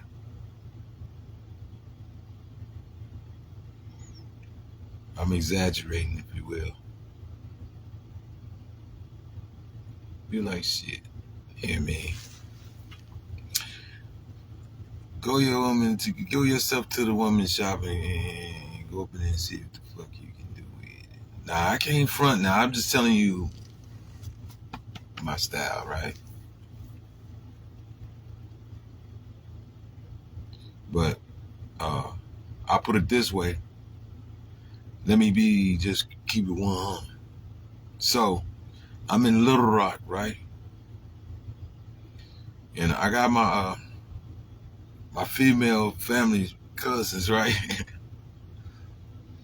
And they ain't fucking around, man. They keep that hair tight and they keep their clothes right, man. You know? And they got a whole shop that all the woman got to do is come up out. Don't make no difference. The clock don't stop. They don't either. And sit yourself up in that chair. When you come out, you're going to be right.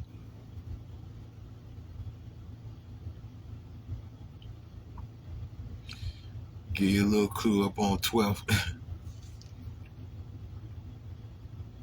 and Fairlane. Yeah,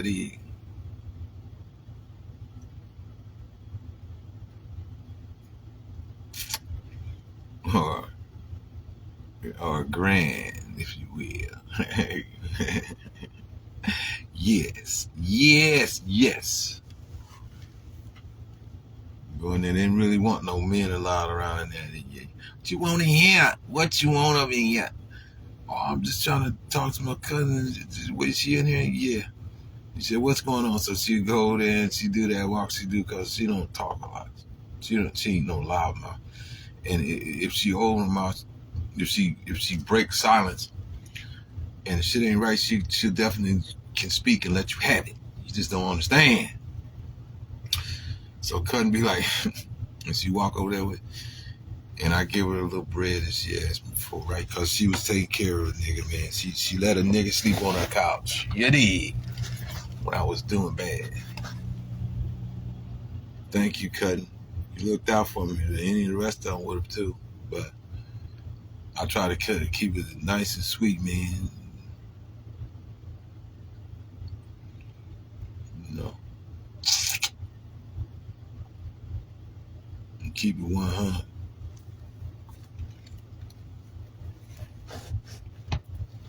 Get up and go, man. To work.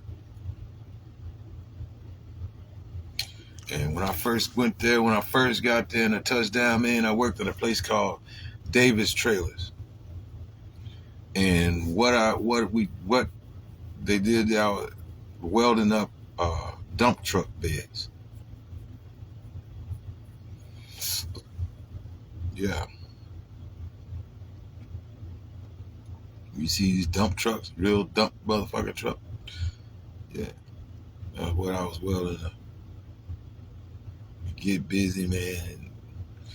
First thing is the frame. You got to make sure the frame is square, man, you know. Tack them shits down.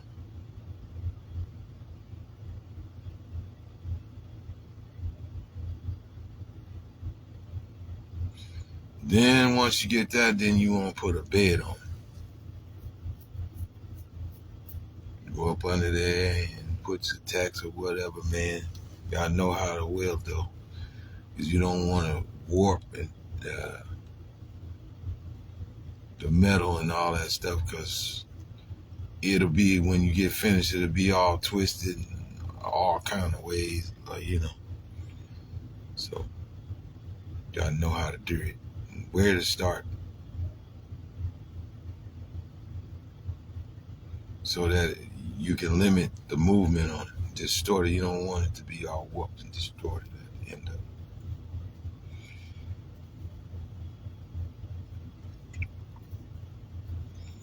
it.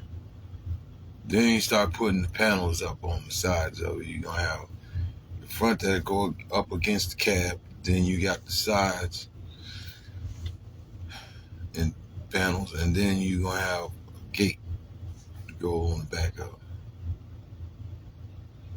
Believe it or not, you're not just going, it's not just already there for you. You got to put all that stuff together. And then on the inside, next to the wall, that'll be to the gate, the panel to the gate, and on the floor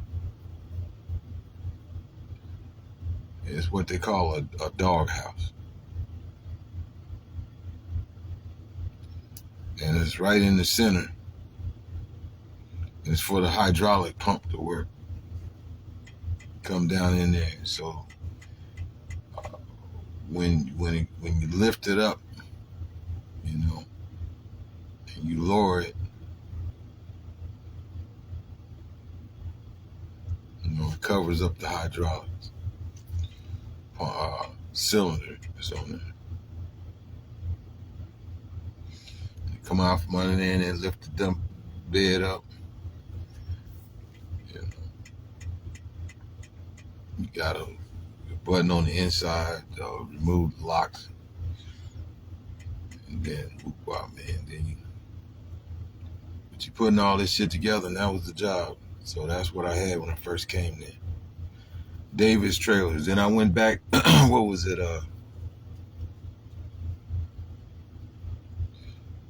April, May, June, July, August. Wait a minute. Yeah, it was in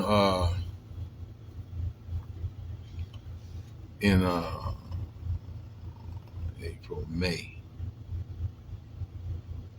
June, July, somewhere in there. I came through there. No, matter of fact, it was of 2025. It was I drove all the way up there for the CDL test, right? It's up in Newport, Arkansas.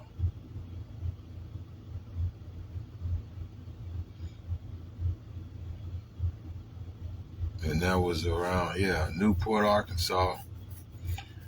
That was what, November? It was October, November, somewhere around about December. I tapped the cone as I was maneuvering, and he pointed out some kind of way. Okay, cool. So then I wheeled back, come through Little Rock.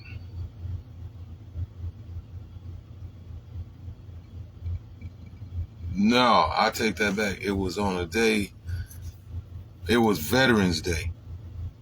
So I went and seen my pops and my mother on Veterans Day, and it's like, that was the first test. That's what it was. That was the very first test. It was on Veterans Day. And I'm like, I know damn well they ain't don't nothing go down on Veterans Day. But they had scheduled myself and a few other students to go there. When we got there, everybody's calling, trying to figure out. He said, man, ain't no classes and the instructor and everything. Oh, well, we got to go back. It's Veterans Day. And I wasn't fucked up. I just wanted to go anyway. And just, well, it's the class thing, so I didn't just want to, whatever. Maybe he had something special was going to do. I don't know. Just don't be a no-show. So I went. Then I come back through there, and then I come back through Little Rock. And I went back over there at this Davis Trailers, which is on Colonial Road. I looked, man, and that whole place had done been boinked down. Wasn't nothing but the tin, the structure, all the iron structure and all that shit, beams and all that different shit was gone. It was just an empty lot, and you could see that the place had burnt up. And I was like, damn, when did that happen? You know nothing about it. It was boinked down to the fucking ground. And I kept on stepping, man. That was, 2025.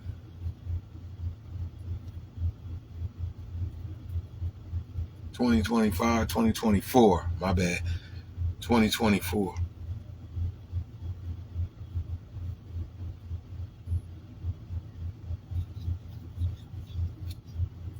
Yeah, it was 2024.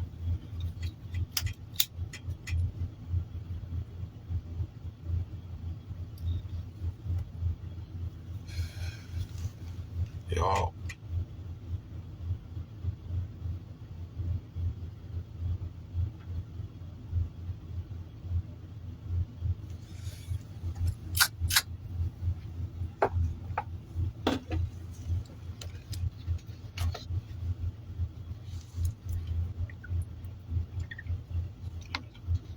I went to mom's and pops tomb.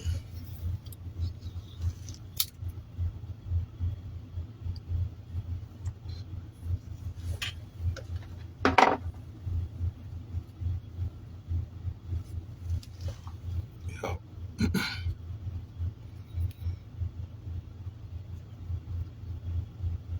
And what's crazy is don't a damn thing look the same. No fucking more around there for real. Nothing. Everything looks just different, man. I ain't gonna hold you. Even Omaha, and I just breezed through South Omaha and said some of this stuff looked familiar.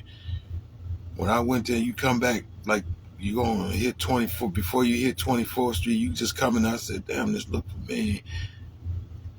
I think the highway is crazy. It just don't look the same for some reason. To me, it don't look the same. Crazy ass fucking man, it just didn't look the same. And what happened? That was I came through there. I made a vlog. I was in training then. That was October, November. Uh, went to Minnesota, and we was on St. Paul, St. Paul, yeah, somewhere through there. St. Paul dropped off. It was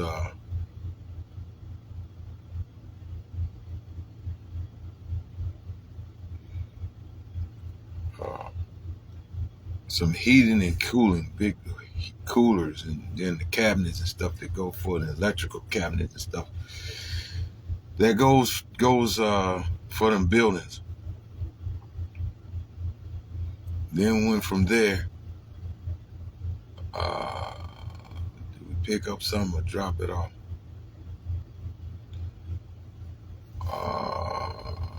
Shit.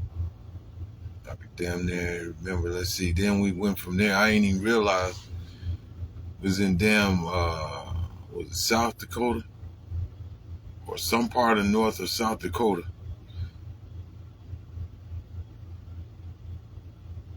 And dropped something off or picked it up.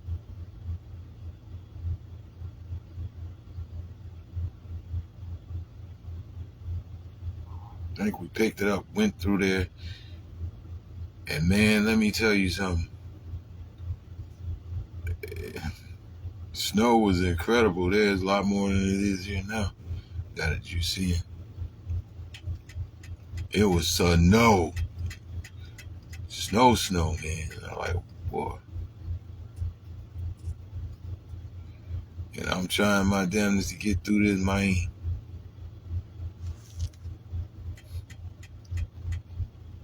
So we did have a load.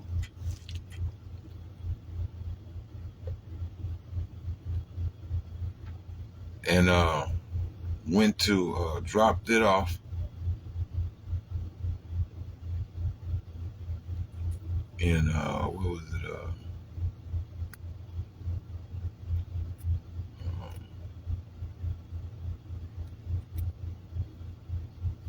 Left Minnesota, then went to North Dakota. Went to North Dakota, picked up something, then went to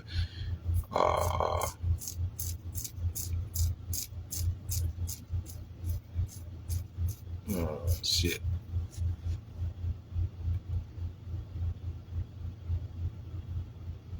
You could have had your choice to either go back to Iowa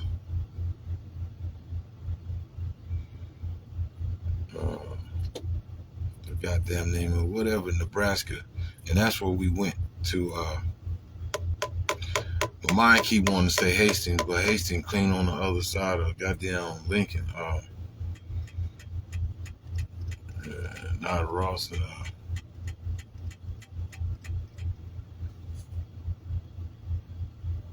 It'll come up anyway. We went that way and it come on down. It's basically like you going out to oh,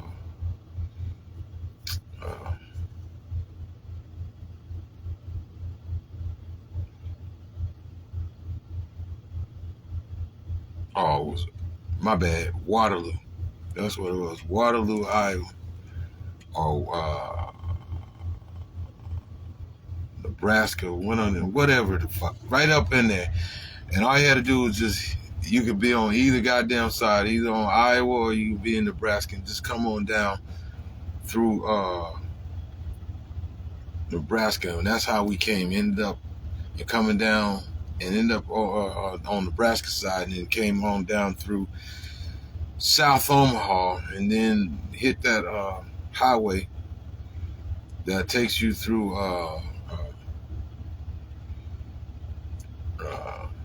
goddamn just on the other side, and like you heading to Kansas City, man. And then we flipped off from there and then started heading back east.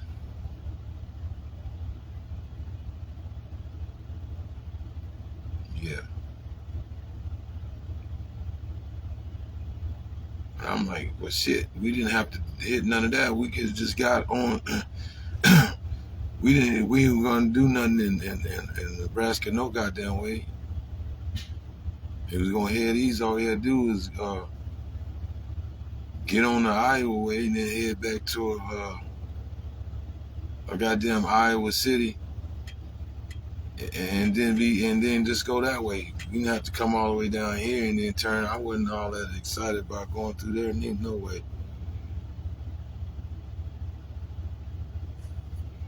But I saw it, and then the trainer was sitting in the. Matter of fact, I was driving. He was sitting in the passenger seat, and I'm showing him, and I said, look right over this rail. You see them train tracks? You see that building right there? That's Railcar, Nebraska. That's what I was doing before I started driving this truck, repairing all them box cars and shit down there. Well, when I come here, that right there is my money. When I come to Nebraska, that's my money right there. I don't fuck around nowhere else. I just go right in there. They take me into that building in the back you see right there. So I'm drawing slow enough and I'm talking enough. He's like, yeah. I said, yeah, down on that train track. They take me back there. I do pull off a weld test on 1-inch plate. I do a flat weld, a G1, and then a G3.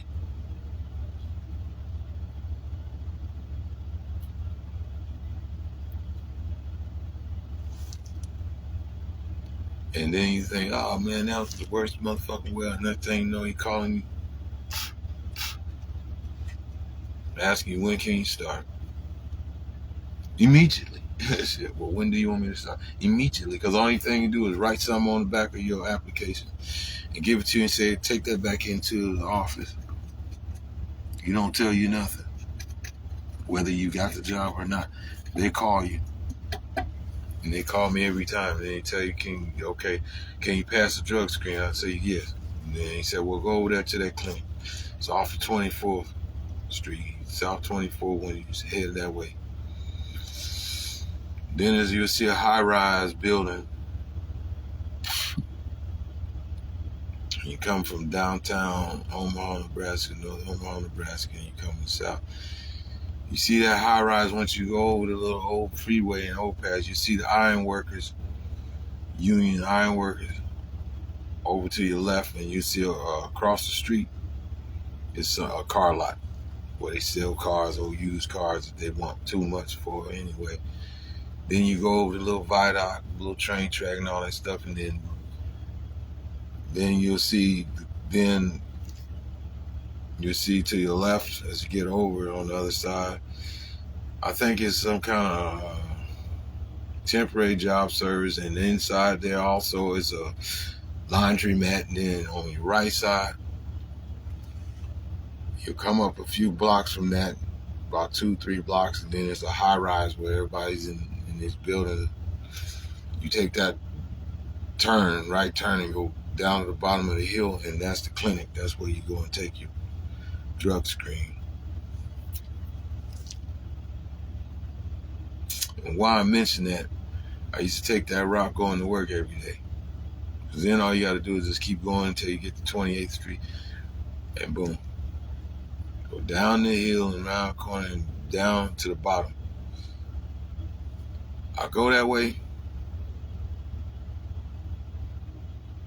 and I see the motherfucking coons that will kill a dog always dumping over the trash. Their coat shining like somebody gave them a bath and sprayed them with mink oil. I ain't lying, man, with some armor on. Nose be shining. Every time I come through there, I be driving just nice and slow, man. That coon be right there.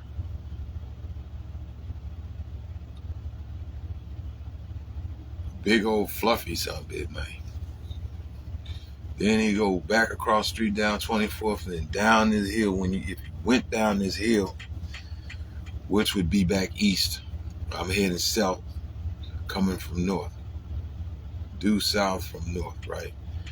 And he go across the street back east and go down to the bottom of this hill. It's a bunch of houses and shit. But down at the bottom of the hill, it's a creek down there and a park.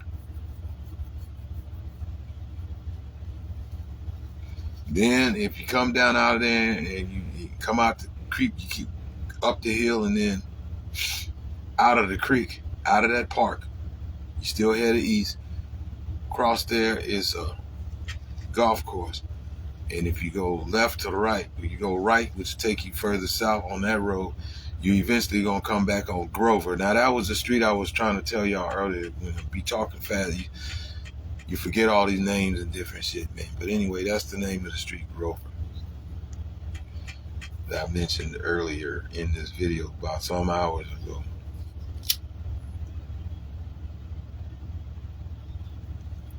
In this life, day in the life of flatbedder, truck driver, over the road truck driver.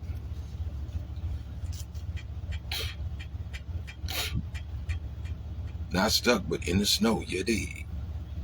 So, anyway, I was showing him that.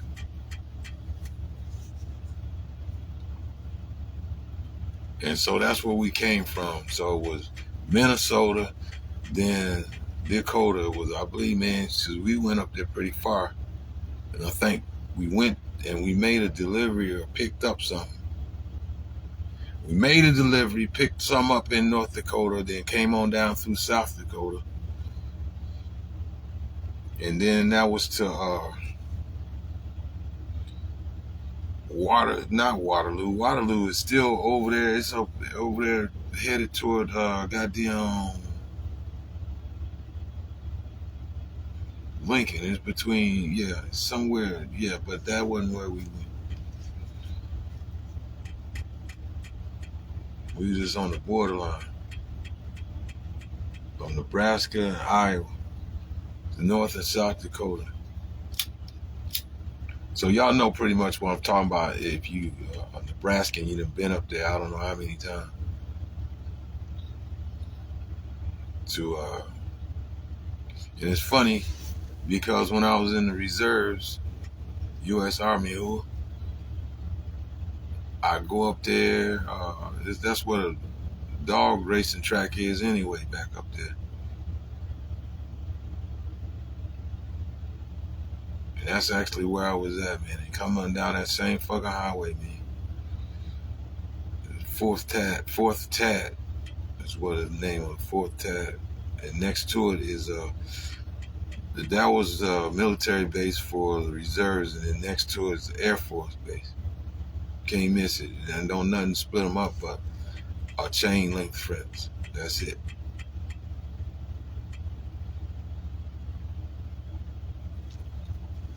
And I think Job Corps is back up that way too. Matter of fact, I know it is. But these names is getting on my nerves trying to remember what I'm saying. Anyway, so we come on down through there, and then I showed him, since we were going that way, and then we hit Grover Street, and then boom, I knew exactly. He was like, man, damn, you need to slow down. I know where I'm at, man. I know where I'm at now. Ain't nothing. I hit the corner, look, man. I didn't see no traffic. And I just whirled that goddamn truck and that trailer around that motherfucking, then just whipped and got on the highway and kept it smooth going, man. Shit. Yeah, I ain't trying to stay too. Yeah, no, I ain't trying to stick around.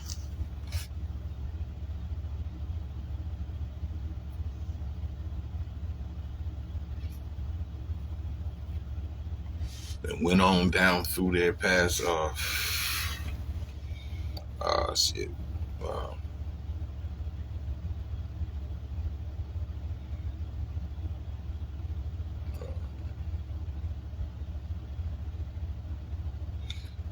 What's y'all goddamn name, man? Y'all think y'all that shit anyway, man.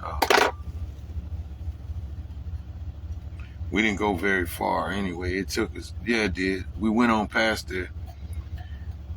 And then went on past, I want to say Manowar. It was, that wasn't Manowar, because Manowar is back over in Manowar. If you just go hit that bridge and go back over on Grover and go back over, you come over there in Manowar, all that, but it's that way. Anyway, they had that's where Dad then worked over there, steam fitter, and Mr. Mike Warren. They built that power plant there. You be heading, go past,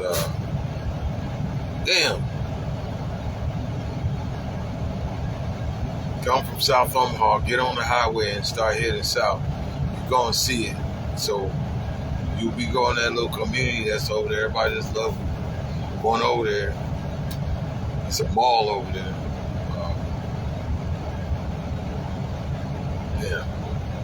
I said the name clear earlier, but anyhow, fuck it. And then that's how I got back, and then them same hours early in the morning, dropped me off, and they gave me a truck just like this one. The other one, too many problems, so I said fuck no. And then I got this one.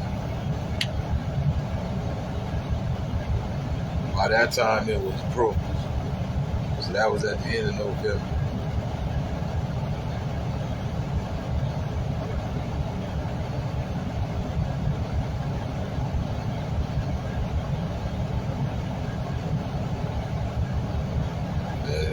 Shit. Then Krumah, they was dragging it 2 or 3 days because I was telling them, fix this need, fix this, da-da. Then in between I had 2 or 3, I had like 2 loads. 1 load I was supposed to go and get.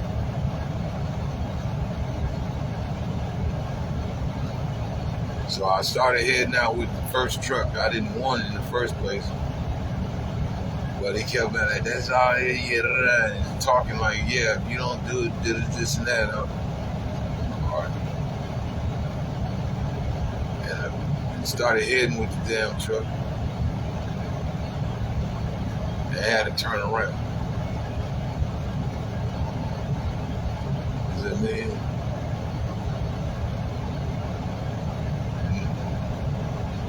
I done went as far as I can in this goddamn truck, and it's a problem.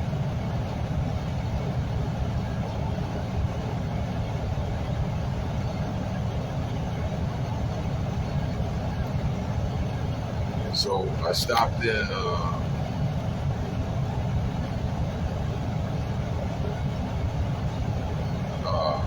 Christiana,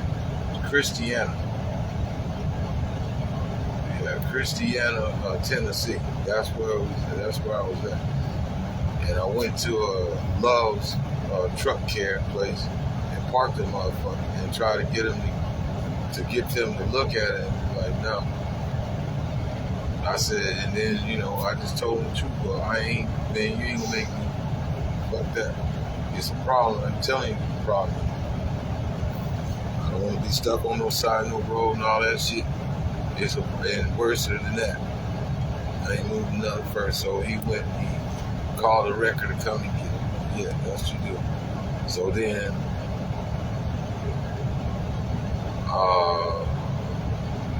sit there for about 3 or 4 days after then with this truck.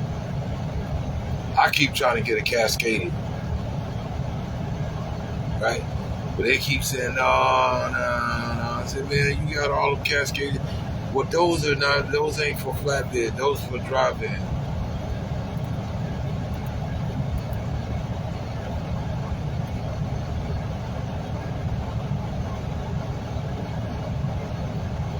That's right, I shut up. They came too far to be doing all that. So they gave me the keys, and that's the first thing I told them, man, I need you to look this. I need you to look this. So it took 3 or 4 more days, and it's getting closer and closer to Christmas Day, right? I got the damn job 2 days before Christmas to go pick up a fucking load. Excuse my language, but it's the truth. And this load is clean over in Ohio, Virginia, whatever, man. I can't even, it don't. I was headed that way, and I had to turn around because I had the same issue. All right, finally I get my ass out and I start heading. I go pick up this damn load. So then now I get the load,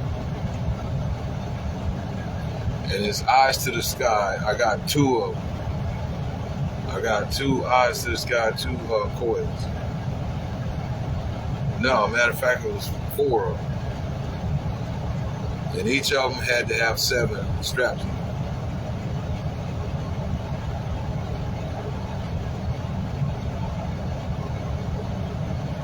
4 this way over the top, plus 5 in the middle, over the top, and then 2 with the seat. So you can either clamp it this way and go to the side of the vehicle, which it don't make no difference. You do it that way, or you can bring it from this side and bring it all around, all the way around from that side over here. And then crisscross it, bring it all the way back around and back this way. Just make sure it's in there. And just pull it. And keep the goddamn load from shifting all around. From top of it. All this. What you don't want. Right? So I got 4 of them, 4 loads. 4 coils. Eyes to the sky.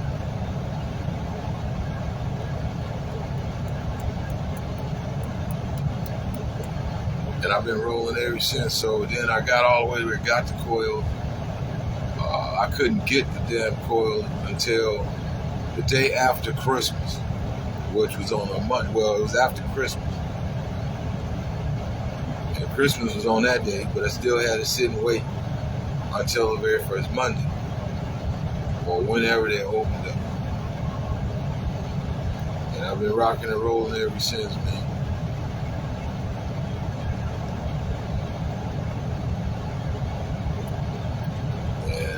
You see the tarp over the top of it, that's what I got.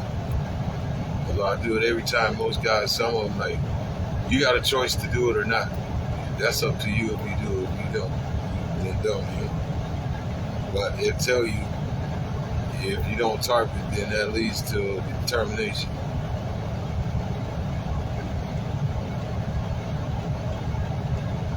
I ain't trying to hear that. So every time I just make it, hey, that's just part of it. You just do it. You know what I mean?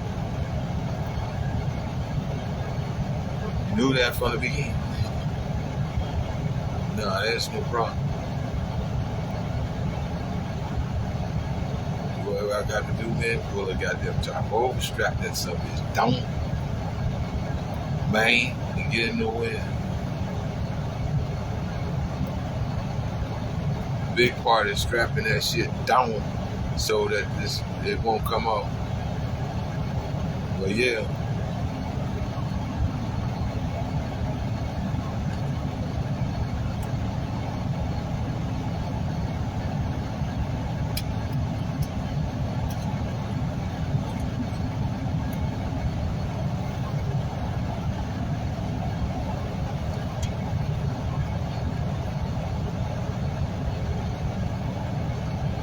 It's that simple.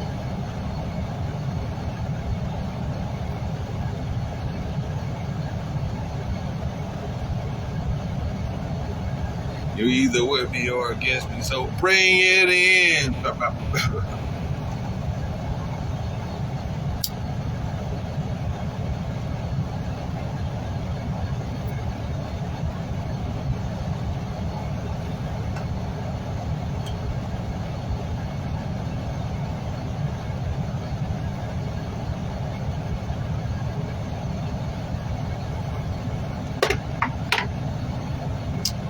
And I had started this, matter of fact,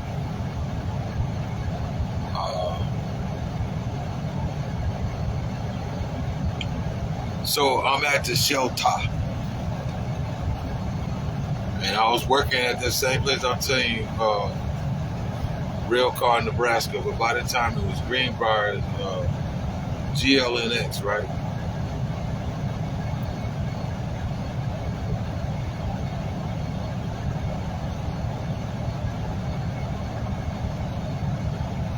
Now my welding these cats, they can't fuck, right? They thought they could, but they can't. They can't touch me, man. I'm spanking them. I'm on foot. I'm catching the bus and walking up there every morning, getting up off that mat. From over there is over there, listen. St. Francis House and the Open Door Mission down on Eppley, down on Carter Lake. The other one's down off of Nicholas, 16th, 17th and Nicholas, right there. That's St. Francis House.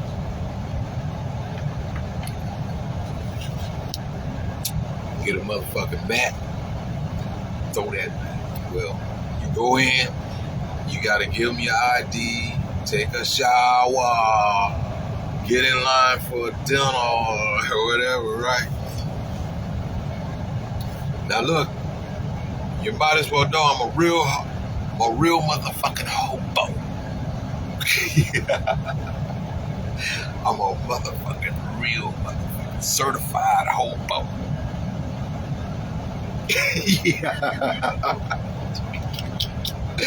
A real motherfucking hobo. So I get up in the morning and get that goddamn mat, throw that bitch over in the corner, man. Grab that little sack lunch they give you, get on the van, go downtown, they drop you off, and then I go and catch the very first buses that is busting out from the station. If they moving too slow, I'm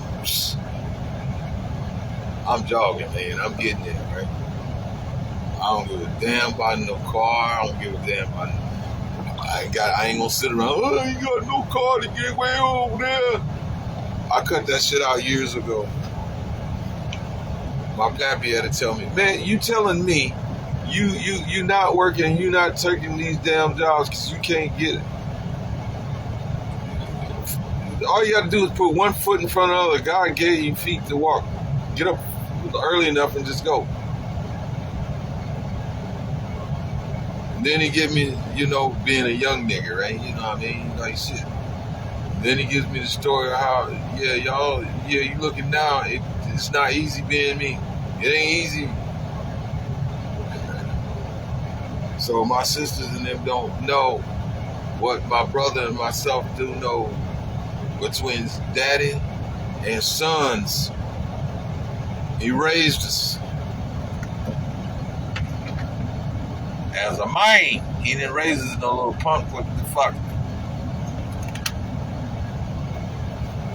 And of course, when like a little man do for mama, yeah, we heard little men and soldiers for real.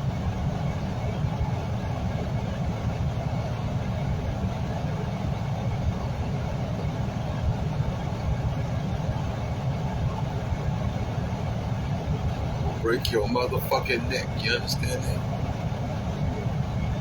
Huh? I can't hear you. Yeah, that way.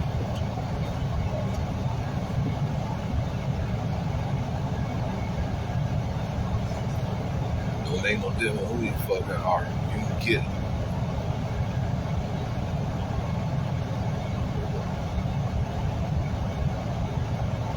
I broke niggas off, and great, you don't want him. He like a dog. You gotta just really get him up off the whoever. Because he really tearing your ass from limb to limb like a dog is on your ass, man. Me, I whoop your ass, man, to get you some understanding. Watch your motherfucking mouth, nigga. But yeah, I don't play that. Right?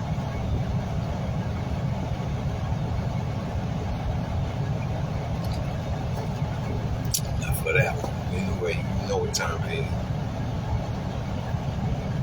Maybe we try you sometime. Some why you is trying, just don't do it. Go ahead, man. Come on, don't do that.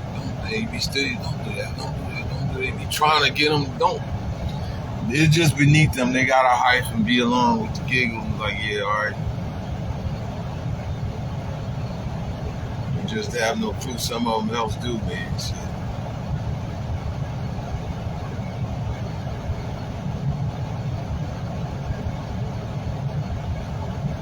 Anywho, we move on, man.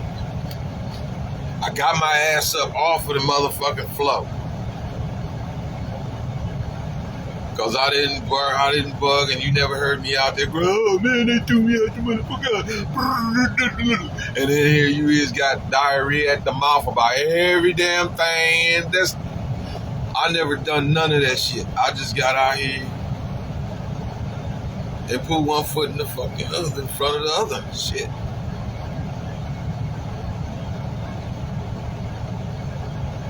What niggas didn't like though, and pretty soon I caught on to it. They be like, oh man, why you get dab ads, man? You was doing good, homie. You was walking, you was doing this, and as soon as you got you a little Cadillac, you gotta put a queen. This is the nastiest rat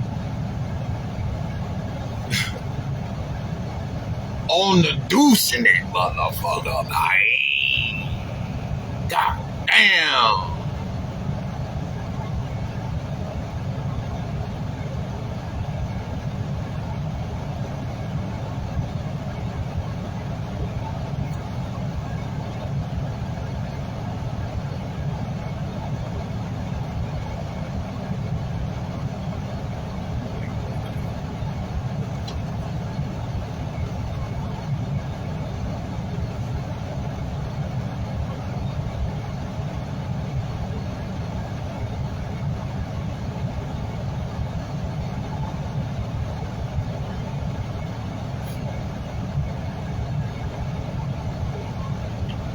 You know, I learned.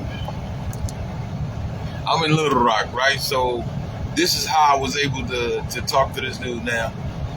This guy, everybody know, he just passed here in he been gone for about 6 years now, deceased. But everybody knows him as the Black Elvis in Little Rock, Arkansas. Now, he's cool as a motherfucker for real. He just kind of, he was an attorney at law. And everybody used to kick it down to motherfucking at the Fun Wash, because the Fun Wash stay open 24/7. Wash your clothes right there on University, Colonel Glenn, and Asher. Can't miss it. Right there, the village. EULA, University of Arkansas, Phone Watch, Walgreens, and across the street is Mr. Sub, Taco Bell, not Long John Silver's, but Captain D's restaurant. Right behind there is the Chateau, and down the street from here is the Kroger, Pawn Shop, all that, man. All that's down there, man, right? The further west you go, right? Okay. But we right there, Walgreens right there across the street from you, man. At the Phone Watch. And it's at night, man, and he's chilling, and he's feeling kind of bad. We start talking, right? Like, what's up with it, man? Da-da-da. Like, yeah, I'm attorney at law, and he's working with Mr. Freeman. Mr. Freeman, he was a civil rights attorney. Straight up.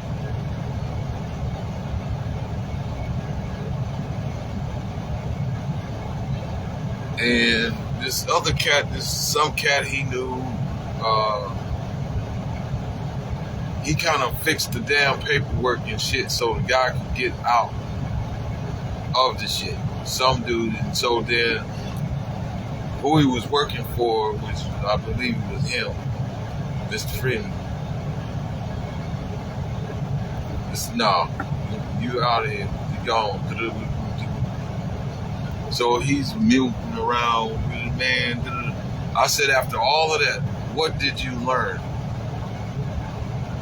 And he learned, yeah, man, I shouldn't have done nothing like that. I said, yeah, but what was the ultimate lesson out of that? What did you really, really learn?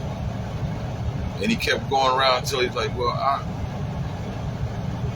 what is it that you're trying to say? So I told him, I said, yeah.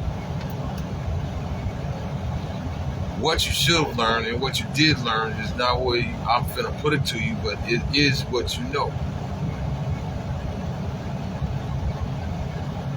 That used toilet paper in general that's the only thing that cannot be recycled. Paper, wood, steel, plastic, all that can be recycled, right? But you ain't never heard them or any other discarded thing can be recycled. Toilet paper, you never heard them recycling no toilet paper. You can't just take that and put it on a wash machine and then, you gonna roll it back up. Yeah. So now you gotta figure out you can't recycle him, he's a piece of shit, right? He wiped his ass on you. You can't be recycled either.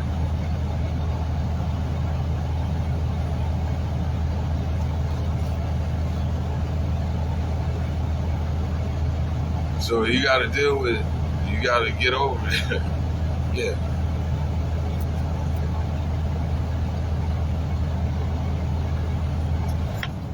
Especially used toilet paper cannot be recycled. You can go back and buy some brand new out the store. Charmin. Not Sherman, but Charmin, right? And throw that. And it can be recycled fresh out off the counter. But used toilet paper, you ain't never heard nobody recycling that. Especially used toilet paper. You been used. If you ain't the piece of shit, but you was definitely in the party, so what's that mean? You was either toilet paper or you was the shit.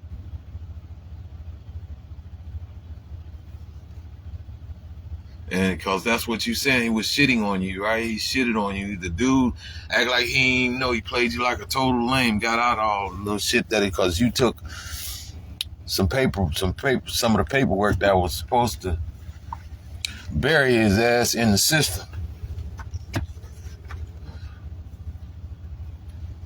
You tell him, you motherfucker, you gonna be in brickies for that. It's too late, man. You fucked that up. He got to go back and do that and bring the case up. But he probably was in a position where it's done, you know. The case is over with. Ain't no talking about it. Yeah. Straight like that.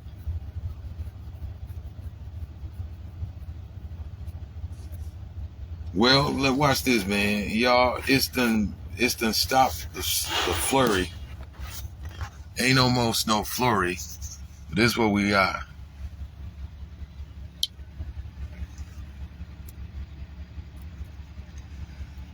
Snow. Getting ready to just kind of freeze up, man. Get hard, that's it.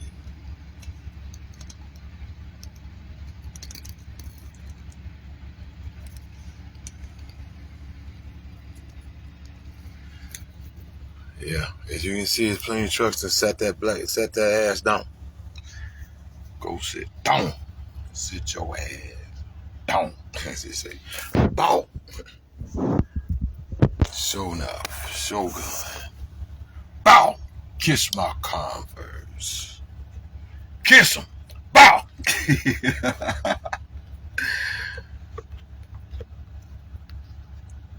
Kiss them. Bow. That's where I'm at now.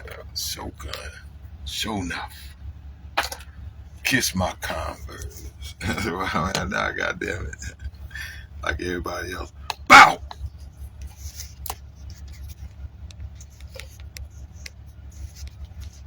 Yonk. Yonk to the yonk yonk.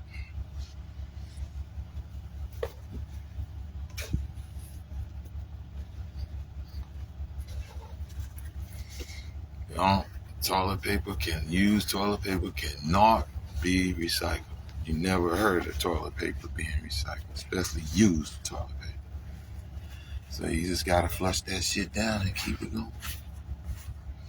But he took it hard, man, and he just kind of acted like that was it, man. Nah, yeah, so to speak. He was there. It's a picture. If you go in this, right there in on the Asher, there's a restaurant called Kitchen Express. They got pictures on the wall of President Clinton and all that, and shaking his hand, and even other presidents, a lot of people that come there. He was there. His thing was black. Elvis Presley. He liked him, I guess. You know, that was his thing, wearing his outfit and all that kind of stuff. I don't know. He's about 7, 8, 9, 8 years older than me, maybe. He ain't that much older than us.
But y'all want to know one thing?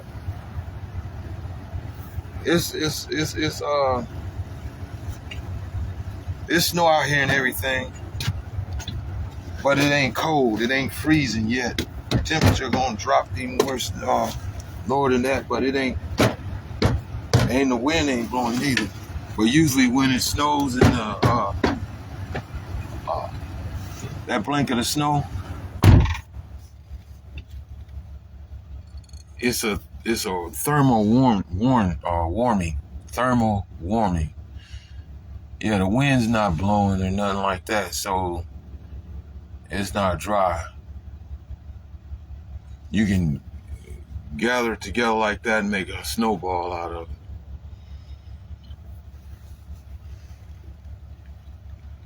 Yeah.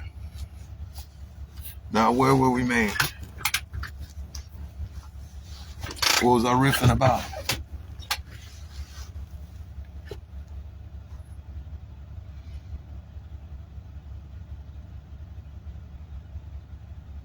If I don't know, you don't know, can't remember. Ain't that a good thing about amnesty? Forget about it. Just don't take the wrong turns no more. Always go right. Always go right.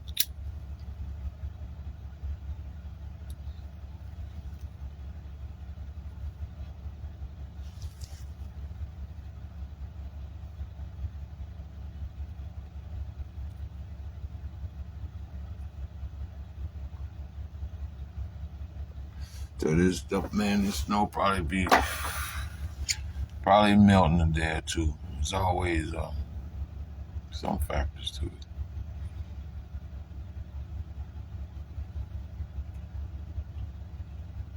But yeah.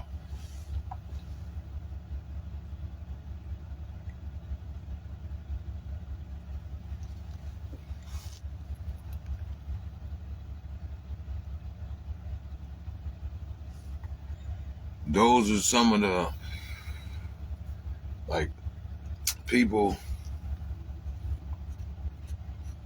other drivers and stuff puts a lot of stuff out here, man, and they be trying to tell you how it is, you know. Yeah, if you got somebody that you care about,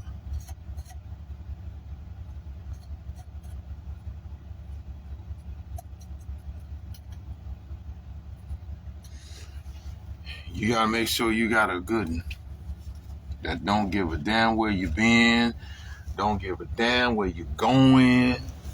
Always take your coat. You understand? They're always happy to see you.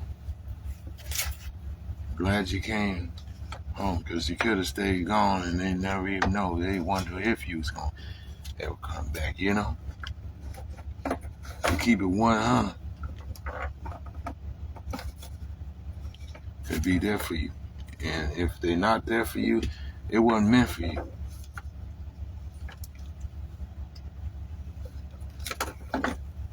See, that philosophy is real, right? Then good. Just take your drawers and go, right? Or if it's your place, if it's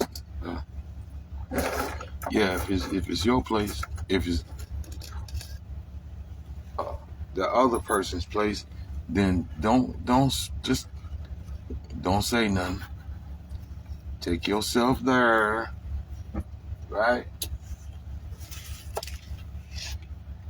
And get your belongings and put it up in your little car and go on about your business. Yeah, it's simple as that. Don't, young man always, because, I don't want to be stuck outside and to be doing all that talking. I ain't got no friends. You don't come up with all kinds of excuses. I don't give a damn about you. Ain't got no goddamn friends. Well, you should have got another one. You got plenty of time to go. You got a chance to go find some new friend. Get out. Your feet stink. You're ugly. You gonna wash them feet, tell me. In the best bubbling oil, man. Your feet still gonna stink. Do my feet stink now? She gonna say, yeah. Make me want to.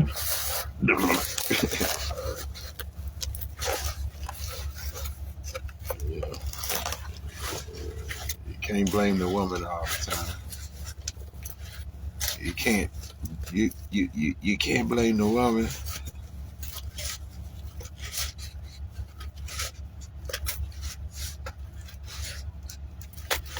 If you ain't paid no rent, you ain't done nothing that makes no sense. All you doing is going for a swim. Keep putting on that song. Can I swim in your ocean? Can I drown in it too?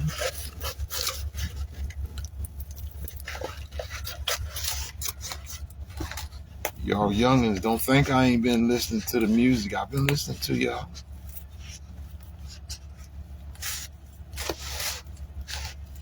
Trying. Y'all trying. Y'all trying. I get you. You've been trying.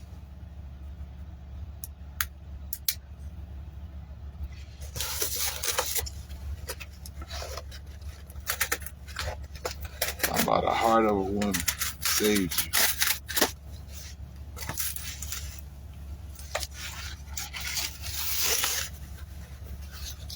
But something been coming over me lately. I don't know myself anymore. Feels like the walls closing in and the devil's knocking at my door. Oh, out of my mind. How many times I've told you I'm no good at carrying the load. Something come over me. I feel like tearing the skin off my bone. Don't you know I lose control? Yeah, 'cause you're not with me. I'm falling apart right in front of you. Can't you see? I'm losing control when you're not next to me. Problematic. Problem is I got it bad like a fiend on the bad habit.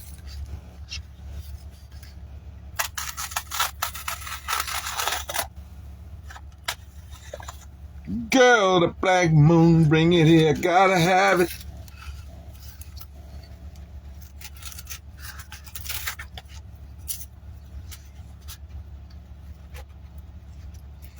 Don't you know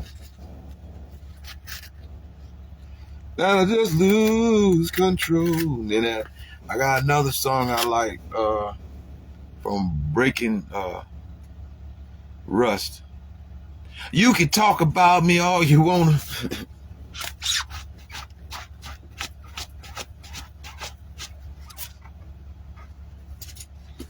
You can talk about me all you wanna. It ain't gonna stop me, not at all, 'cause I'm gonna do what I wanna do when I wanna do it.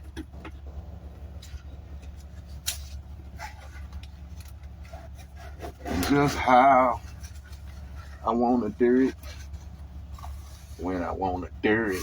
When I do it. When I do it. When I do it. You say when I do it.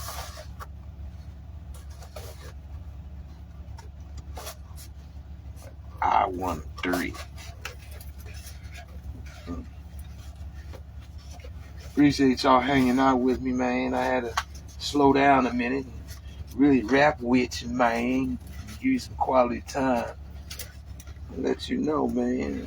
I'm just being me. I'm a real motherfucking hoe. Representing. You didn't think what you thought I was gonna. What y'all thought I was gonna forget to keep it 100. Man, I'm just at work, boy. A working man's job is never done.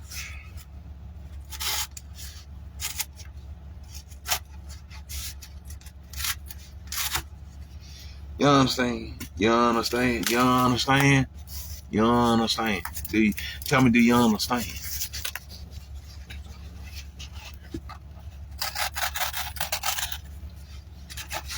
See, because as long as you keep working, even if that girl don't want you, another girl just might want you all the time.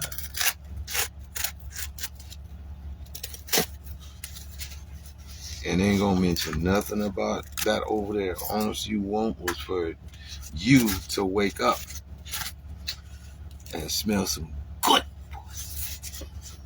pussy. I know I sound, my mouth is a little nasty, and I always promise God not to blaspheme on the day we're supposed to get in and rejoice in the word and be glad in it. So I'm sorry, Lord. I'm gonna calm down, even if I'm following being funny.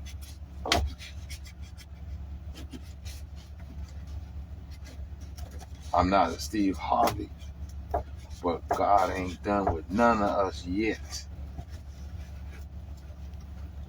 He ain't done with none of us yet. You just remember that.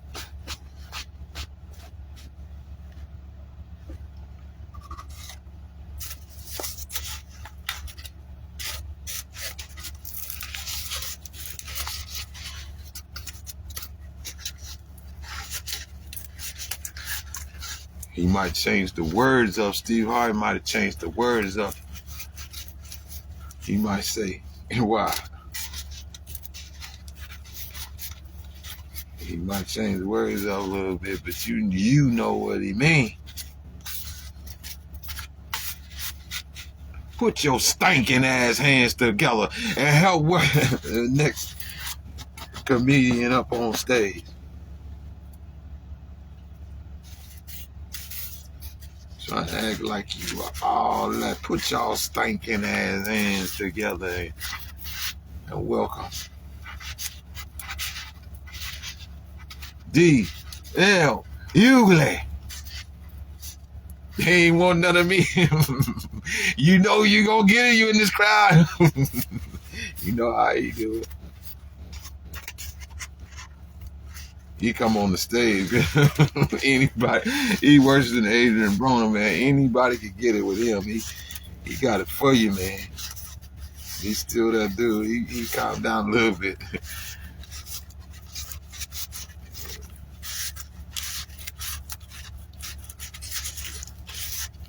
he be grinning and smiling, giggling like a Cheshire cat, man.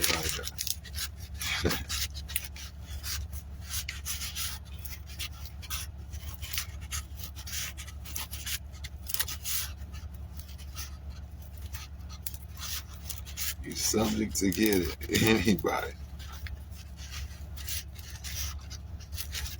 And you look over there, you know I'm gonna tear your ass up. You come from over there getting some popcorn back there, didn't you? Uh-huh. Yeah. No, damn well you ain't need not one more stick of butter.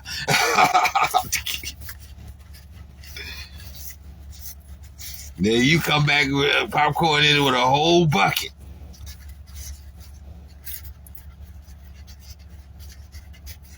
A whole bucket of butter. Let me see. Ohio,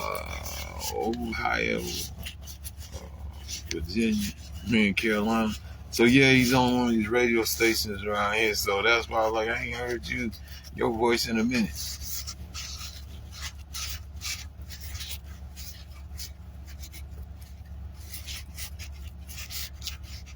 Mm-hmm. See, this is what I'm talking about, y'all. I'm gonna show you right now. See? Let them get a chance to get these roads right, man. Let them get a chance to get these roads right. That's why you gotta sit that ass down. They done went and got some diesel so they can get back on the road. See, they got plenty of that salt and shit on that truck. See that? Counting. There go 3 of them. 1, 2, and 3.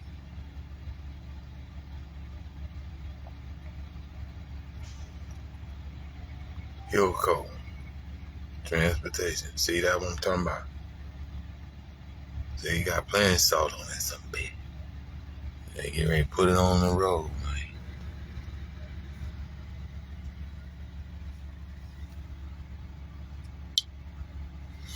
Yeah, I'm gonna set the camera up so y'all can ride with me, man.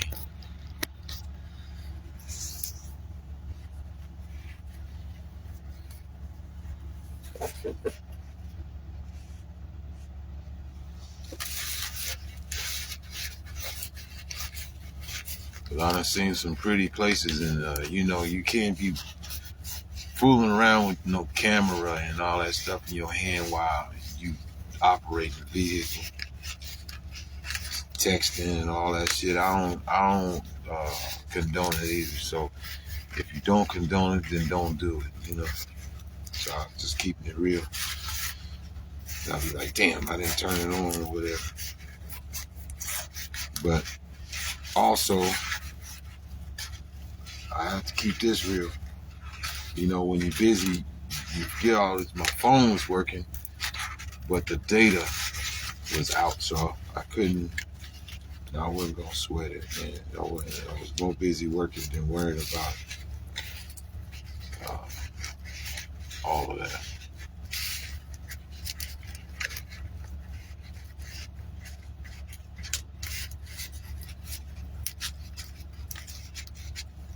So that all loved ones can see what their big brother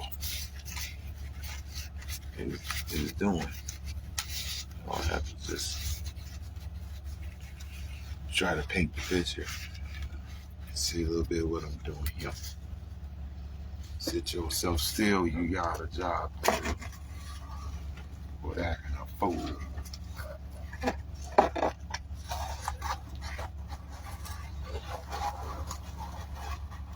You're talking so flippin' nuts, man. Shut your stinking mouth.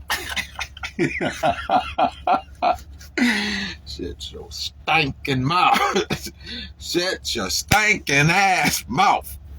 You're talking too damn much.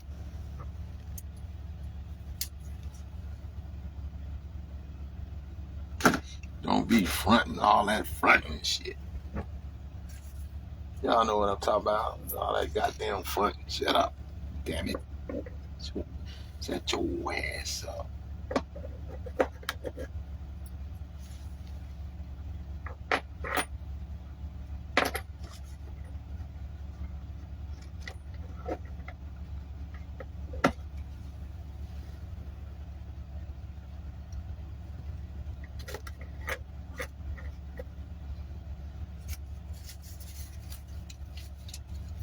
Give you just one job to do.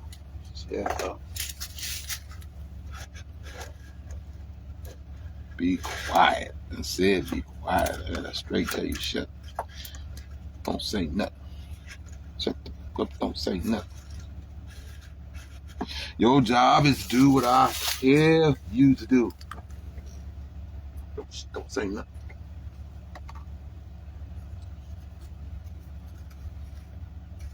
Who are you talking to? Oh! Oh, them country boys nothing. Oh, them country boys nothing.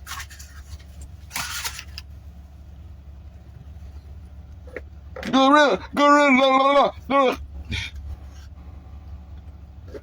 I see your big fat funky ass screaming.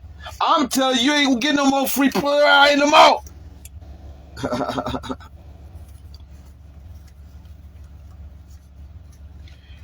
I ain't do nothing.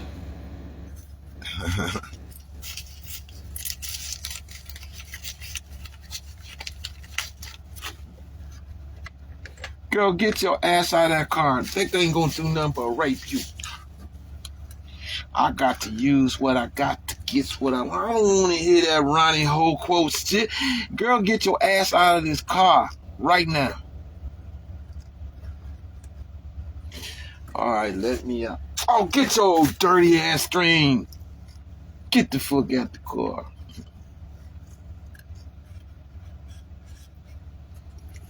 All right, it's cute. Oh, maybe. Girl, they just gonna rape you.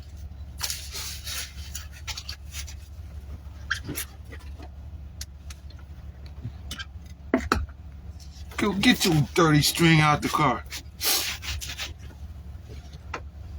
Then they will give me.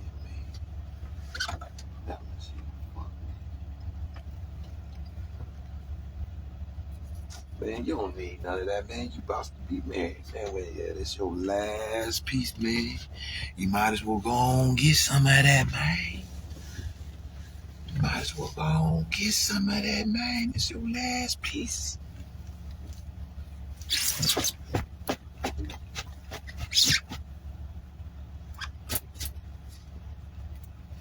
No, I just what you want to hear.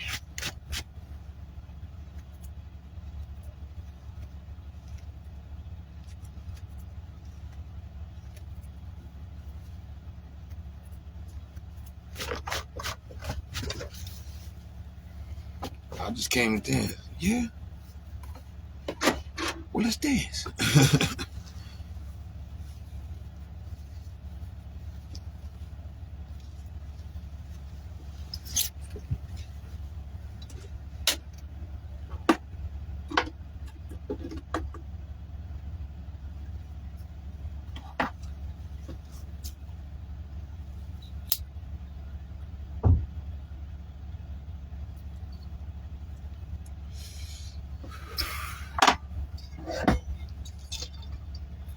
Y'all.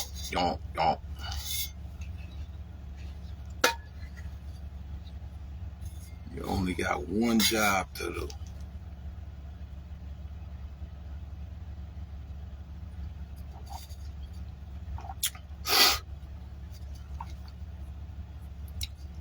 And that's to do what I tells you to do.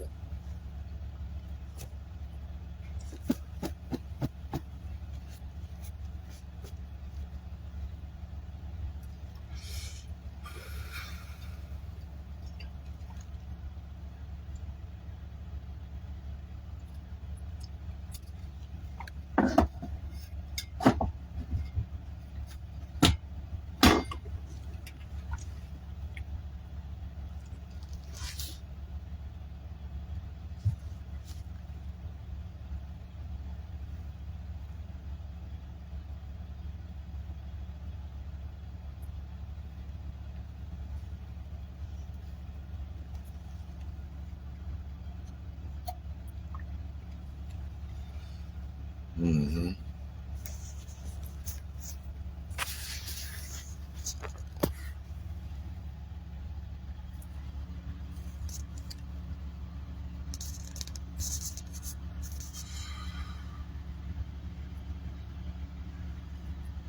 Yeah.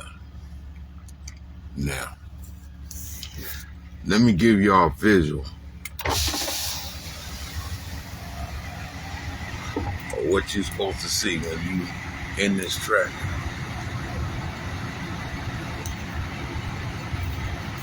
See?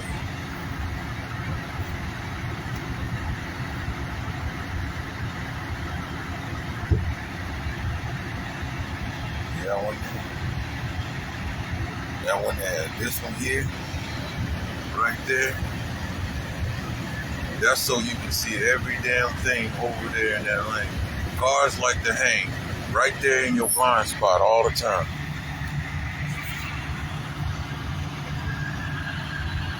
You be driving along. Cars like that, you can't see them. You can't see them up here, right? As soon as you look down there, you can see the car hanging. Or something right there. Right?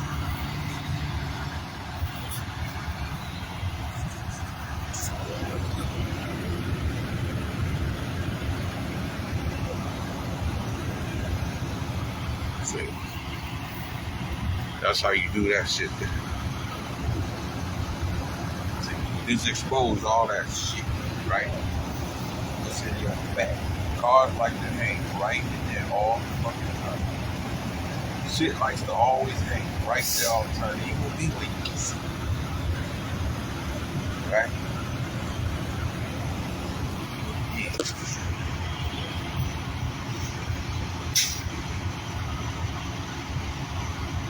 But you look down at that bottom one gonna show you exactly what's right there. As soon as you look your eyeballs, and it's crazy because a motherfucker can look in this mirror. I don't know if you can and see one sitting in this chair with his eyeballs looking around or not. Right?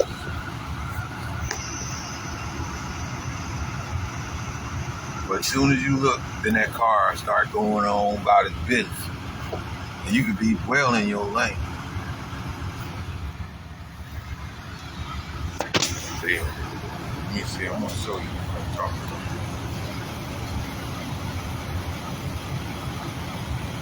There. Right? Look it down like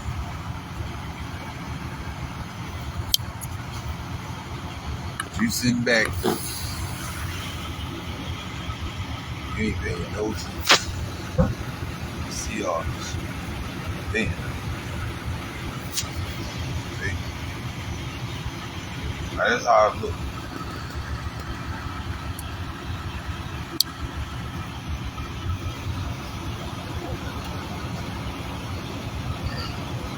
That's what you want to see. You constantly keep looking as you going down the road. And see, then you got that other one right there. And then you got that one right there. That helps you see too. This one right here helps you see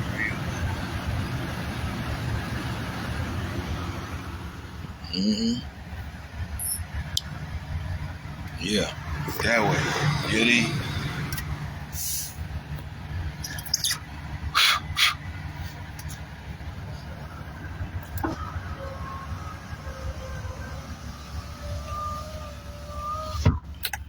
So I let the window down because I didn't want to waste the sunlight. You feel me?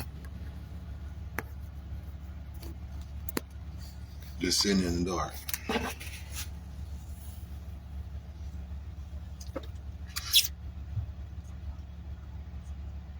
That's how it is. And to cousin Lionel, hey fam, on everything. Yeah, I know you couldn't. You couldn't. You know your lifestyle. It called for more than just this, but you know.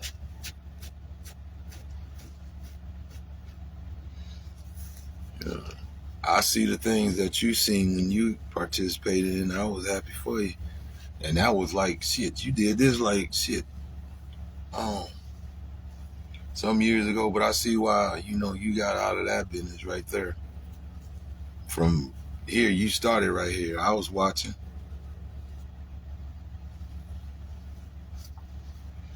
And I went for, before I got here, I went to some of them other ones, man. Some of them other goddamn truckers. But they was, I don't know, they was just tripping, man. I don't know. It seemed like they wanted Frosted Flakes and mini wheats. They wanted more Frosted Flakes than just straight up Tony the Tigers, if that makes sense to you. If you can put that together.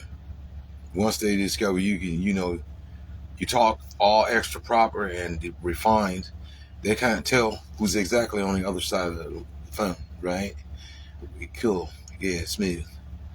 All that works out just great for me. And then What about the ETAs and home time and all that good stuff? And you start talking the talk, right? And then they want to see your photos. You start dropping, and all of a sudden, oh my God, yeah, no, that's a brownie. That's not a frosted flag.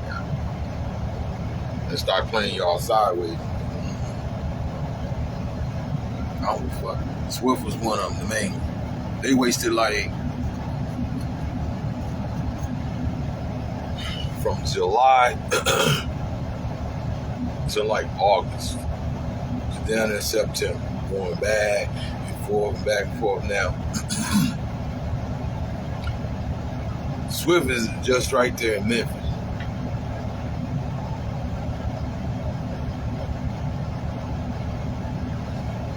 And this recruiter's name is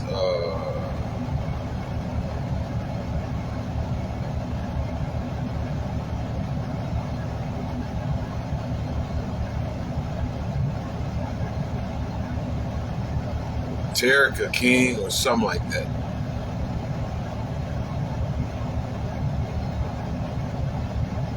That woman, I had everything set up. Went through her and got past her. She was really done. I done been through all the shit, the security and check me, everything straight. And they're saying, come on. Then when she seen that they was like, come on, get the bus and stuff, she like trying to pull rank like as if, oh no, I'm the recruiter in blase, and so I'm setting you back a whole nother. I'm scheduling you. Then it turned out to a goddamn argument. Then she just like wanted the shit to be like somebody's. You know what I mean? I'm like, it's in my mind. I'm just trying to keep it up, but you're trying to make an argument like we fucked last night or something. I ain't going.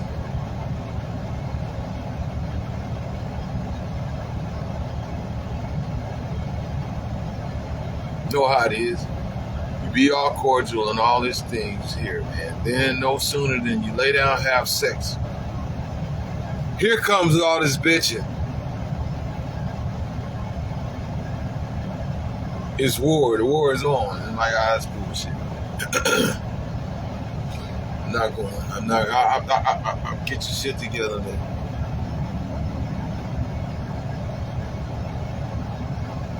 So that's the kind of way the person turned it into, and I'm steady avoiding. I ain't, man.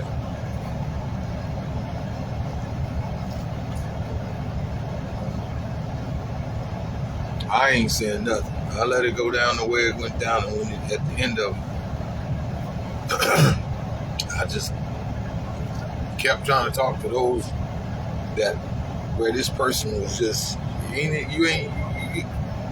just get out of the way, man. You just hanging on, you full of shit, right?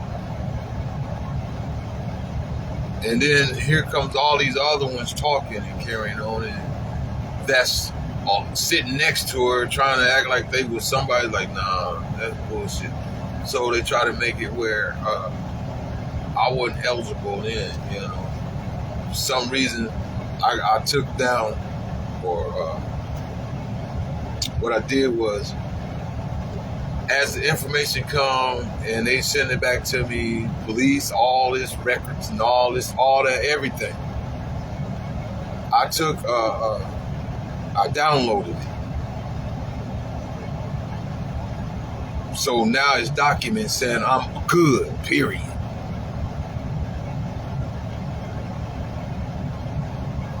There ain't no talking about it. This bitch want to make it personal and start playing with me. Like, bitch, you been beat. What the fuck you talking about?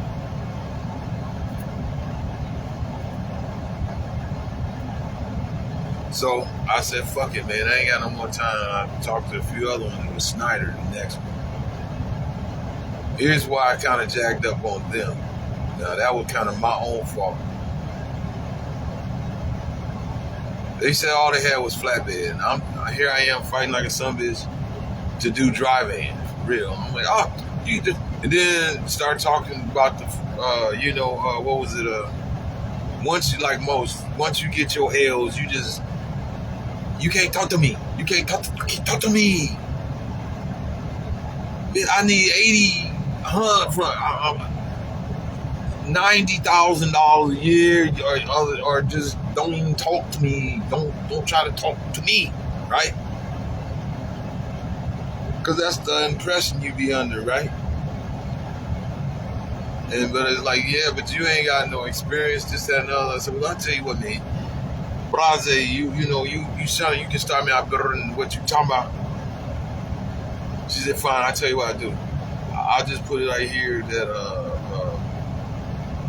for right now, you decline whatever we're trying to talk about. Maybe sometime later on, we might can talk after you get a little bit more experience and shit. I thought she was lowballing me and shit, right? So I'm like, man, so I'm talking like, went back there, and every time you go there, it just wasn't nobody to rap to. So I was like, okay, fine. So I'm trying to catch some of these other folks, and they was like owner operators and this, that, and the other, and they talking all good and come get you dollars, or you catch them. And then I start thinking about it.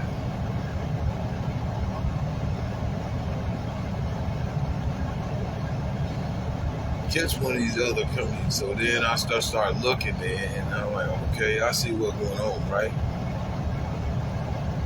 And they was like this place here was more or less like, ain't no way out of it. You might as well come on, just bring her in. Are you coming? She double calling me, making sure everything's set. Just come, just bring yourself. She said, I am not letting you go out like that. I don't care what you say. It's all set. Come on. Come to find out,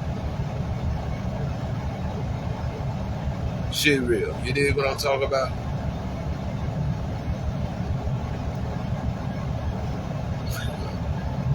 Was not bullshit.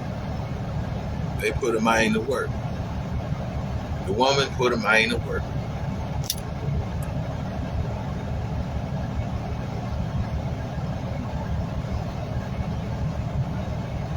It's like, you ain't, I don't give a fuck what they talking about. You ain't finna fuck me out of that money. As a recruiter, you ain't finna fuck me out of a recruiter. That one was like, shit, that money ain't finna go nowhere. It's going in my pocket. I recruited you, I put you on, and that's that.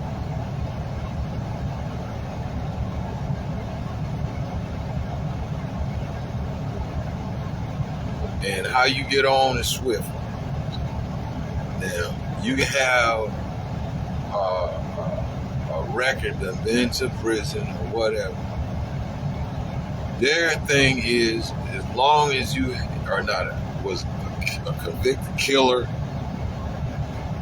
or some sort of sexual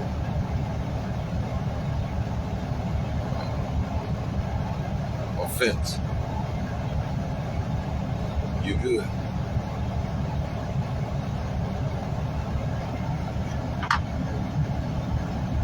Against anyone, male or female, young or old. That was the only thing that cut you out. Other than that, they didn't give a damn. For real.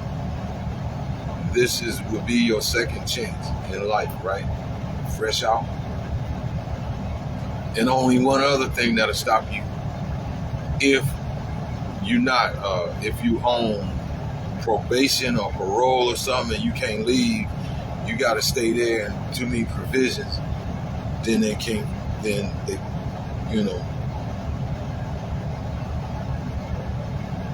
it's a game. They can't help you that way. They need you to get your ass in this seat, go where they send you, whether it's dry or flatbed. You got to be able to go.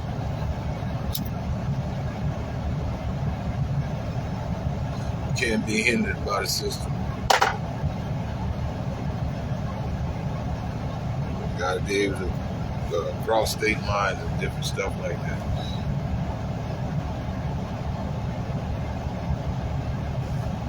But a lot of these places, what for me, the main thing for me was that I was fresh out of school.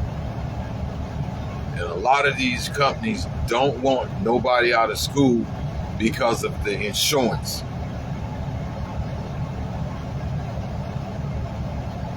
And what's crazy is they got big names. Just pick any goddamn one of them from Swift on up. Big names, big time. They making plenty of money, but they don't want to help you do. They don't help you do. You ain't got experience, so therefore they don't want to hire you because the insurance and all that shit is high. Until you start getting some experience on your belt. So this is another spot where you get the experience you need fresh out of school.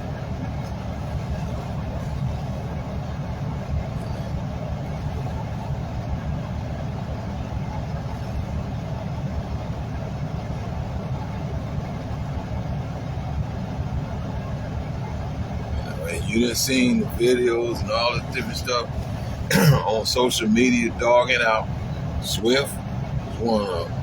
Prime's another one. Western Express dogging them out. But they don't show these other companies with that motherfucker with the wheels up in the air. The whole motherfucking cab tore the fuck off that son of a bitch. In the ditch. Crammed up under a bridge. They don't show you none of the rest of them, and they do. They playing just as many as any this company and all the rest of the company they try to expose. It's just that many people fucked up for them too. On a daily, I ain't lying to you. And then they try to talk about the East Indian. I don't think that's cool. As where it's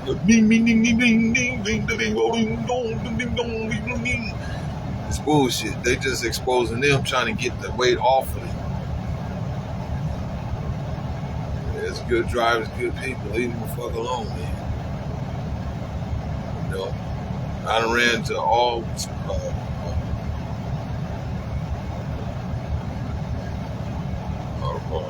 race of people driving and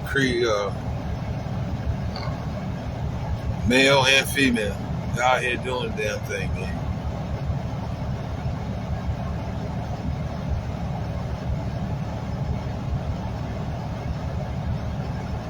You know, everybody has a right to trial and error, you dig? So, but when you get finished, man, you know.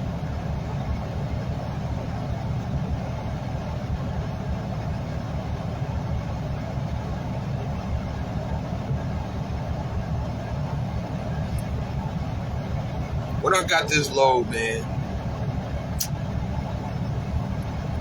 you had to fill out this form. It's asking you the weight of the truck. You know, it's asking you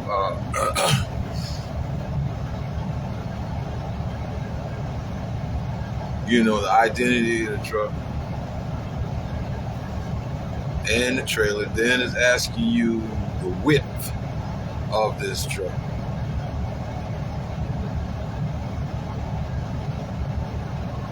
And I'm like, wow. So I called in because I want accurate. You know, I was thinking it. And I went by me because you look inside the door, it don't tell you that. Like here, I'll show you what I mean. It tells you different shit, but it didn't tell me what I was looking for.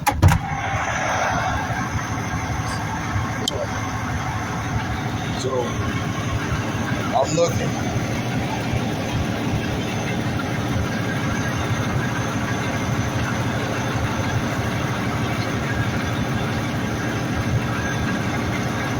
At this. And then I go and I'm looking at this.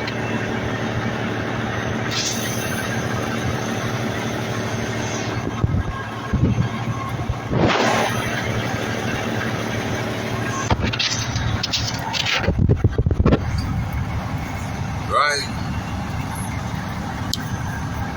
And the thing about it is, you know, I'm just trying to put what's real.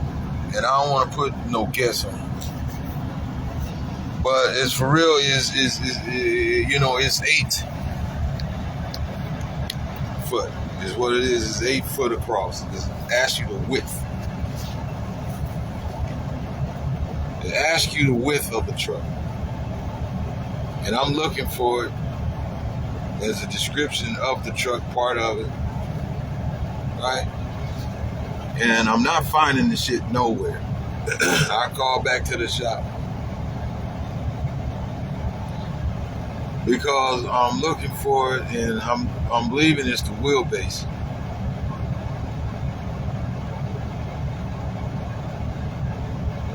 So, do you know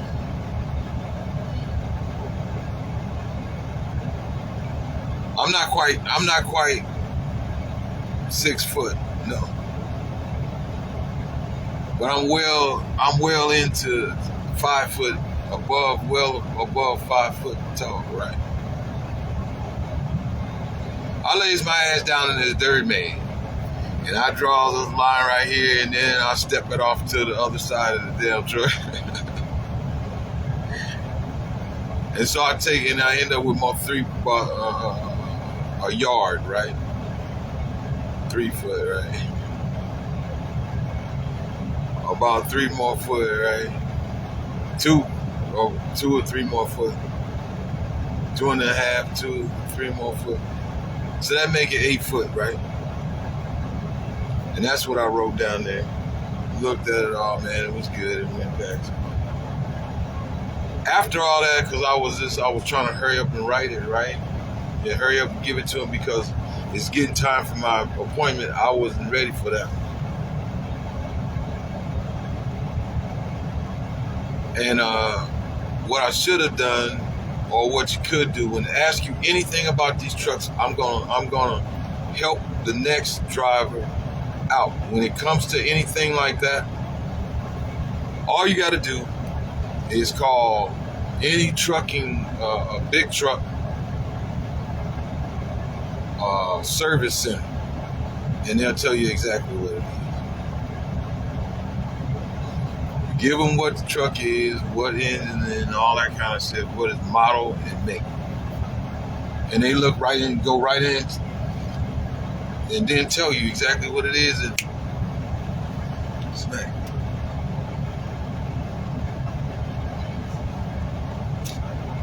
You understand? Don't fuck around, just go there. You could be Love's Trucking, Truck Center, Truck Care Center is what I'm trying to say, or repair. They'll tell you exactly what it is. All you got to do is look in the manual and it describe that truck and all that. You just tell them make, model, and boom. Who knew? As they say, who knew? As Sky say on the Black Ink, who'd have thunk it? Who'd have thunk it? Matter of fact, let me tell y'all, man, I was in New York. I was in New York about 2 weeks ago.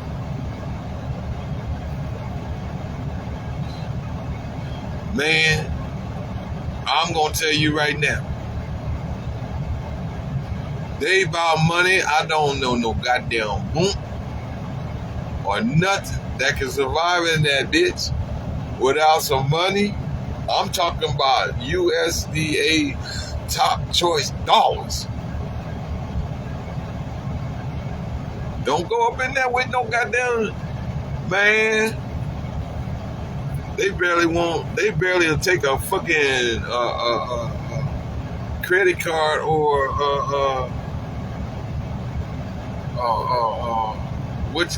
credit card or Visa card. Barely. No, these motherfuckers like to see money. Paper money. New York, I think Pennsylvania, Indiana, all them places around there, man. Look, they done went from plastic.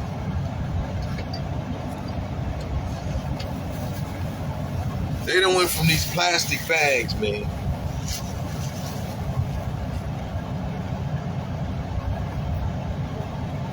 This is real spec.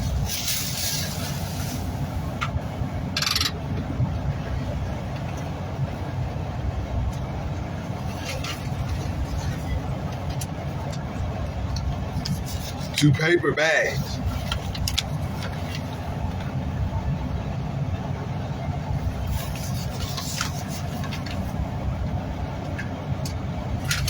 This is real talk.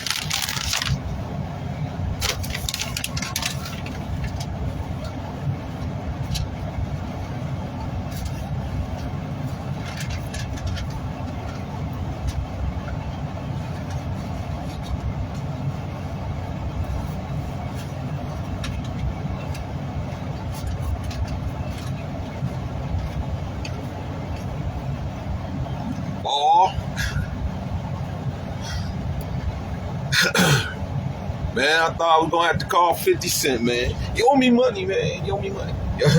Shit, I thought I was gonna have to call 50. Shit. He'd probably be like, well, ain't Jimmy around there somewhere? Shit, man. Shit, I was on the bridge and everything, man. Goddamn, I was calling for Jimmy, man. Dipset, goddamn. Cameron, man. What's going on, man? These motherfuckers tripping, man. Whoopie whoop, man. Nas, goddamn. No, these motherfuckers, man, they want, they old school. They don't fuck with that shit. They want to see real paper money. Shit. This real talk out my eye, man. Hold on before I like this up, man. That's another thing too, man. You get in here, man. Eat, drink. You find you a light lizard or you got somebody significant, you can ask for somebody to ride with you if you want, but man, I don't know. I don't do none of that shit. I don't do no lot lizarding or none of that, man. That bunk, that bed for me is lay down and go to fucking sleep. You know, I don't the problem, man. You dig? I come out here to fuck.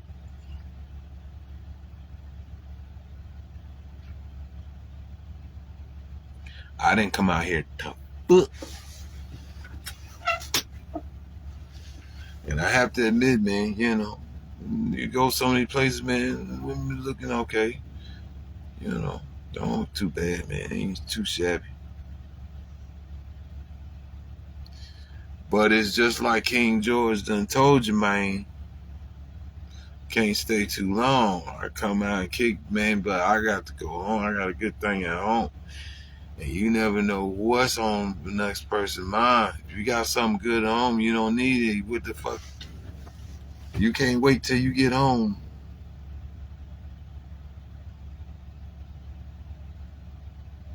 You dig?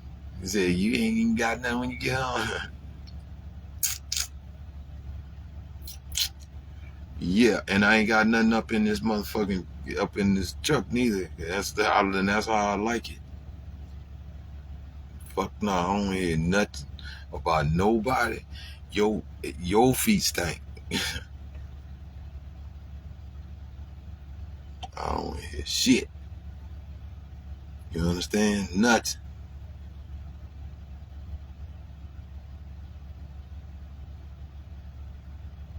This is the man cave. Yeah, it is. Man, go to the man cave when he don't be bothered with no goddamn body.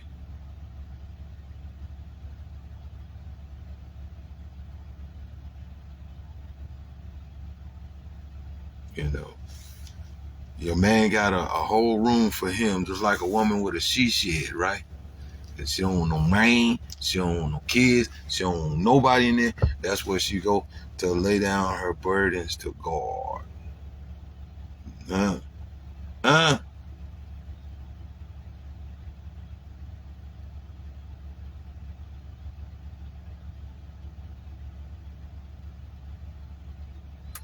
I don't know goddamn problem. I don't want to hear about no pussy. I don't want to hear about none of that shit.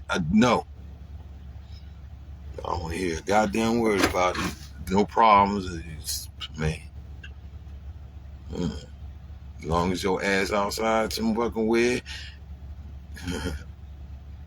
But I don't know what the fuck you talking about. That's straight like that. So now you know what time it is. What time it is. I ain't fucking around. And I ain't stopped and grabbed no some old Susan May or some goddamn body. Man, at one moment,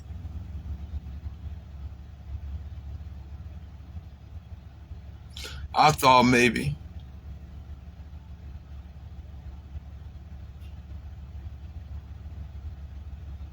it was gonna be Rebecca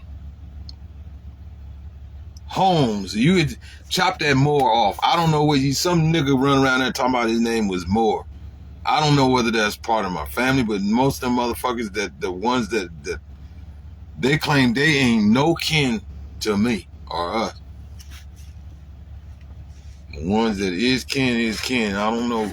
He's supposed to be a Moore or something. And she married him some time ago. Years and years ago. He's not her child's father. He was some kind of superstar or something. She was born in wasn't you born in 1985, 86, somewhere in there? And that's around about the time had I laid down then, had we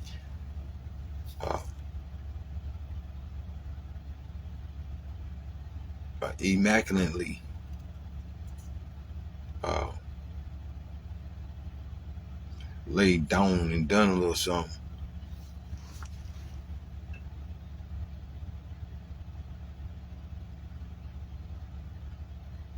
I'd have thought right today.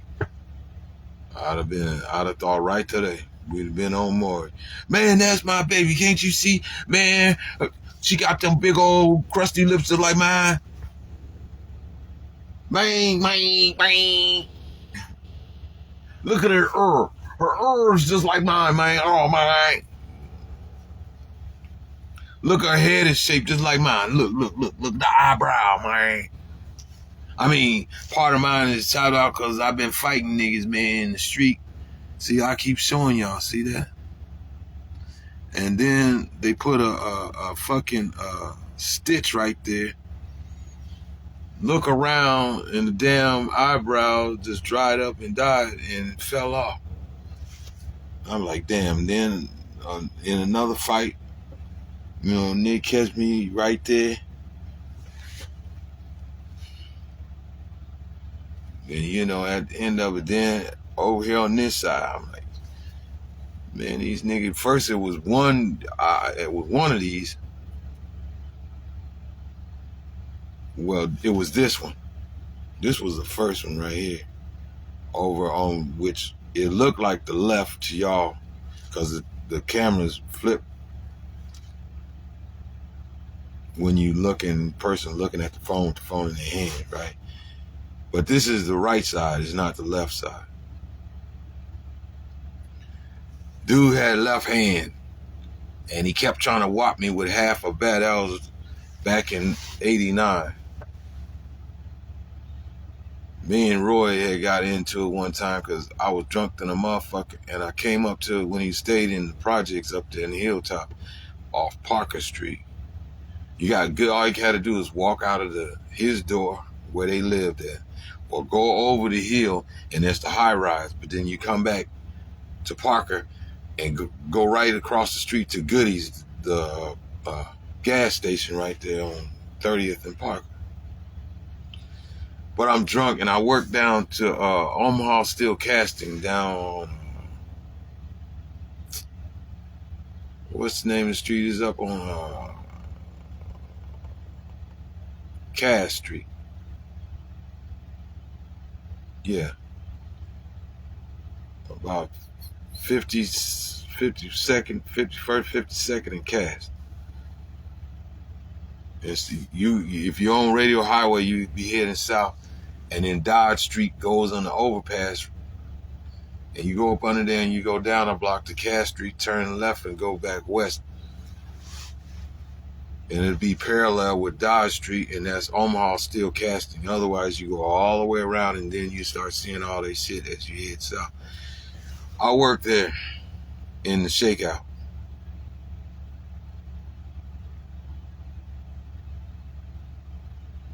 And I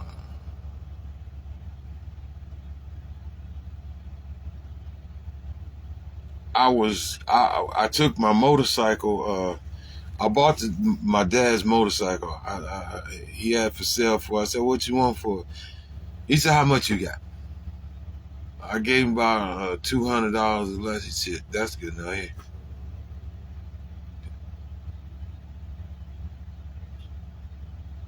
He was tired of it, so I was like, "Okay." And so I got in and I tried to get it kept half-ass something. It was dragging when you try to hit the throttle and all that kind of stuff. So I took the carburetors off and I took it up on 60th and something in Grover. 70th, 80th, between 70th and 80th and Grover. To this motorcycle was Kawasaki. But it don't make no difference. They clean carburetors. You just bring it there. They know they put it together. It don't make no difference. What type, if it's a car, a motorcycle, whatever, if it's carburetors, just bring it to them. They take it in there, man. You'll know it because it's a big old fire station there, right on the corner. Headquarters. And Napa. You can't miss it. Napa is right there. So, and the motorcycles, all that shit is right there. It'd be on the northwest side, right there behind the gas station. Then you got okay. And you sending down that hill, and it's right there. So I had my carburetors and shit all clean and everything. They cleaned them up, and they called me and let me know that I can come and get my carburetors. It was on Friday. I got my little piece of check, man. I got sauced up, man. I was kicking in, and I was like, "Ah, man, let me walk up here and tell Roy Jr.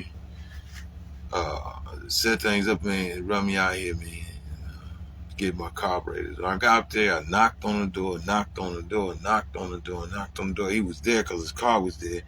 His girl's car is there. I wonder why this nigga is just really ignoring me, but I'm just really, my point was I wasn't going to stay. I was just going to tell him, "Look, man, come by the house in the morning tomorrow, man. I'm going to pay you, Roy Jr.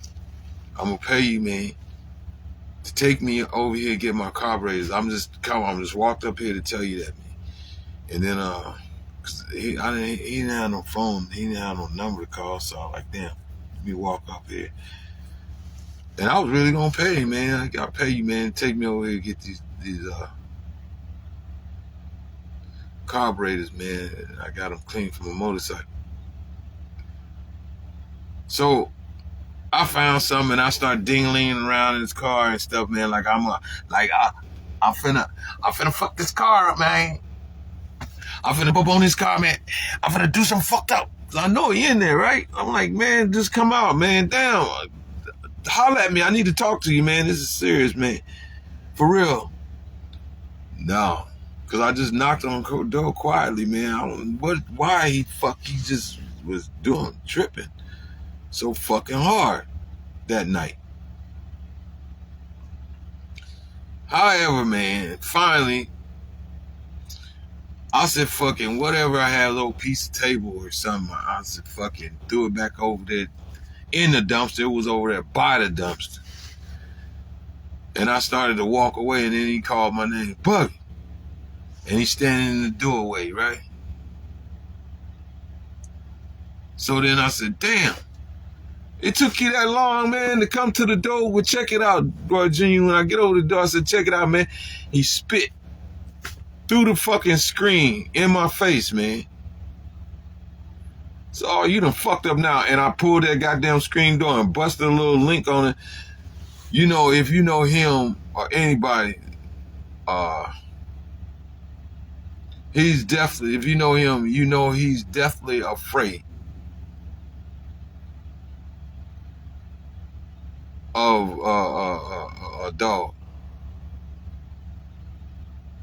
He'll start crying. He's like, he ain't changed. Right today, he feared for his life. I bust that door up, went up there, man, you spit in my fucking face, man, what to do? Then his girlie was standing, she was sitting in there, and she had on a nice little negligee type of thing, made silk, little Japanese looking type of stuff, and her hair done. And she's like, Buggy, if you don't get out of here, I'm gonna shoot you. And then she went up, turned around, and I said, I'm gonna go fuck nigga when you spit on me, man. The fuck you doing that for, man? All I wanted you to do, I was gonna pay you to take me to go get my carburetors, man. I wasn't gonna stay here all night. I was gonna do. And then she come down and said, fuck you, nigga, and fuck this bitch.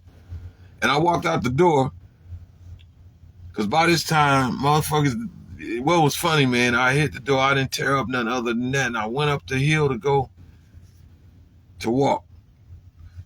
The goddamn police came and headed me off that way. Motherfucker, police coming this way. This bitch said, pow! Shot. All this going on, and I'm walking up the hill, and I see Vernon, and everybody said, I see you, 2 ton, this and that and another. I said, yeah, man, what's having to do? And so then, they stopped me and everything, right?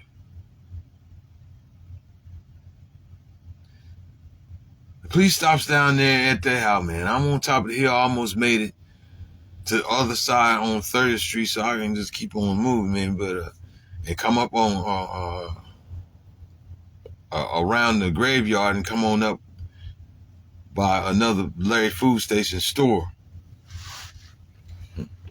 on 33rd. I was just gonna come around that way and book on home, but they stopped me in the top of the fucking hill, man.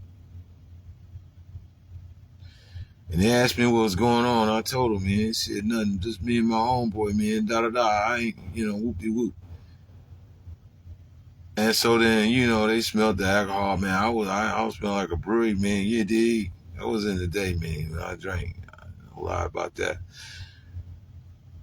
They talked to him, whatever. The police that was down there. Then it was a female cop. She had like red, orange hair, real bright. You could tell, and it was original shit.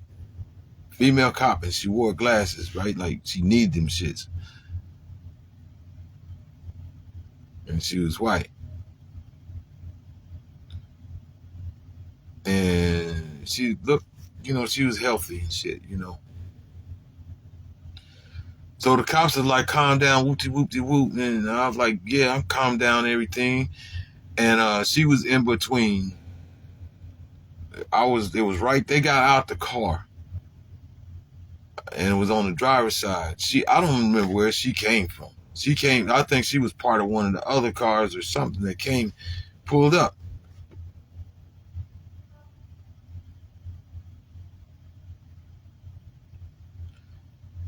And so they started talking this stuff about, cuff up and everything. And I was like, all right, so she's in between the front fender of the police car and me, and I got one on one left side and one on the right side. So as they cuffing me up, they got, how they grab your hand and do all that stuff, and then they getting ready to cuff you up. Just as soon as she heard crank on one of my arms, because both of them were back there, she hauled off it right in the eye. Wow! I immediately, oh hell no! I mean, she socked me, motherfucker. I can't remember which one it was, man. I think it was this one or the right one. Whoop!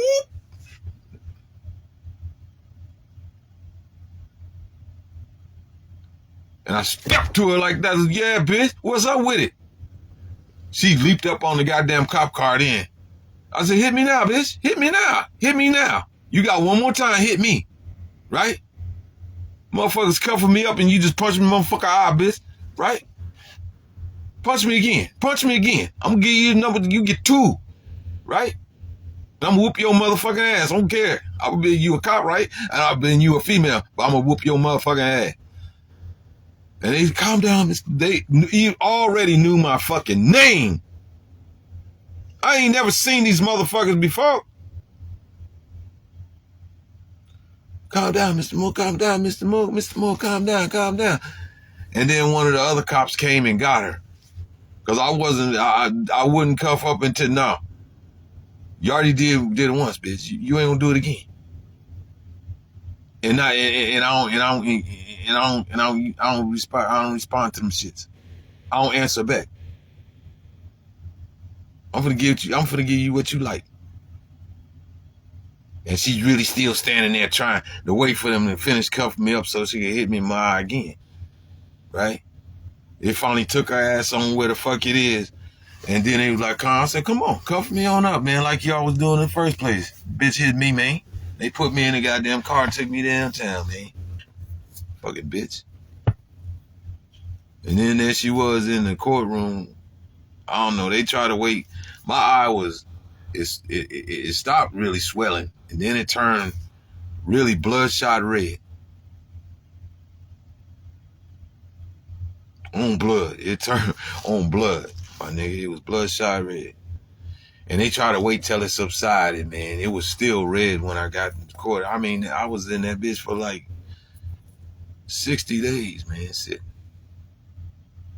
Before I got to court. Trust me, it was like 30 days or more to go to court.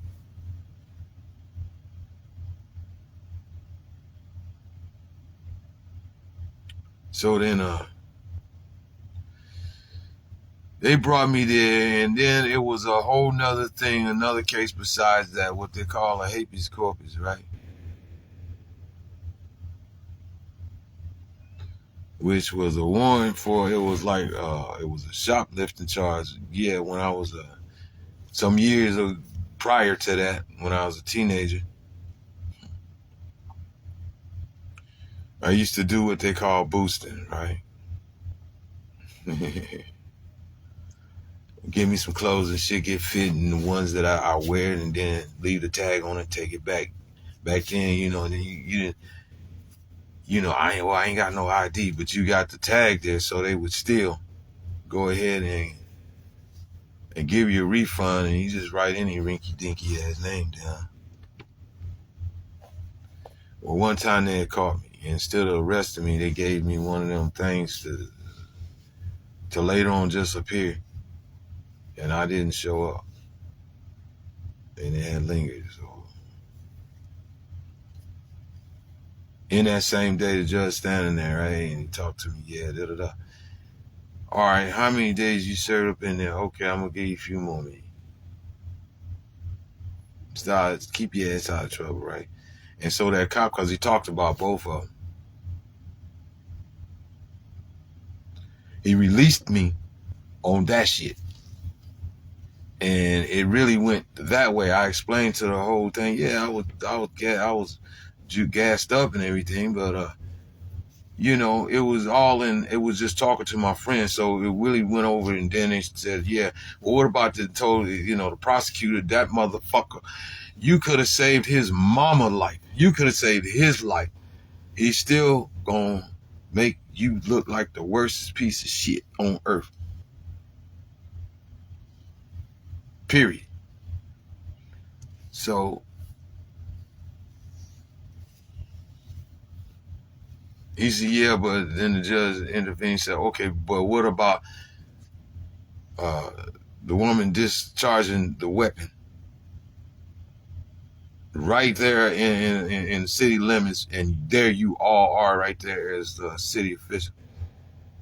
They told me that I was free to go. All charges and shit was dropped.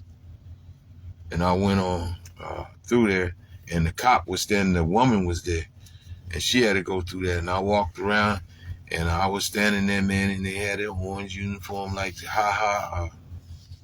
Davis and his skips. Oh, you been to get that booty hole check. Yeah, big boy. And da-da-da. But it wasn't nothing like that. Anyhow,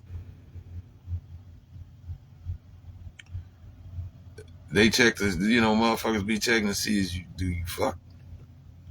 And it's the truth. If you get fucked in prison or in jail, man, I ain't supposed to tell y'all nothing. But if you get fucked in prison or jail, you with it. And the booty warrior, he just going on. That's something. He just over exaggerating. But you got something that is, they talk a lot, keep trying to get you to get into it. But that's that. You know what I mean? You with it. If you do get fucked, you with it. Ain't nobody really give one no shit on their dick, really. For real. Unless you come in there and you a trans, you really, that's what you do. Otherwise, you mind your business. No, don't ask me nothing about, did you see it popping? I ain't see none of that shit. So I'm just saying, the truth of the matter is, if you get fucked in there, you with it. Ain't nobody really trying to take your stinking booty hole. Unless you want somebody to take your ass. But, anywho, I come out of there, man. Turn around and, they're cuffed up or whatever, man. When they get you back out the door. And my dick, I look like Disney's Rodman because that's all I had on was that jumpsuit. I ain't have on no drawers or nothing. All was dick and balls. And I walked right past her. Then there was a cop sitting there. These was California motherfucking cops they send there because the California shit was easing and hadn't been in Fade no more, right? All hyped up and all that kind of shit. And he got on the rubber glove. He got on his little isotonic gloves, and then another one sitting there, looking, and she's sitting in the center of them. And I looked her right in her fucking eye and grabbed my whole dick and walked right on by her. Yeah. And then she was sitting there looking. Yeah. You see this big ass dick? I didn't say nothing, but I looked at it and all me. Yeah, you see this big ass dick? And then went right on out the motherfucking door, and they took me on back, and I finished my little couple of days or whatever, and then they let me loose, man. From the county jail. You can't miss it, because if you on the Greyhound, nowadays, you going to see it's got a big old badge on the wall. Then, and now it's more secure, because, hell, if you was a trustee or something, and they trusted you, doing some little shit out there on the grounds, man, shit.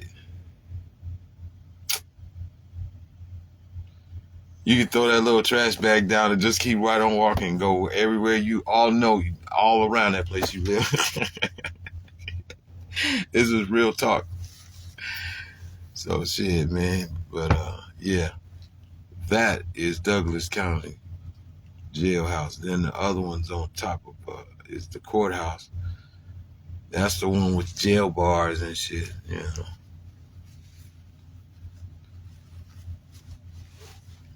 Yeah, so it ain't like I'm clueless and don't know nothing. I just try to stay as much out of trouble as I could. But it's the same as Dr. Martin Luther King and all the rest of the greats. They done been sitting in that jailhouse before for protests and everything else. So there you go. And they ain't, you know what I mean? So there you go. They not clueless. Most black people around there in motherfucking Omaha, Nebraska, they sat in that bitch for one reason of just because they were black. My uncle explained that to me one time. My Uncle James Moore, rest his peace in his soul too. And Aunt Georgia, Stubblefield Davis, yes. Moore. Mm-hmm.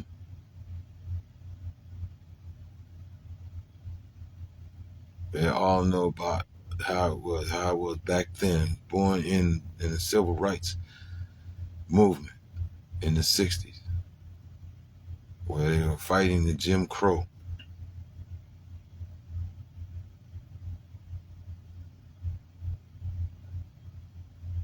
Do your research, okay?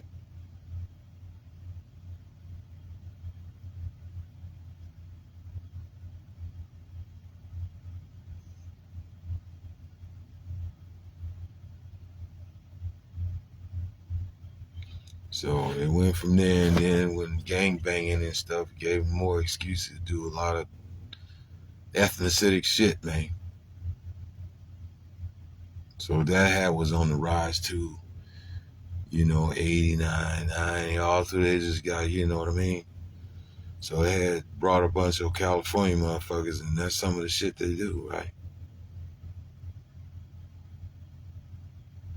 Anyway,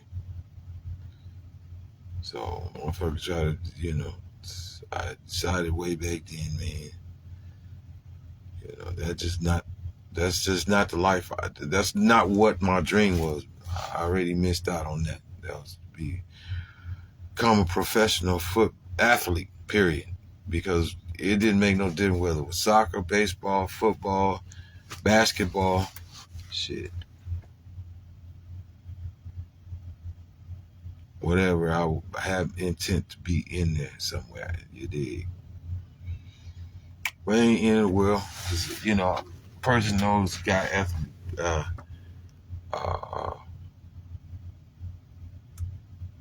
work ethics, background. I'm not afraid to work a regular ass job.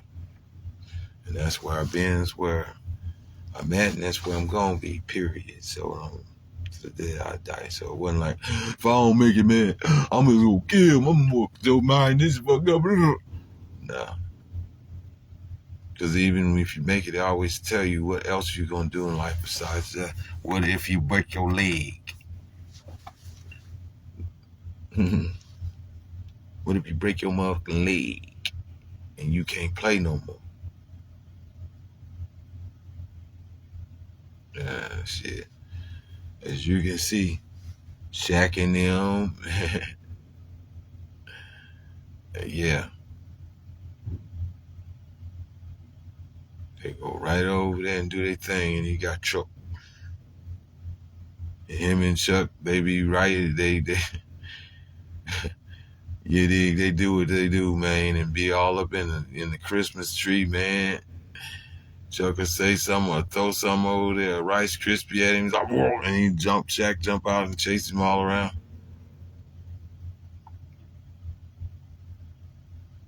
Or Shaq will be walking along there, come by Chuck, he got a big old donut right there, and he reach over there and grab that donut, take a bite out of it and sit it down. That's a good ass donut. Why don't you give me some, Chuck? And sit down. Chuck, no, I know you didn't. I know you didn't. Just reach over here and just take my donut and eat. You might well have the rest of it now. That's what I'm saying, Chuck. You should have brought me one. Yeah, man. I ain't even supposed to have that donut, man. That's okay. You keep it. Go ahead. That's on me. You can have that, man. Next time I'll bring you one. Yeah. Straight like that. Let's see what.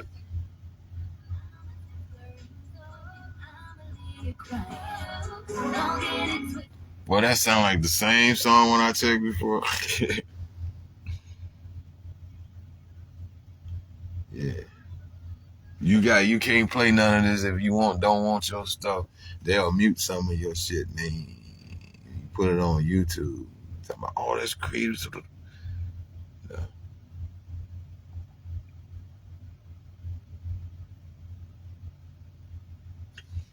Yeah, y'all done hung out with me a day in life with a flatbed trucker. Your Uncle Pio, I'm right here. Your brother Buggy, Bugs Buggy, your nephew Bugs Buggy, you dig? Chillin' like a villain, you dig? Smell the rock be cooking.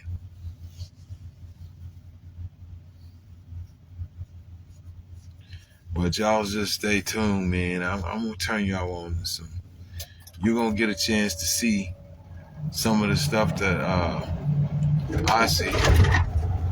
I'm gonna come on my Facebook, and I'm gonna turn this on, man, and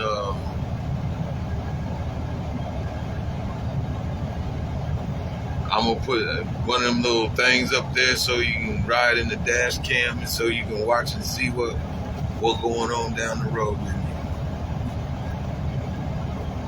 So you can see some of the stuff that I'm seeing. Because there's some things, some hills and stuff that are pretty. It's pretty, and it's hard to explain to you unless I drew it. Like Bob Ross.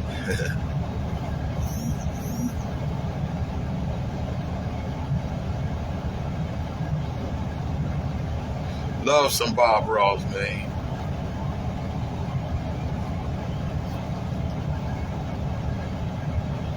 So wherever your son at, your dad is loved by a lot of people, man. One of them.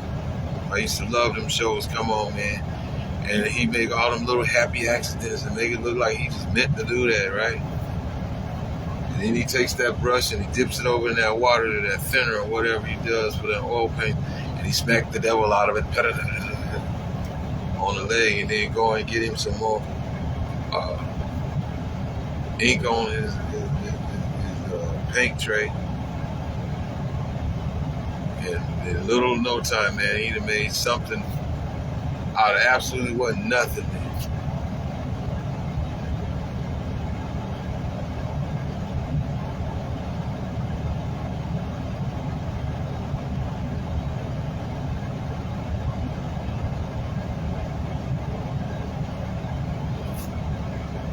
You know, it's like, yeah.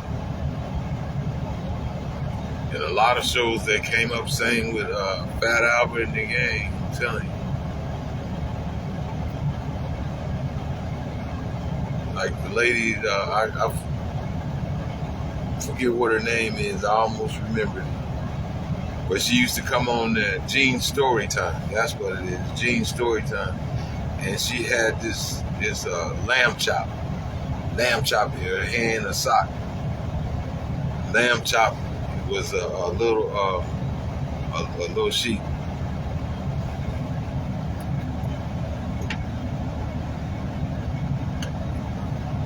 And start reading scriptures and stuff on Sunday out of the Bible.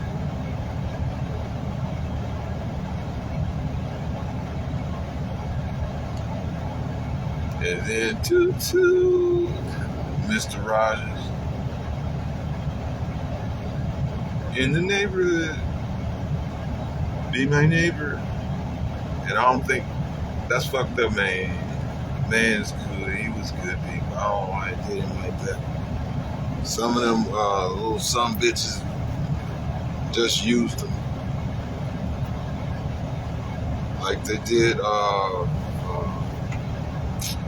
let's see.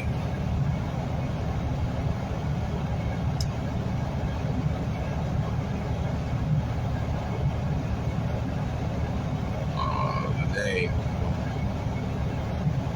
He used to come there and he used to keep up the upbeat on what's going on all around there on Dodge Street and everywhere. Curly hair, he lived right over there. And he was all about the schooling and all that stuff with the college and stuff with UNO on Dodge, right? Dodge Street, West Dodge.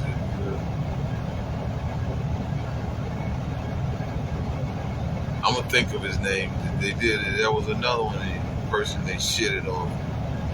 Then they shitted on the original, on the first Dr. Zanganeri with that shit.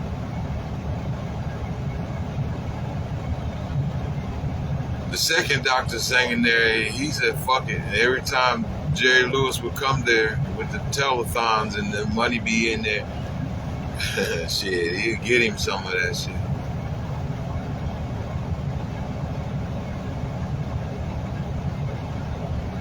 It wasn't like that.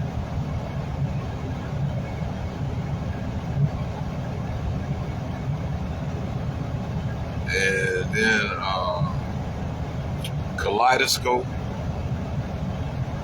That's Omaha channel. It's Kaleidoscope broadcast.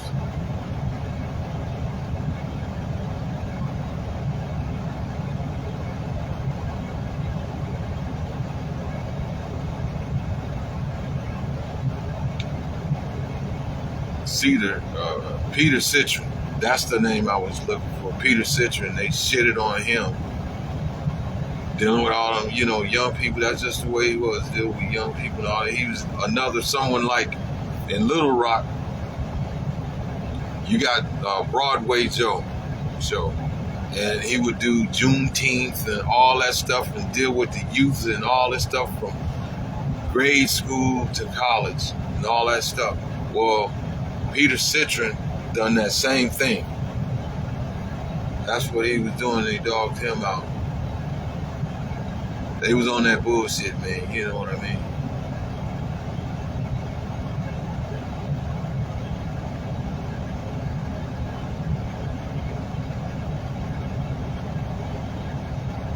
Because he's old school. All them was, who was it? Buffett? Warren Buffett.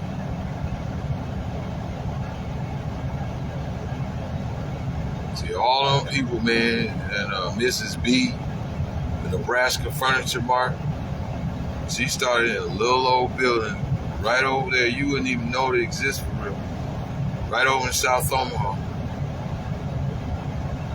Right off of Grover, 24th and Grover. You take a right a block before you get to Grover Street, 24th and Grover. And you go to the bottom of the hill, and there's a pub, an Irish pub. You take a right once you get over the overpass, and go right, it's on the corner. But you walk past that to the next block and go to the bottom of the hill. It's right by the train tracks. If you walk across the train tracks, you walk right in the door to rail car in Nebraska services, repair service, where I work, right over there, right across the train track, right in there and clock in. That was the lunchroom and all that stuff, man. Yeah. And it's still there. Got Mrs. B's Nebraska Furniture Mart. That's where she started before she moved out there to 82nd and Pacific.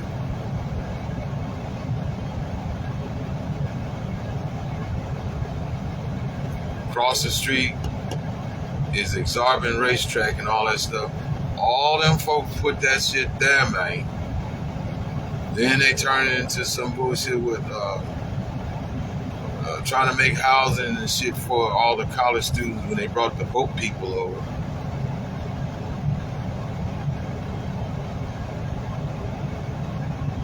And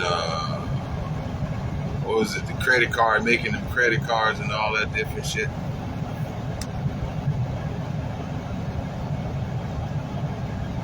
They should have left that racetrack and they made that little stupid ass the Horseman's Club over there. It's bullshit.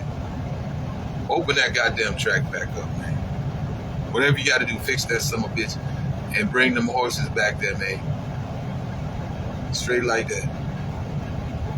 Cut the bullshit, man. Cut the bullshit. Nah, they done tore down. They done tore down for simulcast. They done tore down the crossroads. Ain't nothing there. They probably done built something, but they could have took that building there. And what they really could have done was made that whole building, the whole store,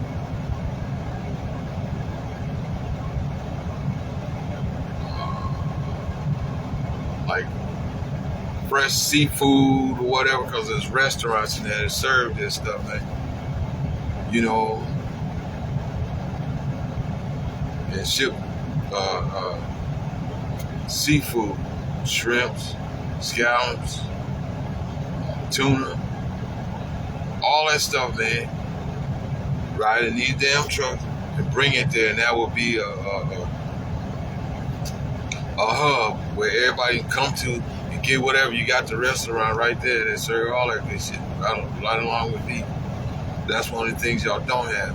You know what I mean? Exotic, all kind of shit, rock, shrimp, all that, man. Lobsters, crabs, all that stuff. You can get it fresh and have it. You ship it right there. That's what you should have used that building for. That whole place, it would have worked out.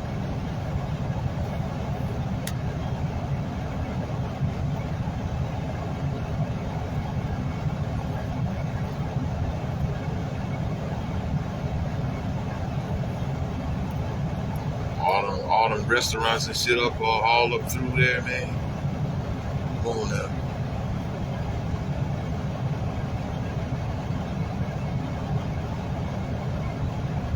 But it's too late now. They knocked that building down.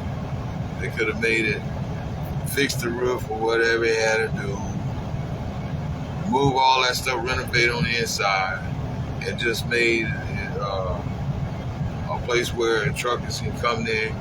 Or, shipment where that's where they hold the, just what I said, a bunch of seafood. Where else you gonna get a shrimp and a crab and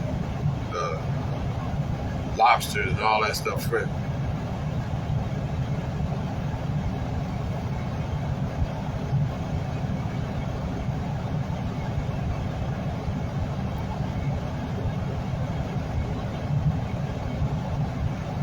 Y'all. Just an idea, man. You ain't have to take my weight for it. You have to take my weight for it. But that was well before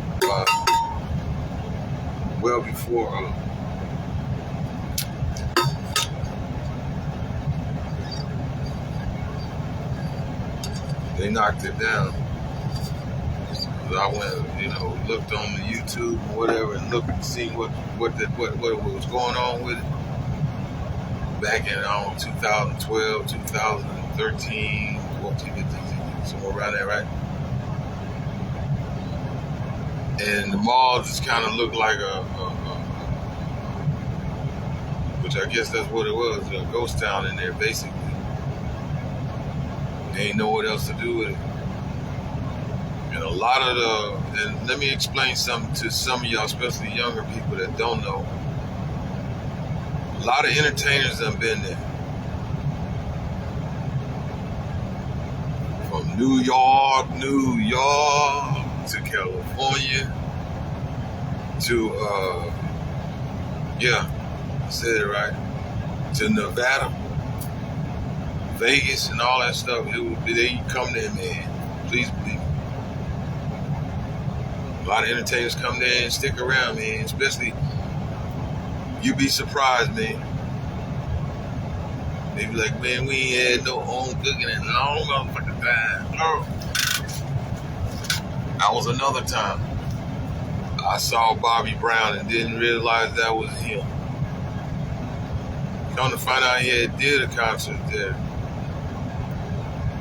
That was back in 92.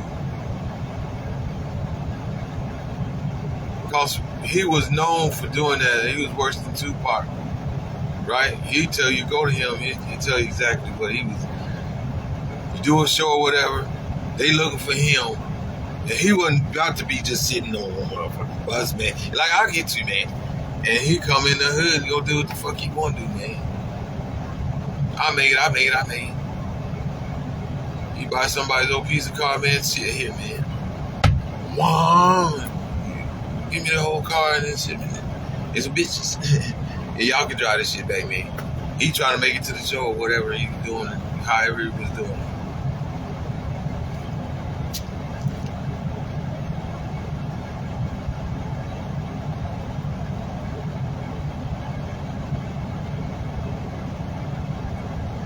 But I seen this character was calling on the phone. Now, where I was at was right off of, I was at the backstage lounge. Wait a minute, which one is back? I always get it mixed up. One is up on Lake Street, 33rd and Lake, 34th. Wait a minute, 32nd, 31st, and Lake Street. That's back street lounge, right? Well, Hilltop is, but now is the parking lot for Salem's Church is across the street from Walgreens and all that stuff. But it used to be Hilltop Project. Anyway, across the street. But down there on 30th and Spencer is a back street, backstage lounge. So I'm down there, I'm kicking it. And Rutha Byther is in there. She's sitting there. Her and a girl named Roxanne.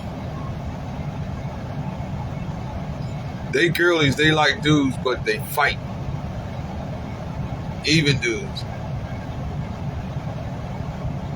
So they are Clarissa Shields before there was ever a Clarissa Shields. They straight like that. I'm not kidding you, man. And so we chilling that night.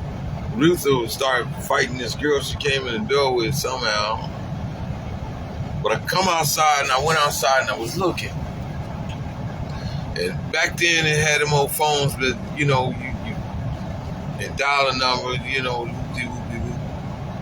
And this dude, I looked at him, he had a nice, like a black slacks on. Some of them nice little shoes, right? But his hair wasn't cut no Gumby or nothing like that. But his hair was fixed or whatever, sort of. You know, it was groomed kind of. But he looked like he'd been on the road or something. But he had a nice white silk shirt. And he was standing at that phone, he was talking to somebody, and he was just kind of pacing around. And then he made a call again. Then all of a sudden he just got mad. Just said, wop, wop, wop, wop, wop, wop, wop, wop. And he got so mad he took and he pulled that damn telephone and the receiver and pulled the whole thing out and just kept whopping his phone. He was mad about something. I looked at the dude and I said, damn.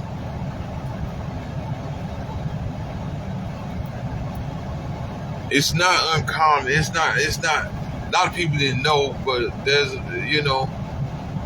not like, nah, that couldn't be him. And I jumped back in the car and went home, man. Later on, they do documentaries and different shit. I'm like, well, I'll be damned.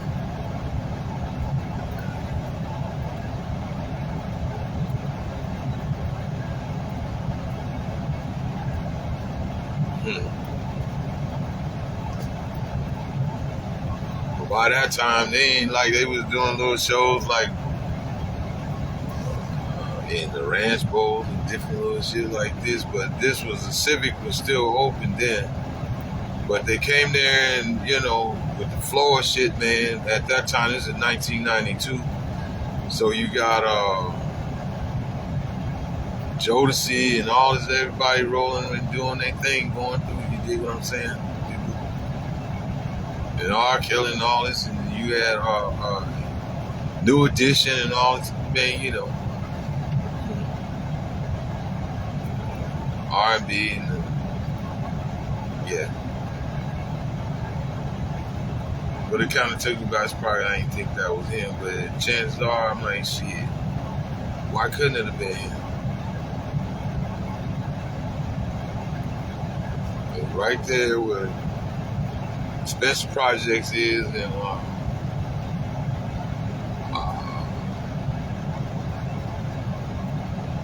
the liquor store right there.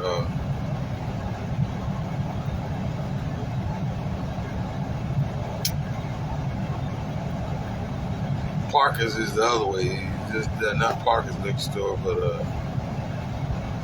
they Sledges too. That's what it was, Sledge. Sledge's liquor store right there. That's another one of them.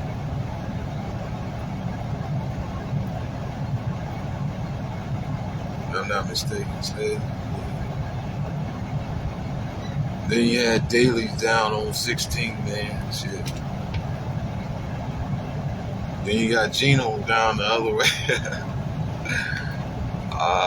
Then you had Sugar Hill up on Maple, man. Then you had the original. Then he had a barbershop on that sledges.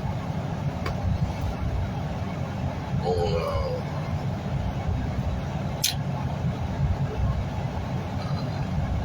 Bedford. And he also had a auto mechanic shop there, man. Talking about generational wealth, man, you know, and enterprising. It was there, man.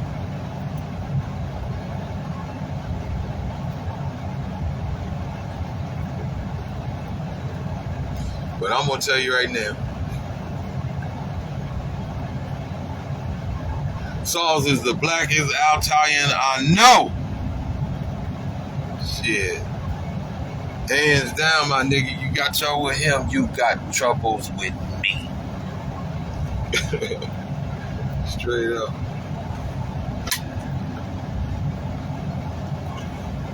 One day, one of them little goofy motherfuckers, no Gucci cool. Oh man, you would throw you saw this and you shut the fuck up, man. You don't know you can bring your ass outside.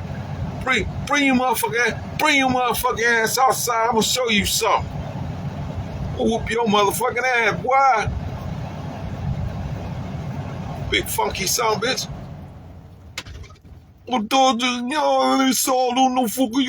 You shut your goddamn mouth, boy.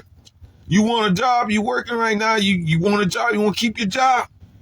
That was 2006, 2007. Motherfucker, you want to keep your job? You know who the fuck you talking to?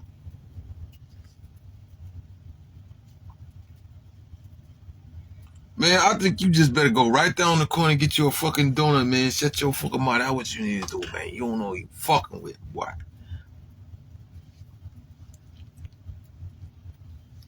Shit, it's all like a fucking uncle, man. For real.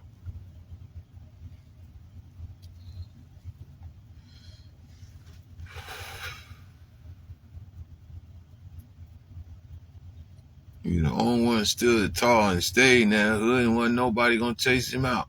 Burn him out, nothing else.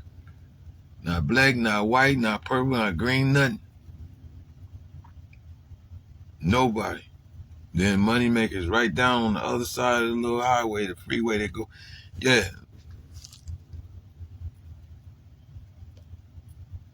Like, nigga, you don't know no song. Nigga, you got me fucked up.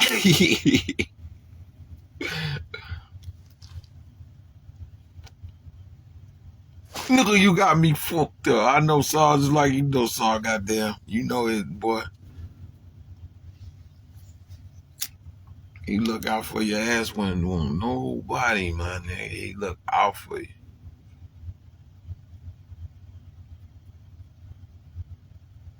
He said, well, I don't need that, but I'll tell you what, man. Sell to me.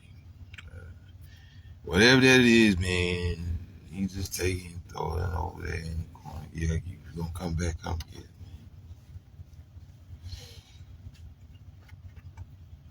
it. Other than that, you know, it gathers moss. You come back, you can't come back and get it tomorrow. You gotta let me get some off. Well, what if I pay? Nah, it's just the principle. It's gotta go through formalities first, man. So you might as well just wait.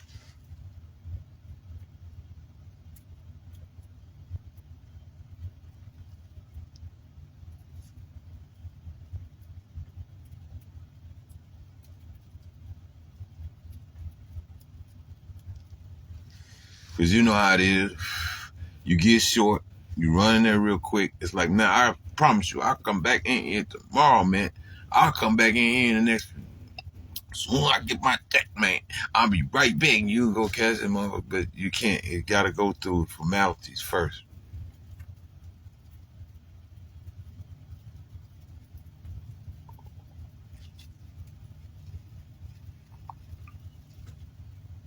I don't know, was it like a week, 2 weeks, or whatever?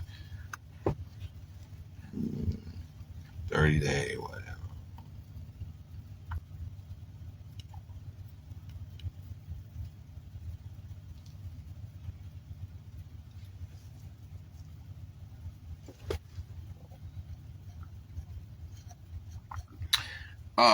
Ladies, the headbanger, the headbanger, the headbanger, the the headbanger. Dun dun dun. Say you suck on my, yeah, girl. Nigga, you'll die. That's like no. Nigga, I'm more love. Nigga, I'm more love. Nigga, I'm more love. Shit. Yeah, that woman screaming, holding. Boy, her legs be shaking like this. I can eat a real, you know. Yeah.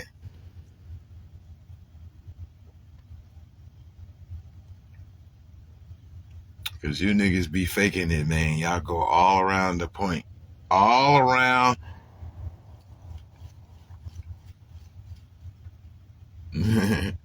Yeah. All over your face and all that. Why?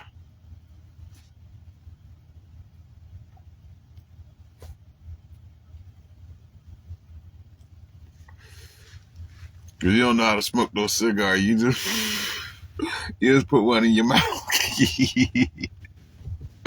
And you don't know how to, you're like, oh man, Henry, and his partner, man. You know who you are, you tattletale ass, you nigga. Henry should have left you at the church, nigga. Goddamn. Should have left you at the church. Like, nah, you can't hang with me because Buggy don't like you. Fuck no. You goddamn it, man. You's a tattletale nigga, man. You ain't no real nigga, man.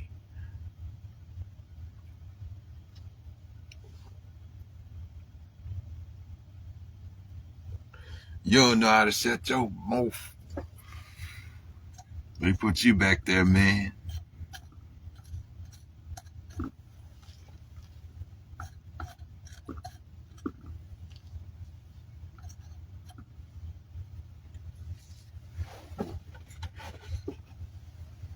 They don't even got to put a light in your eye.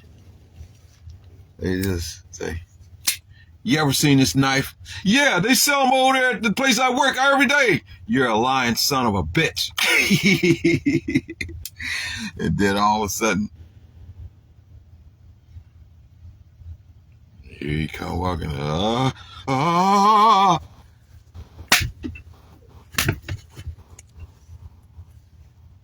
Who's that guy? Are you gonna answer the questions or not? I don't know. He cruised me. So you just walk around New York cruising, guys, huh? And y'all think that's bullshit. I was at New York. I don't want to go back, man. Let me tell you the story right quick. Now I'm going to tell you why I don't want to go back to New York. Just what I told y'all earlier about New York. I went to New York and I picked up a load. This shit was going over to a goddamn, it was going somewhere to a landfill, a particular landfill, right? So I got the load and I came on out, man. I made the turn, these different little obstacles. A lot of truckers don't like it because they can't figure out it's kind of congested. I happen to maneuver my way through there and get the shit and way out and everything. And then I pulled out and I pulled up to get this trailer straight because the trailer don't like to move. And I got done greased up the fifth wheel, all this. It really don't like to move with weight on it. It's just got a problem with the split axle. So I finally get this motherfucker where I can see on both sides and I can see down the motherfucking lane and get this motherfucker going real quick. But there's a parking lot coming from a little strip mall. Then all of a sudden, all these people, barrage of folks, I gotta go somewhere. All these four-wheeler cars, I gotta go somewhere. Like, oh man, here we go. Y'all motherfuckers just find anything. Y'all some fucking lunatics, man. Y'all big truckers hate your fucking guts, man.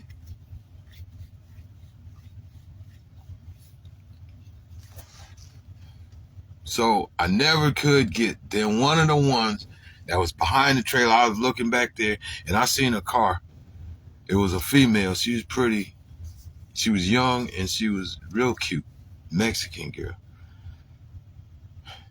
She was just damn near had her bumper up under the motherfucker. Ain't hit nothing now. And I'm bagging up and I'm moving slow, but I'm seeing all these cars keep piling up and they coming out and I'm like, oh shit, y'all just really tripping, man. So I went back and I seen the one guy, he just pulled over and he went back the other way and then he got out of his car, a little short ass runt looking little white dude. I don't know what the fuck he was anyway. He wasn't no Mexican. He wasn't no kind of Spanish dude or nothing like that. He was like white, man, you know. And he had long hair, like kind of acting like, you know, when Eddie Murphy does an Italian type, he was kind of, but he had on black sweats and shit. He was around about the same age, about 50, 60, down at 70, betwixt there, man. So he gets out the damn car and and he's really talking shit. So immediately I realize he's talking with his hands and he's being a little bit irate. So I'm just kind of moving along and I'm like, oh shit, the traffic, y'all this, that, and whatever. So I'm thinking like, wow, man, can you help me? Can you kind of, oh no, motherfucker. Oh, motherfucker, this, that, and other. Oh, well, you don't know how to fucking drive. Oh man, here we go. So I'm moving and I'm trying to direct traffic because they steady coming off this main road, coming in this motherfucker, man. And it's a break and it's a chance, man. So I'm trying to hold them back and then let them know when it comes because come on. So he's still trying to talk, but I'm moving like, I'm making him like he a bitch, getting on my nuts. Like, and this how he was really acting like a fucking bitch.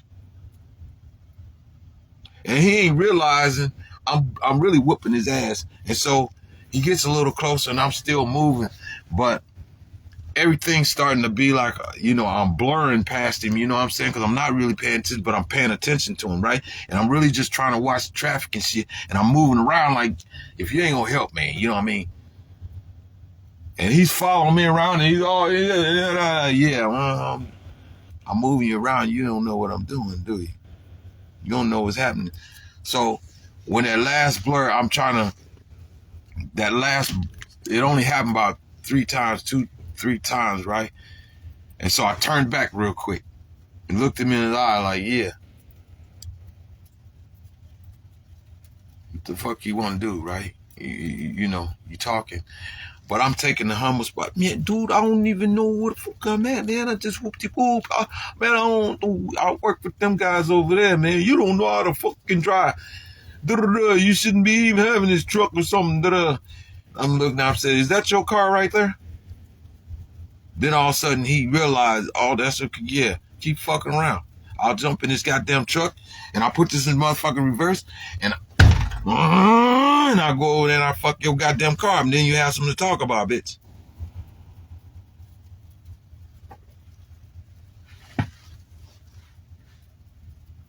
I don't know what you got in your jacket. You don't know what the fuck I got in my hoodie neither. First of all, why you wilding? But I stayed, you know, kept it low and kept trying to douse water on it, if you will, on this little piece of fire because he was just lunatic and just acting a fool like he was in, like that's his hood and da-da-da and whoop-de-whoop and who you and all this shit. You see where the fuck I come from. You see this shit, this right there. You, that same one that was over there sitting over there smoking that fucking weed. I can't stand that shit. You sitting in that car, supposed to be working, you over there having, just smoking your weed. Ooh, listening to some music or something. Because I had parked the truck down the street, got out the truck, walked down, made sure that this was the place that was supposed to be picked up. So I didn't have to move all around.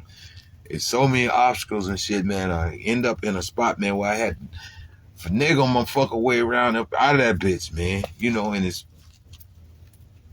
everybody trying to act all busy around this motherfucker. Soon as I got out of that goddamn truck, wasn't nobody, it was just a leaf blowing. Like, Every truck in the world tell you the same goddamn thing. It don't be nobody. No sooner you move, here, all of a sudden there's a lot of shit going on. There's lots going on. It's bullshit. Come on, man.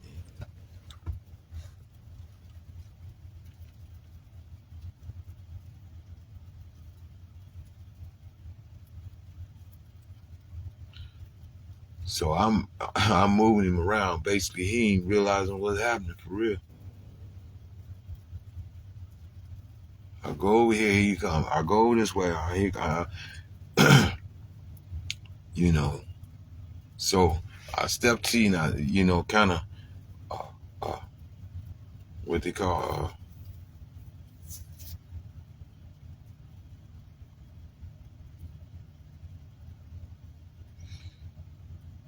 when you just, you know what I mean?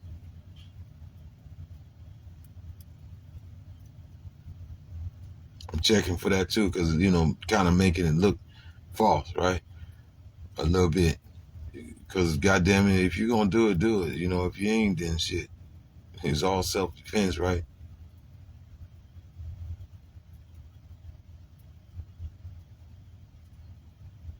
And he ain't realize this real quick, you know. I think I don't know nothing about New York, or it don't make no difference. New York, slick and smooth, all right?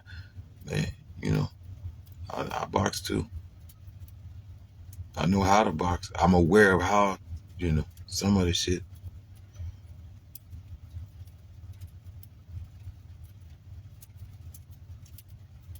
So I dip in a little bit and step back a little bit when he just, you know, back out of his range, where it's still, you still trying to come on, and it's an invisible line when you just know you're doing too much. Faint. That's what I was trying to say. I'm fainting him, and he, you know, off the flip. You know, different shit like that, man. Shit. Man, you got me twisted, man. But I'm still a humble, like, you know. And he eventually went on about his damn business. Let the little goddamn lunatic burn out, man. The last thing you need is be somewhere, man. I ain't trying to hear none of that shit. You don't know me from a can of paint, man. All of a sudden, you right here to be a problem. I don't think so.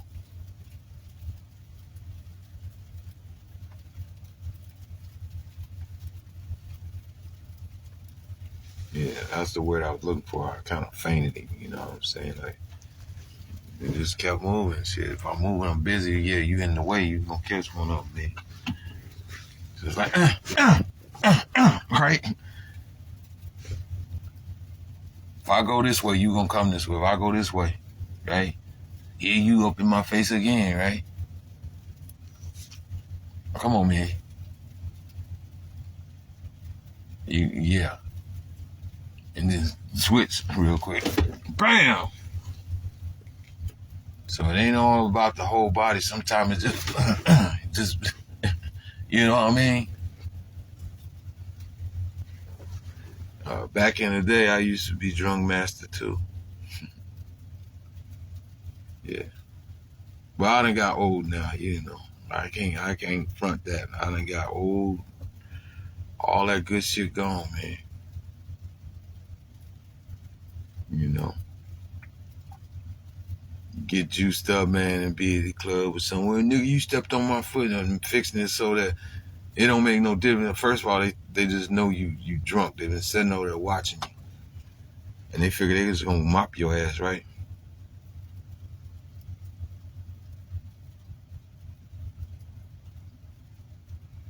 Fuck around, man. Yeah, it is. I was drunk, couldn't even keep my step, but just as soon as motherfuckers start moving around, I got better uh, uh, balance than I did when I wasn't even moving around.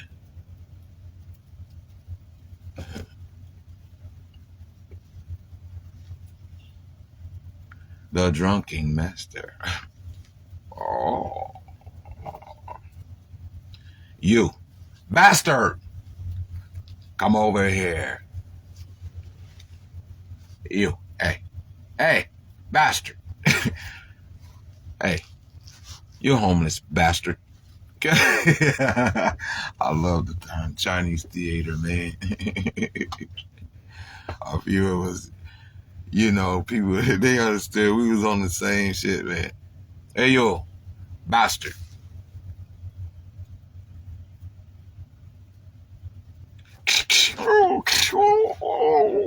You don't want. Hey, bastard. You, over there. You. Hey, come here. Go away from me.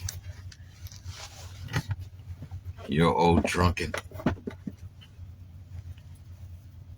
heathen. You're a drunk heathen. Why do you want to bother me? I'm just a old junk salesman. Why do you want to bother me?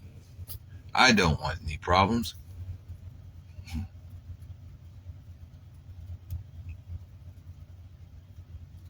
And your friend too, bastard.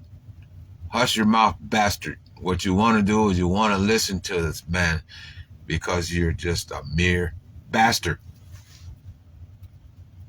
Oh, we must listen to him.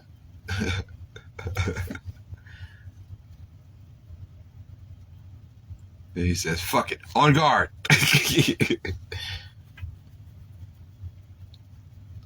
And you start tearing and breaking the motherfucker down.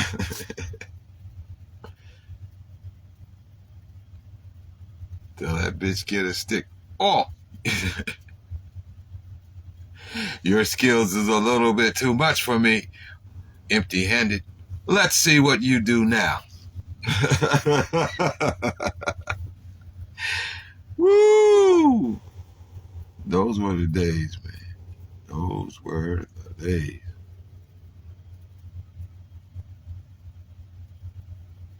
Hey, you bastard.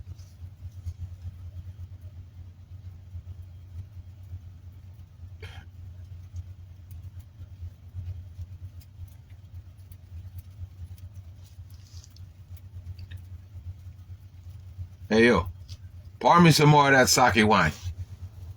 Come on, let's go. No, you've had too much wine. I think you should really leave and go home. But if you're going to mind your business and be calm and civil, you can stay and have a rice cake while you're at it. Slam, I don't want no fucking rice cake, you bastard.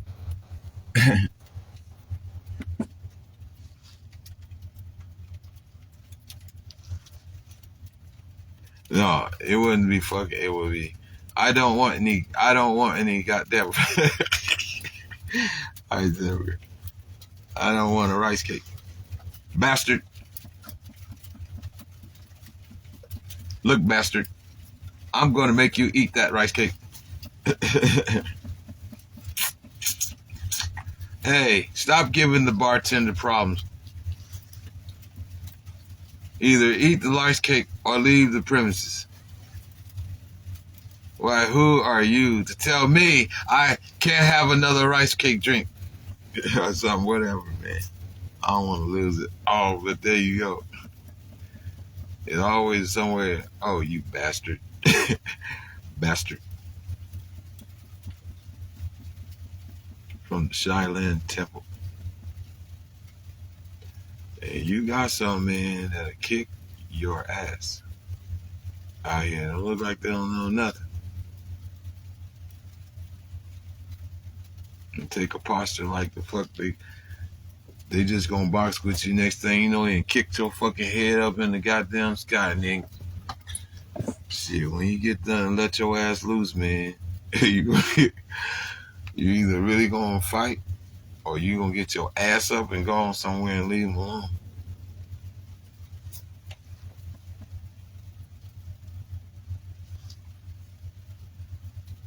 Michael J. White will tell you that, ain't that right? He had to really put it on the game. Like, so you invited me here just to, okay. I thought we were just going, I thought you just wanted to,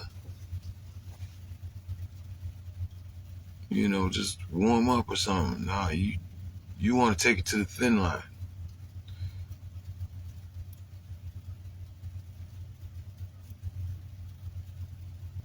You want to take it to the gun line, man? Damn.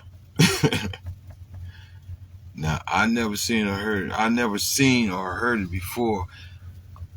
They come up with this on there, and he said something about it. He had about an interview he did about he in the game had sparred, and he didn't think he knew nothing about none of that. He just, he hadn't been following him that much. You know what I mean? But he wasn't taking him for granted either. But he didn't know that that was what he was on for real. Like, oh shit, okay.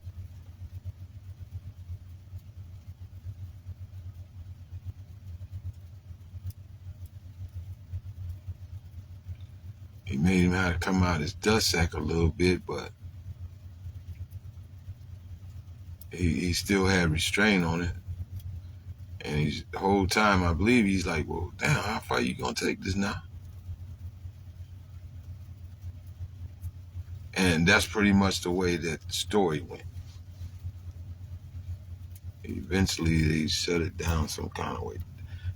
Those two, he and the gang decided, okay, that's good enough. I guess they depth it on one way or the other, whatever. It was already just something they had planned to do and just come kick it with him or whatever. That was just it, man. And that was part of it, just to spar a little bit, but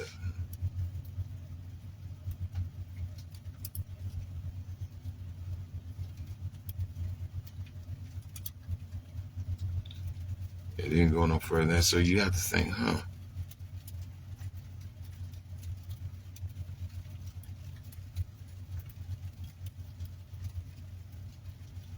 are you trying to audition for a movie that could be, or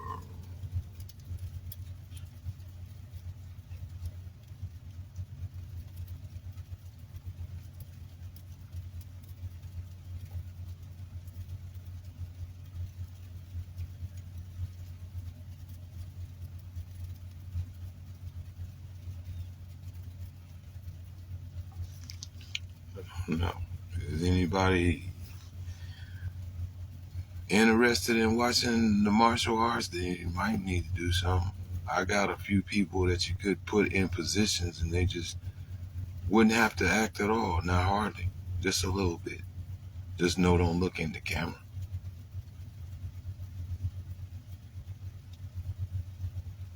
But it's to sit down and go through this storyline, what it's really supposed to be, man.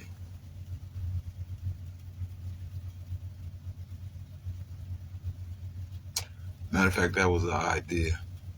So, Michael J., when you, what is it? What is it? White. When you get to Little Rock, what I want you to do, my brother, next time you come there, you need to go look for Master Lee Anderson's Taekwondo. All him students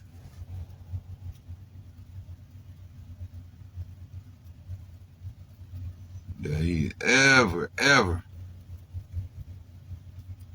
trained and coached. And I guarantee you, it's going to be a hit. You hear me? Straight up. Just get to Little Rock, you be good.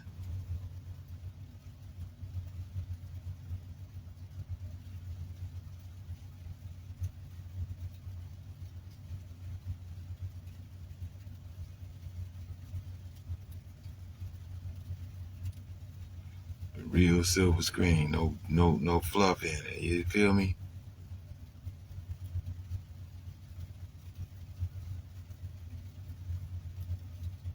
Till it could turn around and be a sequel, and then another.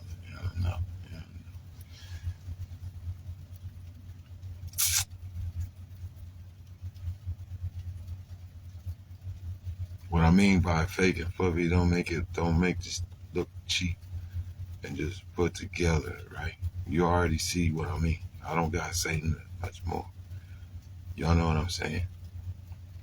So there you go. Or low budget, you know, heard.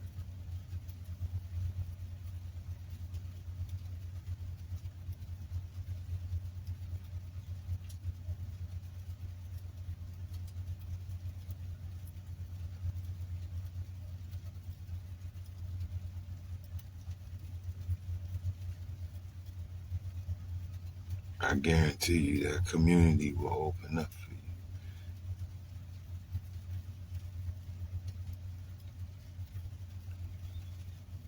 Until, man, let me tell you, I'm gonna leave it right there.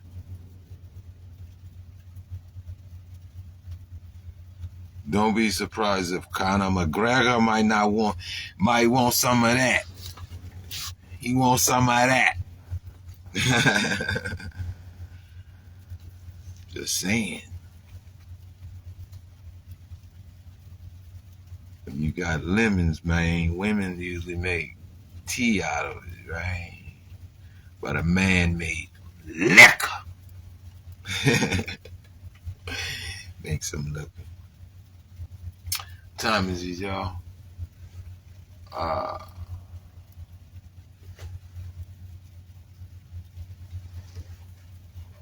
It's 5:21, y'all.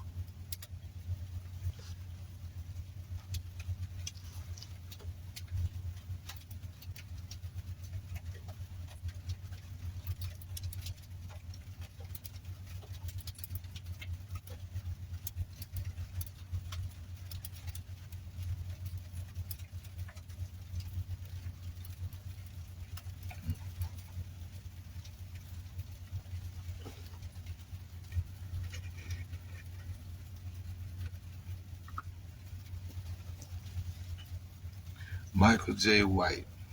Yeah.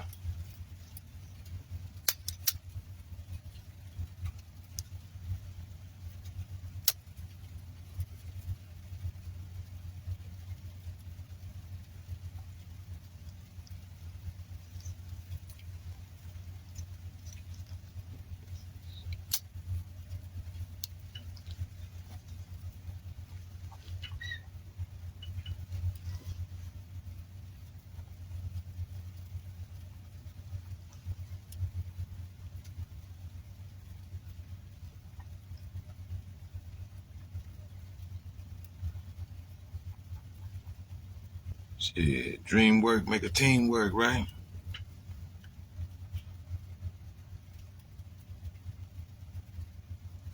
Who said that?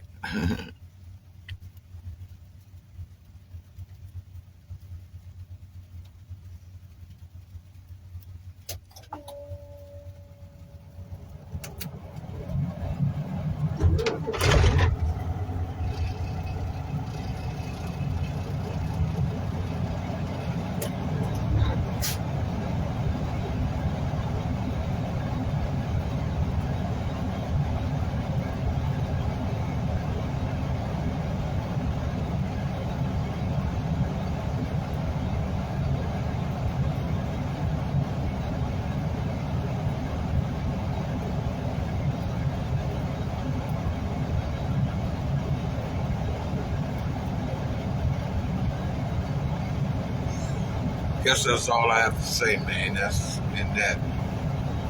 Plant a seed like that. Bet y'all just really didn't know what to do next time.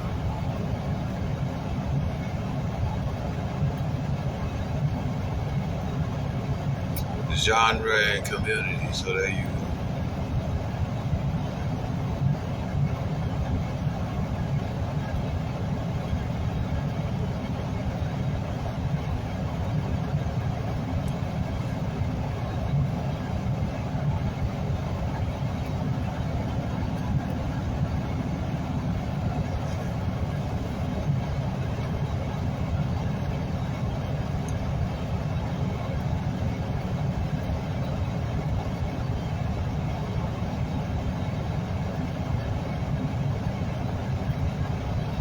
Just know you gotta go somewhere, put them shits together, and ain't nobody gonna know it. Not a damn thing, so you won't get served. So be checking all the ones that ain't no loud mouth to talk to goddamn much before you can put shit together. Other than it's an idea. Right? So you put your stuff together. You put your stuff together. You dig?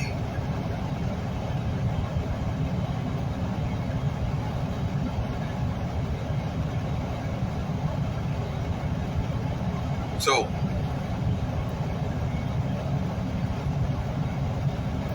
this is January the 25th, 26th.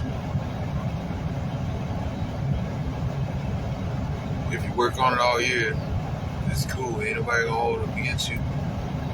Ain't no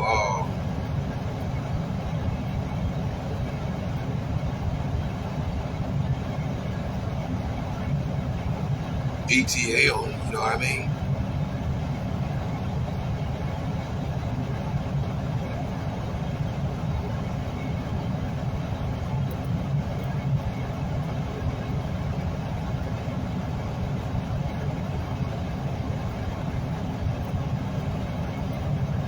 No, you know what I mean? So there you go.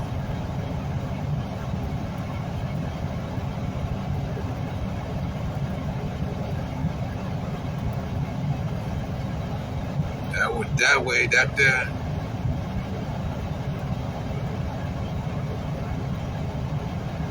Yeah, you'll see, man. You'll see. Just go ahead, go back. You know what I'm talking about.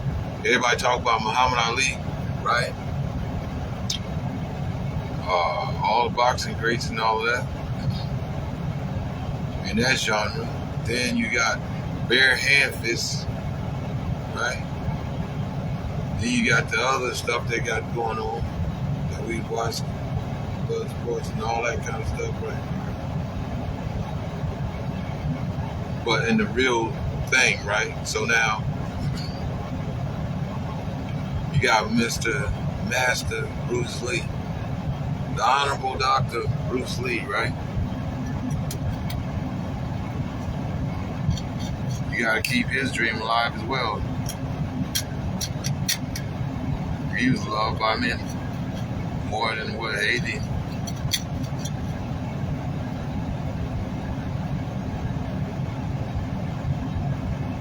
Look here, and I'll put it to you like this. There's so many black mothers, and I wouldn't doubt if it was some white ones too, mad because their mop or broom handles is all cut up. And the dog, he used to running so far, next time you know he only run, he get choked up.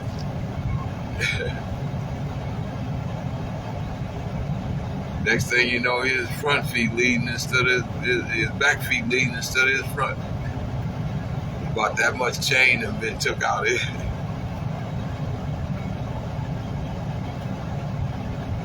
Whoa. With the little nail, and you keep on messing with it until the nail come flying out.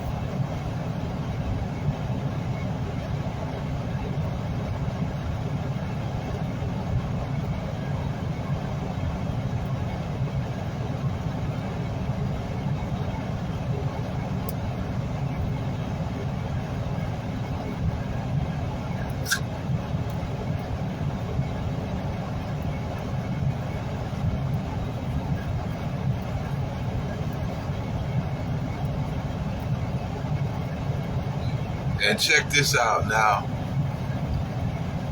Now, I don't want to exaggerate and lie, because I never did see this happen. But at Boys Club, when Boys Club was Boys Club, and back then, they could have made these nunchucks, right? These nunchucks, they could have made them. But maybe they was, and Mr. McIntosh told them don't build them, don't make them no more. Back in the crafts room, because all you had to do, build you up some of that plastic or whatever, Make your designs on the inside, right?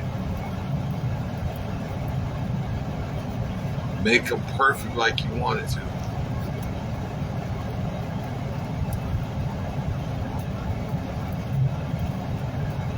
And then go over there to that buffer machine and sand all the marks and nicks and stuff out of it.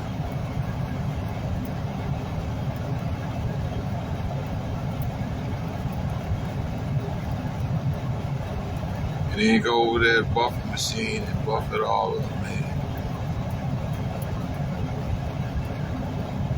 And be on the inside of it, inside the handle.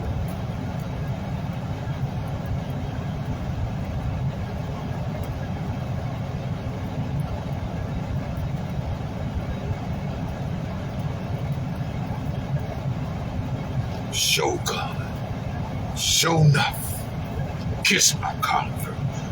Bow, kiss him. Bow.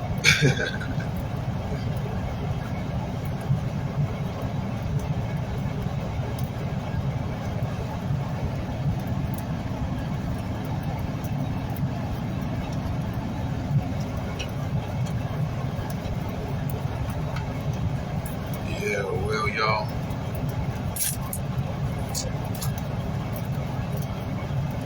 I don't want to cut it short, but I think I'll let it go right here, y'all.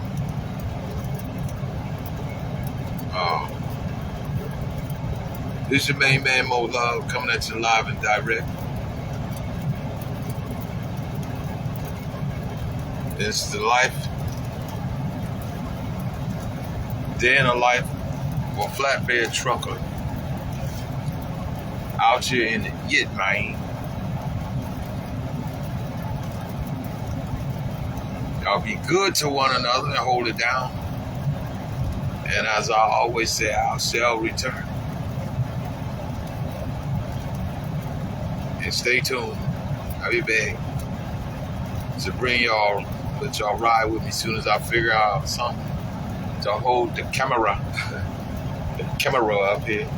Won't fall or nothing like that. I just, boy, I even move, man. Set it up there so you can roll with me.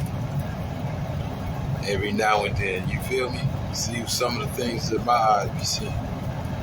Probably some things my eyes can't see because I'm paying attention to the traffic and the road. You dig?